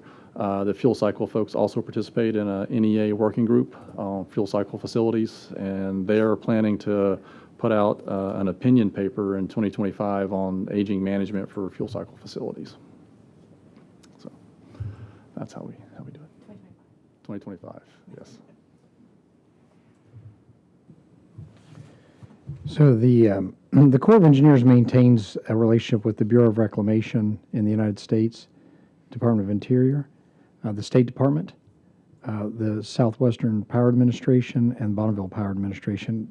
We meet 3-4 times a year to share we call them asset management techniques, but that's what this is. This is, risk-based approaches to managing the infrastructure is basically what we do. So that's our biggest domestic collaboration that we have.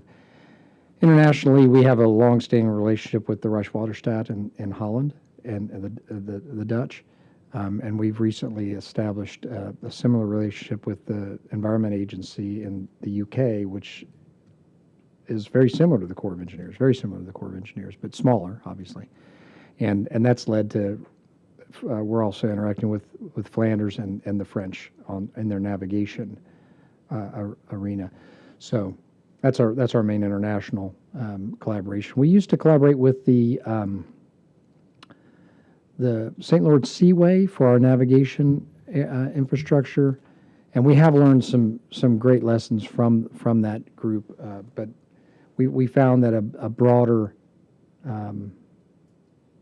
interaction is better. With agencies that have different types of assets than ours, it's almost like, by looking at an asset from a different point of view, you get better insights, and we gain better. So we're dealing with agencies that have a little more they're similar to us, but they have a little different type of assets, like the Western Area Power Administration. They're entirely power distribution.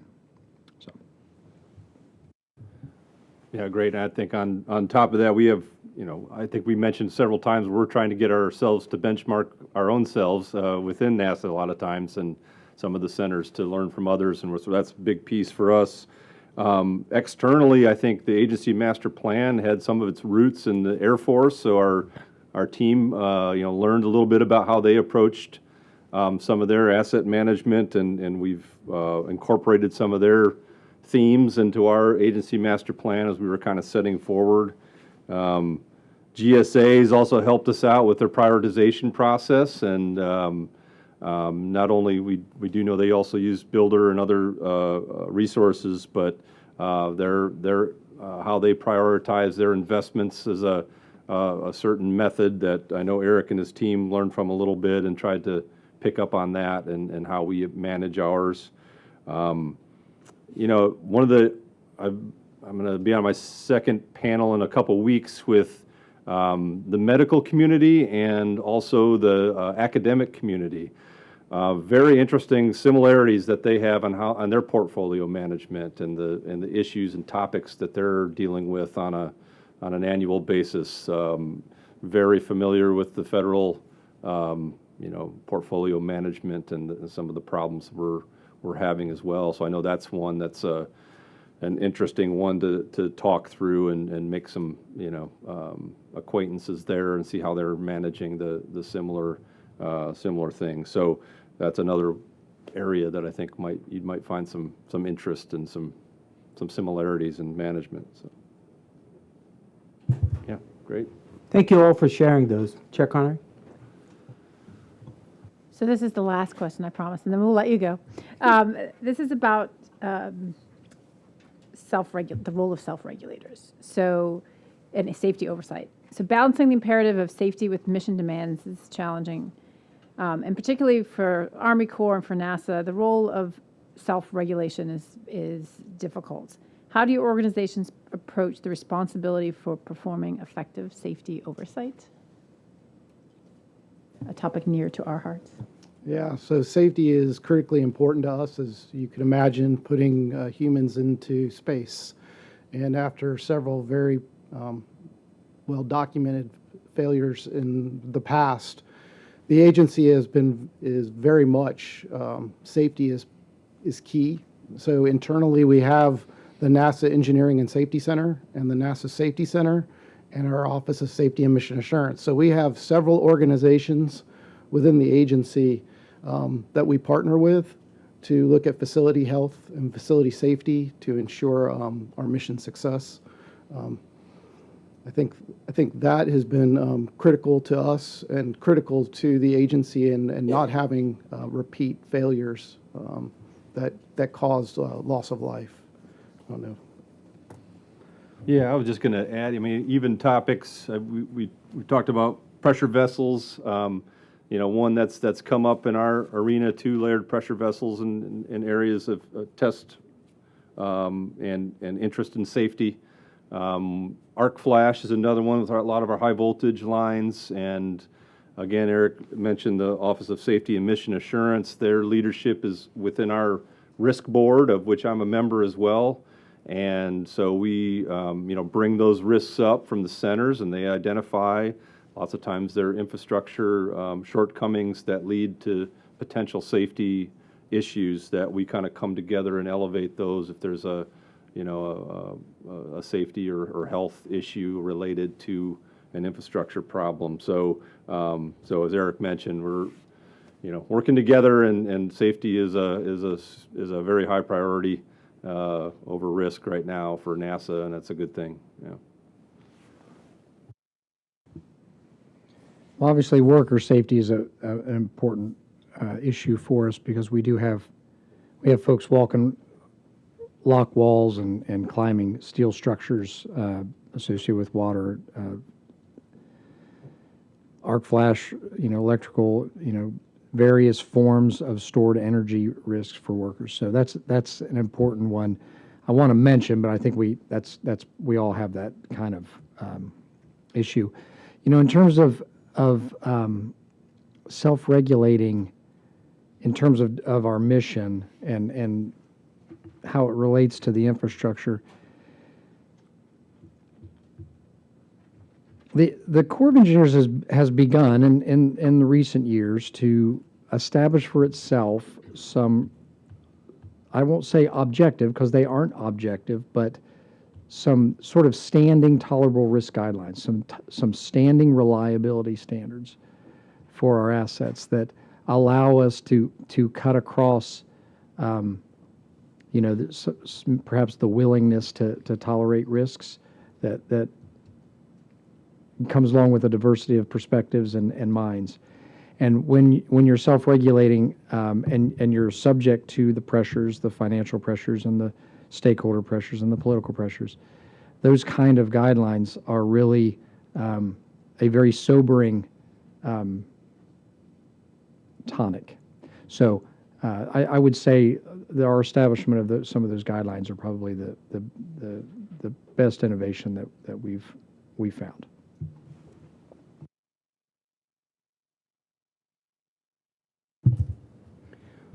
Well, I would like to thank each of you, and I offer my sincere appreciation to our afternoon panelists, Dr. Dodgen, or Mr. Dodgen, sorry, Dr. Carney, Dr. Weiser, and Mr. Smith for joining us today and providing your vast knowledge and experience with managing critical aging infrastructure.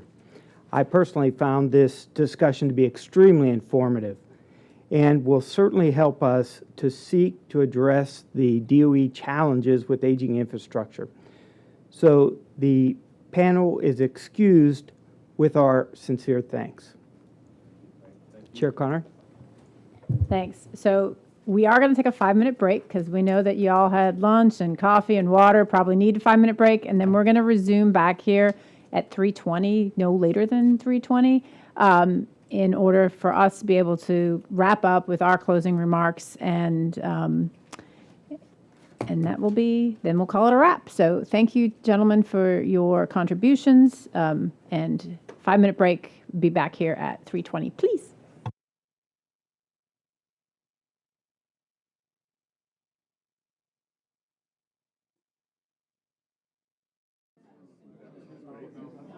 Hey, if folks are ready, we're gonna get ready to wrap.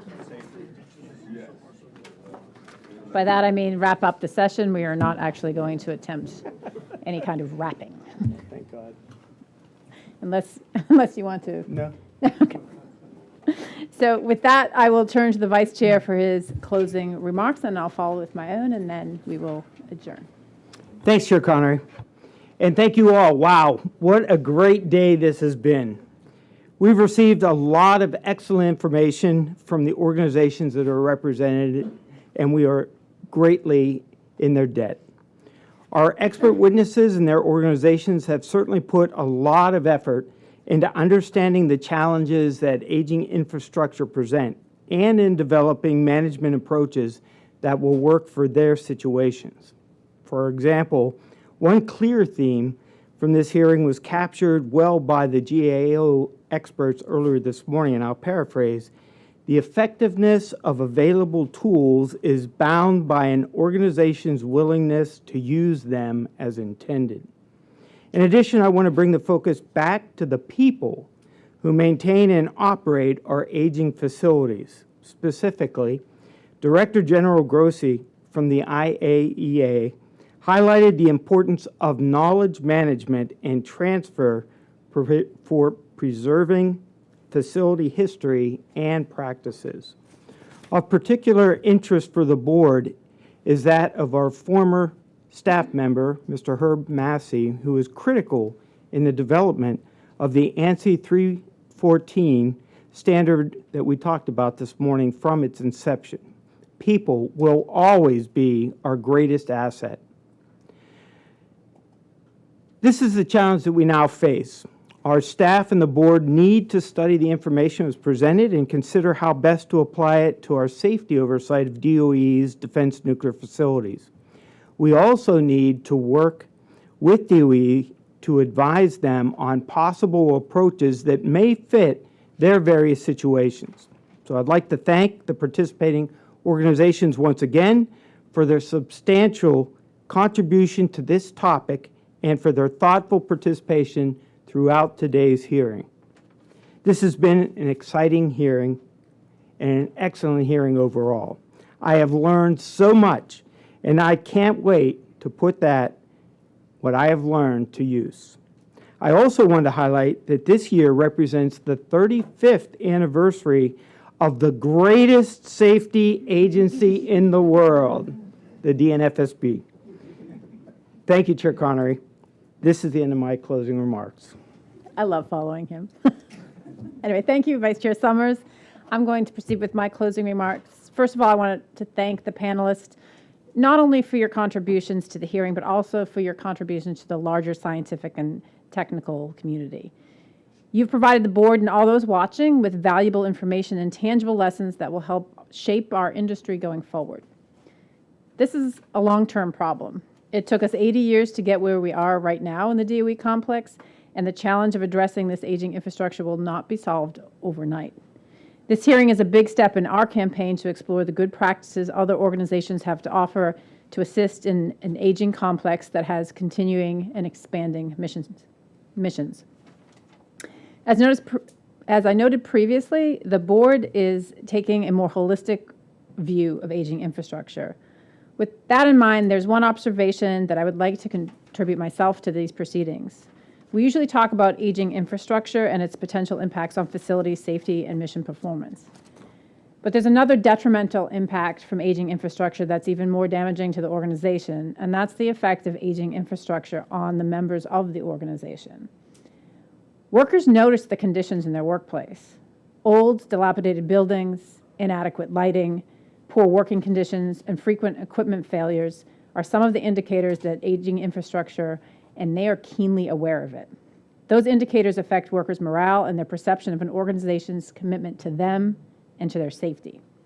It's hard enough nowadays to hire, train, and retain workers, but when they sense that an organization isn't committed to their well-being, it's nearly impossible. I will close by highlighting a few points that came to mind from today's testimony and plan to engage our staff about it as the board moves forward with its infrastructure campaign. Our first speaker today, Director General Grossi of the IAEA, shared a story of Besnau, the nuclear power plant in Switzerland. While Besnau's plant's began operating in 1969 and continues to operating today, he cautioned that it would be unfair to say it was the same facility. That's because its technology, management, and regulatory oversight have been renewed and upgraded over time. This idea of renewal and upgrade in technology, management, and regulatory oversight has been a through line in this hearing and from our first speaker to our last. And the organizations represented here today have helped point the way forward for renewal and upgrade of each of these critical areas. Here's just a few of the points that I think we can build on going forward. First, the GAO provided thoughtful leading practices that can strengthen the Department of Energy's management of its infrastructure, including lessons that would help DOE maximize its ability to reduce safety risks within the reality of a budget-constrained world. Next, we learned how the American Nuclear Society developed a standard for aging management and life extension specifically tailored to non-reactor facilities like those within DOE. And it was great to hear how several Department of Energy affiliated personnel supported the development of this standard. This represents a significant stakeholder engagement and balance of interest for all end users. There may be elements in this standard that will help DOE upgrade its regulatory oversight. Third, we heard how the Nuclear Regulatory Commission approaches aging management differently between power reactors and non-reactor facilities it oversees. The engineering rigor and technology applied for power reactors is impressive. I understand the difference in the hazards with the non-reactor facilities, but can't help but wonder if some of that engineering could help inform DOE regulations to better execute its mission with improved safety. Next, we learned how the Army Corps of Engineers handles its civilian work infrastructure using risk assessment and management tools informed with properly tailored condition assessments using the best technological solutions available. Finally, we heard how NASA is taking an agency-wide approach on several important management fronts, particularly the master asset planning to bucket investments in enabling infrastructure facing poor conditions. We know that NNSA is working on a similar approach.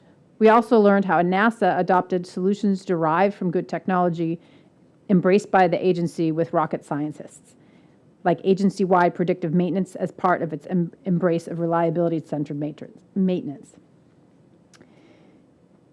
There's a lot there, and that was just a quick summary of today's discussions. We look forward to working with the Department of Energy to apply the insights and best practices from this hearing to strengthen the management of aging safety infrastructure at defense nuclear facilities across the country.